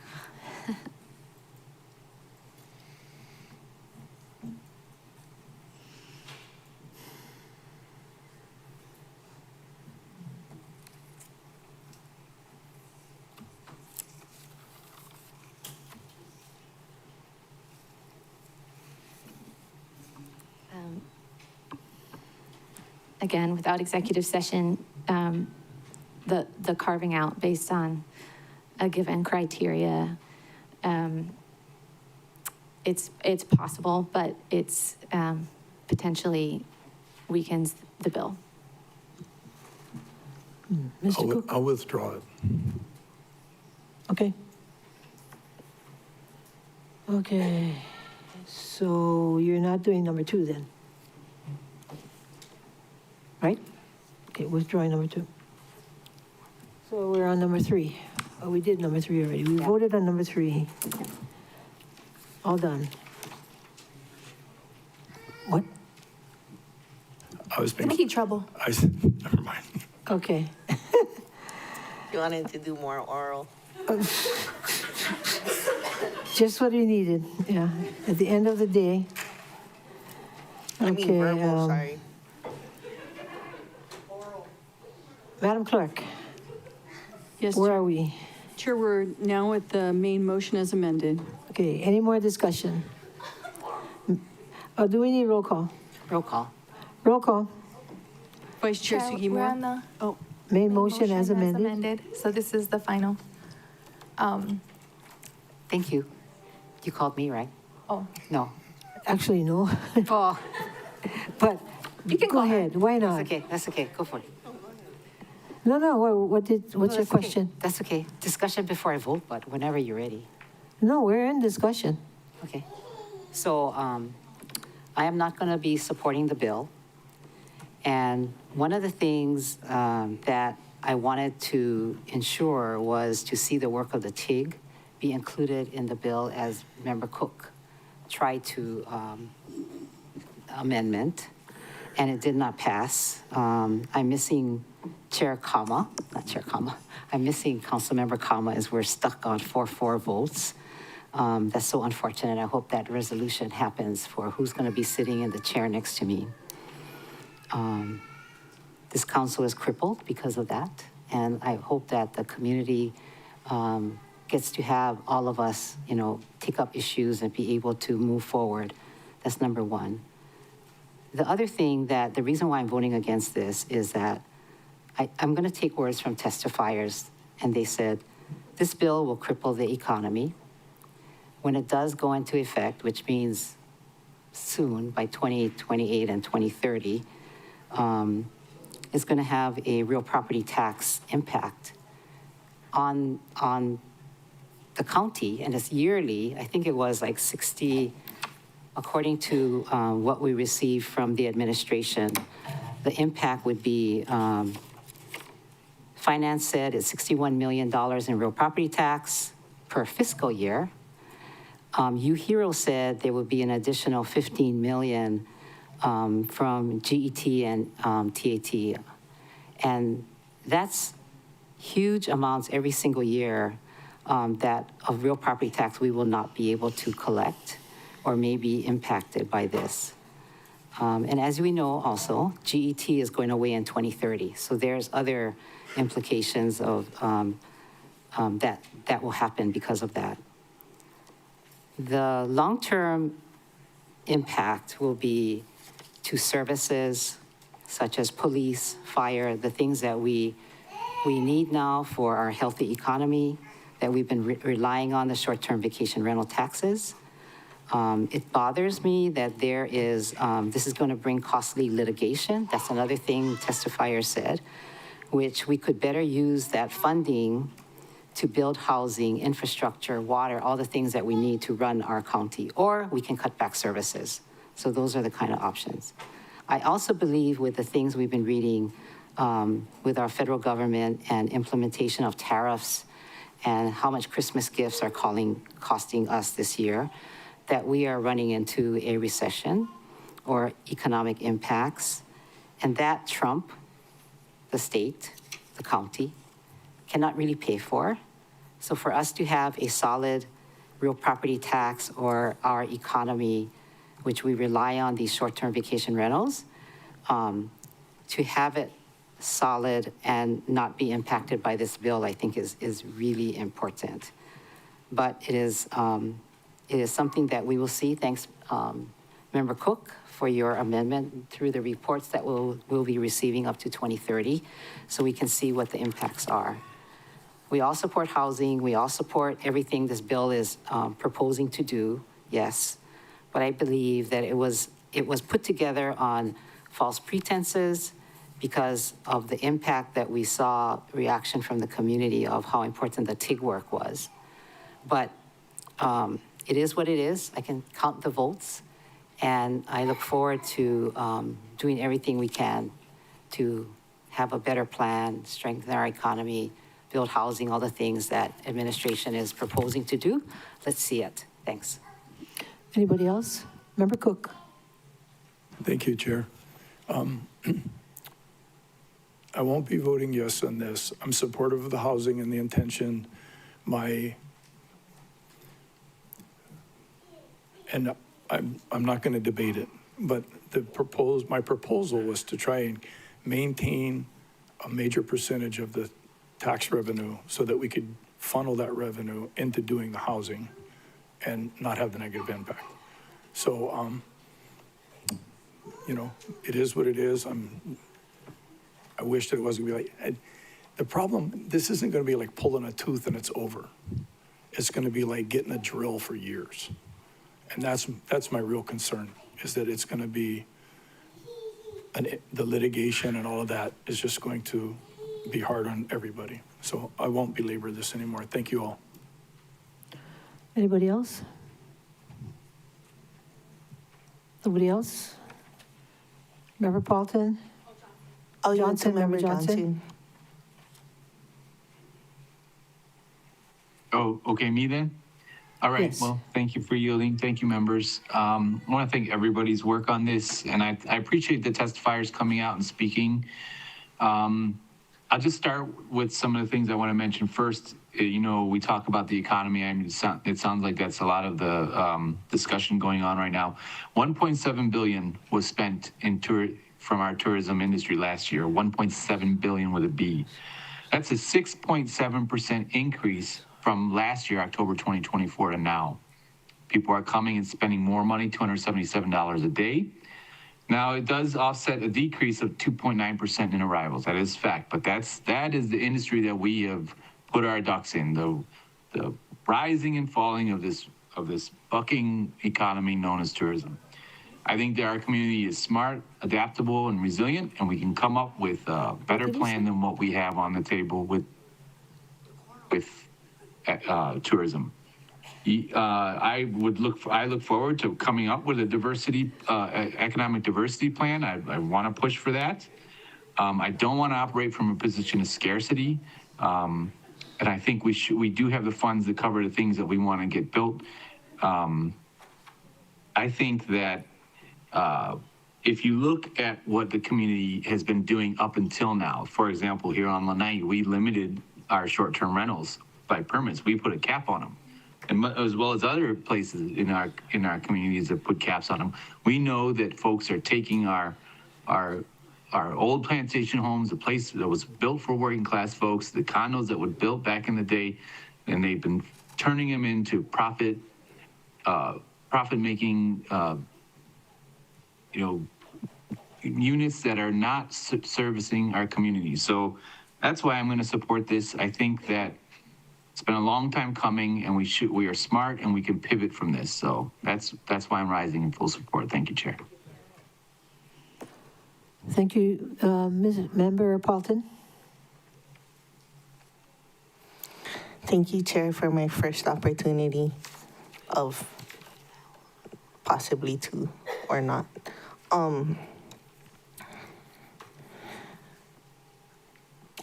The introduction of the World Wide Web was in 1989. The rise of the internet was like mid-90s. I would say most people maybe got their own computers late 90s, early 2000s, possibly, which is, like 20-something years ago. The Airbnb platform was created in like 2008-ish about, and really rose to popularity here on Maui around maybe 2014, 2016. So this history of people saying that they've always had the right to do short-term rental, beyond that time frame was really different. Like you had to use a travel agent and things like that. And so many of us that lived here pre-2000, early 2000s, pre-2008, before the existence of the World Wide Web and whatnot, tourism looked much different in both South and West Maui. And a lot of the testifiers we heard from today act as though they don't remember that time period. Like Ms. Smythe was saying, I remember when Honoko'ai was like filled with local people, and people had places to live, and then they went to work, and that's how it worked.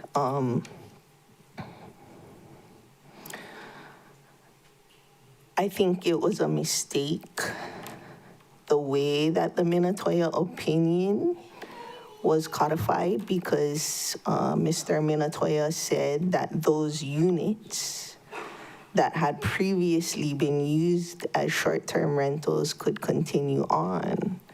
And then I believe it was the planning department of that time that said, oh, that's too hard to keep track of. Let's let the whole entire building do short-term rentals. And then word of mouth came around, like, why are you renting it to a family for $200 a month, $500 a month, when you can make $200 a night, $500 a night? And then living in West Maui at that time, we seen an exodus of families who said that their owners were turning into short-term rental. And at that time, former council member Baisa was working on the short-term rental housing legislation. And so, in the community, the chatter was, how are they doing it? Do they have permits?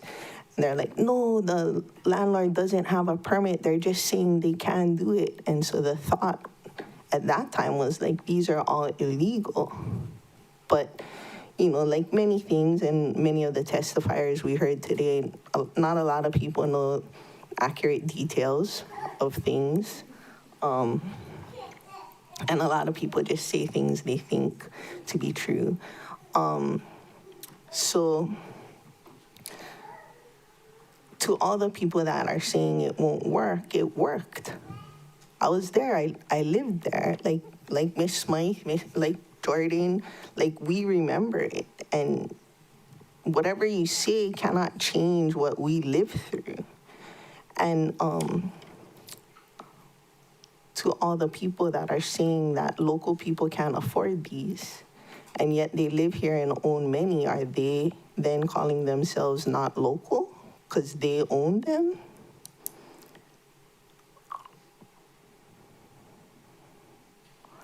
And to the folks that are saying, well, what did we do with all that money? Up until like last month, 2 months ago, last month, our affordability period for a single family home was 10 years. Now it's 15 years. So it doesn't matter. Like, say we made 500,000 affordable homes. In 15 years, they'll be market rate. If 15 years ago, we made 100,000 affordable homes, 5 years ago, the affordability period ran out. So it's a zero-sum game to play that. Why aren't you building housing until you fix the holes in the bucket? Like this workbook has right here. There'll never be enough affordable homes. And what we seen was what they're calling these old homes only steadily increase in value.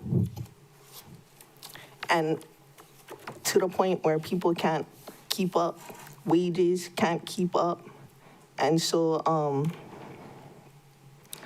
gonna support this bill because pre-COVID, pre-fire, when it was the height of tourism, when all the short-term rentals in West Maui were filled up with vacationers, when the hotels were filled up, our quality of life was horrendous. You couldn't go to the supermarket. You couldn't go out to eat. You couldn't go to your favorite beach and find parking past like 8 o'clock in the morning. And so really, I feel this is like balance, following our general plan. It's not taking away every single legal short-term rental. I feel committed to pass the H3, H4 legislation. I feel committed to those TIG parcels to balance it out. And I support this legislation because, you know, Pukoli Village, Mauka. It's a 201G project. Who even remembers 201G? That never got built. Pulelehua, all its entitlements. There's people on this council that don't support it. Kanapali 2020 was supposed to be built in 2020. We're trying, but it's not working. This isn't the only solution. Programs will have to be developed, but we need housing in all shapes and sizes and income levels. We need housing for the empty nesters who can't maintain a big yard to be able to go to, whether it's affordable or not. We have all ranges of income that people have in Maui County. We have all ranges of locals.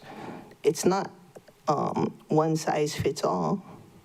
And so I'm supporting this bill to try and bring back our neighborhoods, bring back our families, bring back housing for, you know, our elderly empty nesters who do have a solid income or a big retirement. Maybe they sell their house to an up-and-coming family, and then they have that revenue to buy a house, a unit, that they don't need to cut grass in the yard or do their own repairs. So to me, it's about balance and right-sizing the tourism industry, prioritizing our people over profit, because as we see with how short-term rentals have gone since the introduction of the World Wide Web, the introduction of Airbnb, too much will never be enough for them. Even when it was too much, there was no efforts to limit. So if too much is never enough, then just enough should be more than enough. Thank you. Anyone else? Member Rollins Fernandez. Mahalo, Chair. So for the record, the posted committee report did not state that the recommendation from the committee was a 4-4 split or even a 5-4 split. Committee report posted on the agenda, your committee voted 6-3 to recommend passage of Bill 9 CD1 2025 on first reading. Vice Chair Hodgins and Member Johnson, Lee, Paulton, Rollins Fernandez, and Senensi voting aye. Committee Chair Kama, Members Cook and Sugimura voted no. The difference from opponents and proponents of Bill 9 crystallized their positions today. Some people see Maui as a business, and some people see Maui as our home. Unlike the generational families and residents that have built community here, many STR owners we heard from are free from experiencing the challenge of weighing the loss of family and friends being priced out of a system that is designed to price them out. As was stated in testimony, they have workers. That's a different relationship. As one testifier, Ms. Ness stated, just because some people have invested in the tourist economy does not mean that this community is obliged to maintain such an extractive economy. I added extractive, sorry. Especially when the very nature of that economy is extractive and is causing generational harm to our full population. Unchecked extractive capitalism is an Ouroboros. It's a snake that'll eat itself if not stopped. Unchecked capitalism is what caused the fire in Maui that led to the loss of lives and homes. We heard suggestions of desal, destruction of our environment for profit for the few at the expense of many. Desal is not the direction that our kupuna advised us to go. Our kupuna taught us to live within our means. And if the water that we currently have is insufficient, we don't build desal plants that create far more consequences than we are ready to deal with as a society right now. Those extractors that sold Hawaii as a brand of aloha and happy natives dancing, created an overdependence on tourism and has made Maui County economically vulnerable. Interest rates plummeted during COVID and spiked after that. Residents, are smarter than that to take on a mortgage that is overly inflated and has too high of an interest rate. For folks that are wondering, why aren't residents buying up these fire sale units? The prices of these units have only started to correct to pre-fire levels, not even pre-pandemic levels. Even as we build more housing, the conversion from residential use to tourism use couldn't compete with the industry taking our housing inventory. Technology can and does make things easier, but sometimes easier needs to come with necessary protections. Online platforms made it easier to book as folks travel, but with that ease came the appetite to consume and profit. And I personally saw a proliferation of advertisements to train people on making passive income by consuming our housing inventory here. Housing is a common good, one that needs to be actively protected, like with deed restriction proposed to cap resale prices, to make properties owner-occupied or long-term rental in perpetuity. And what Bill 9 does, which is reclaim the housing that was lost to that consumption. I unashamedly stand with our community members that have taken on the kuleana of protecting our aina and the wealth of knowing who our community are for generations. Mahalo, Chair. Anybody else? Member Senenzi. Mahalo, Chair, for my opportunity. Chair, I will be upholding my vote from committee for all the reasons that I did state then. I'll also entertain a clean bill as recommended by our legal team to maintain Bill 9's legal standing.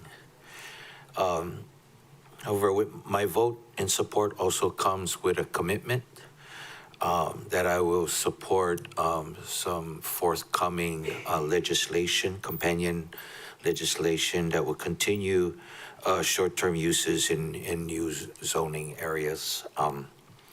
From today's testimony, there was a few people, I think they thought that we were banning all short-term rentals, but we're just banning those or addressing those in apartment 1 and apartment 2 zones, which is after the TIG recommendations would be about 13% of the total. We still have over 23,000 short-term rentals on the island.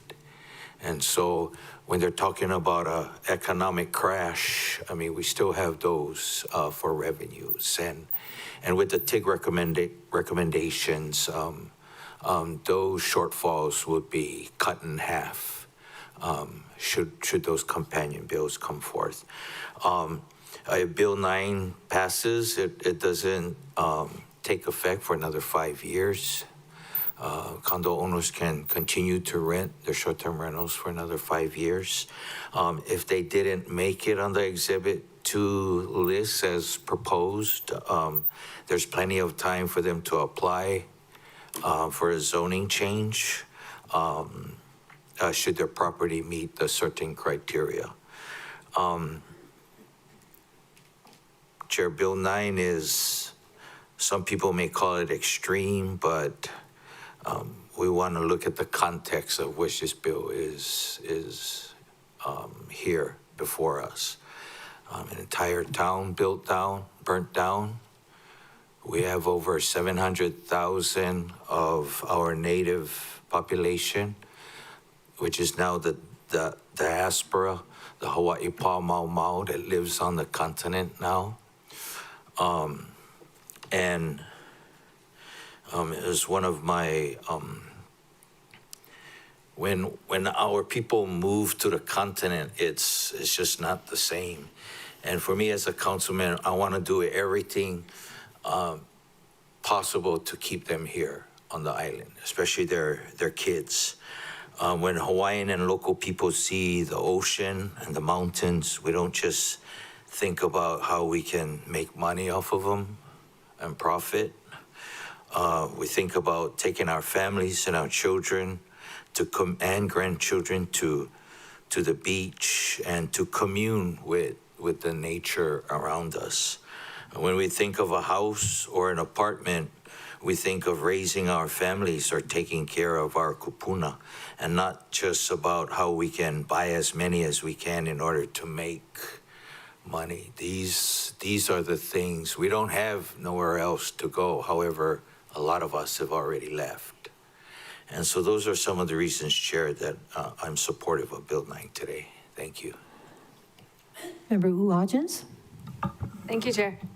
I'll be supporting this as well today. I will caution that I don't think this is going to be the panacea for a housing crisis, because it is indeed a crisis.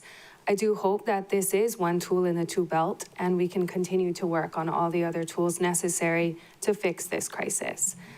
I'm going to work hard with the other council members to ensure that the TIG's recommendation is implemented so that we are not making a decision that will cost us too much of our tax revenue. I don't disagree with Member Sugimura that we most likely will have to tighten our belt. But I don't disagree with you either, Member Sanansi, that this is the only place people call home. There is no going back. This is it. I was telling you earlier, I want to go home, decorate for Christmas. I want that for everybody. So I'll be supporting that for today. Thank you. And I'm going to work with you folks and make sure that the TIG report is done. And so, as I bet you on the floor the other day, so, you know, we all got to work together. I hope you have the cash with you. Yeah. Oh my God. I don't know how much we bet, but, you know, I hope it's just for pride and hugs. Okay, thanks. I'm not one for hugs. You guys take care of all the emotional stuff. I'm the one that pays the bills. Okay. I honestly, don't take this personally because you're not legislators, but I've been in this business over 26 years. And honestly, this is one of the worst bills I've ever seen.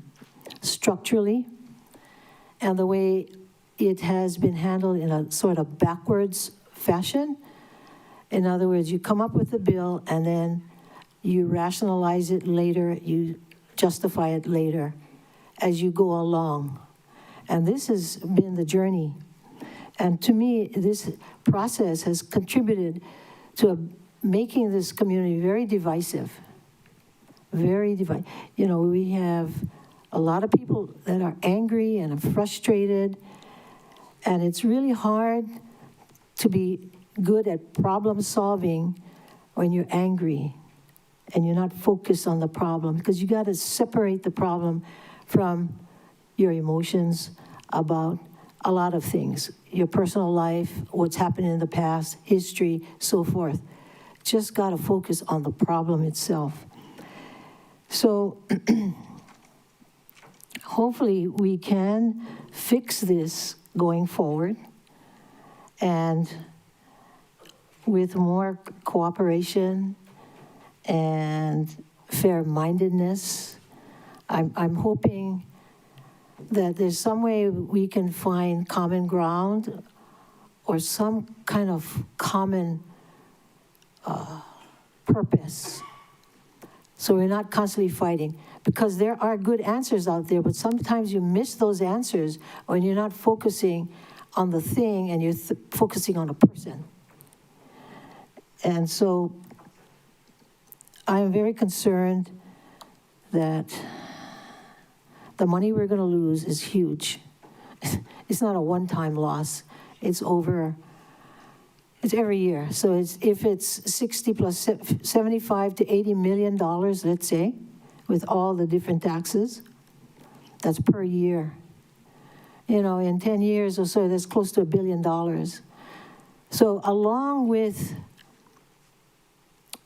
eliminating more visitors, you have to figure out, how do we replace the money that they used to provide?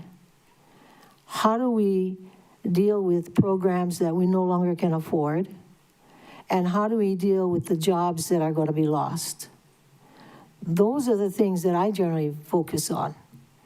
And I'm hoping that somebody is going to help. In fact, everybody. If we all put our minds and, you know, our energy together, we can figure this out. But we can't do this when we're fighting. So I'm hoping the future holds a more positive path for all of us. And I honestly hope it works, because I don't know why people keep mentioning how people voted before. I voted yes with reservations because I had a lot of concerns. I think I mentioned to several people that what I wish would have happened is we would take the monies from the STR taxes and so forth and designate them first to take care of West Maui's permanent affordable housing, brand new, permanent, decent, dignified housing, not cracker box houses that were built in the 60s. I'm talking about decent housing that will last another 50 to 90 years. That's what I'm talking about. That's a solution. Of course, that went right in the rubbish can.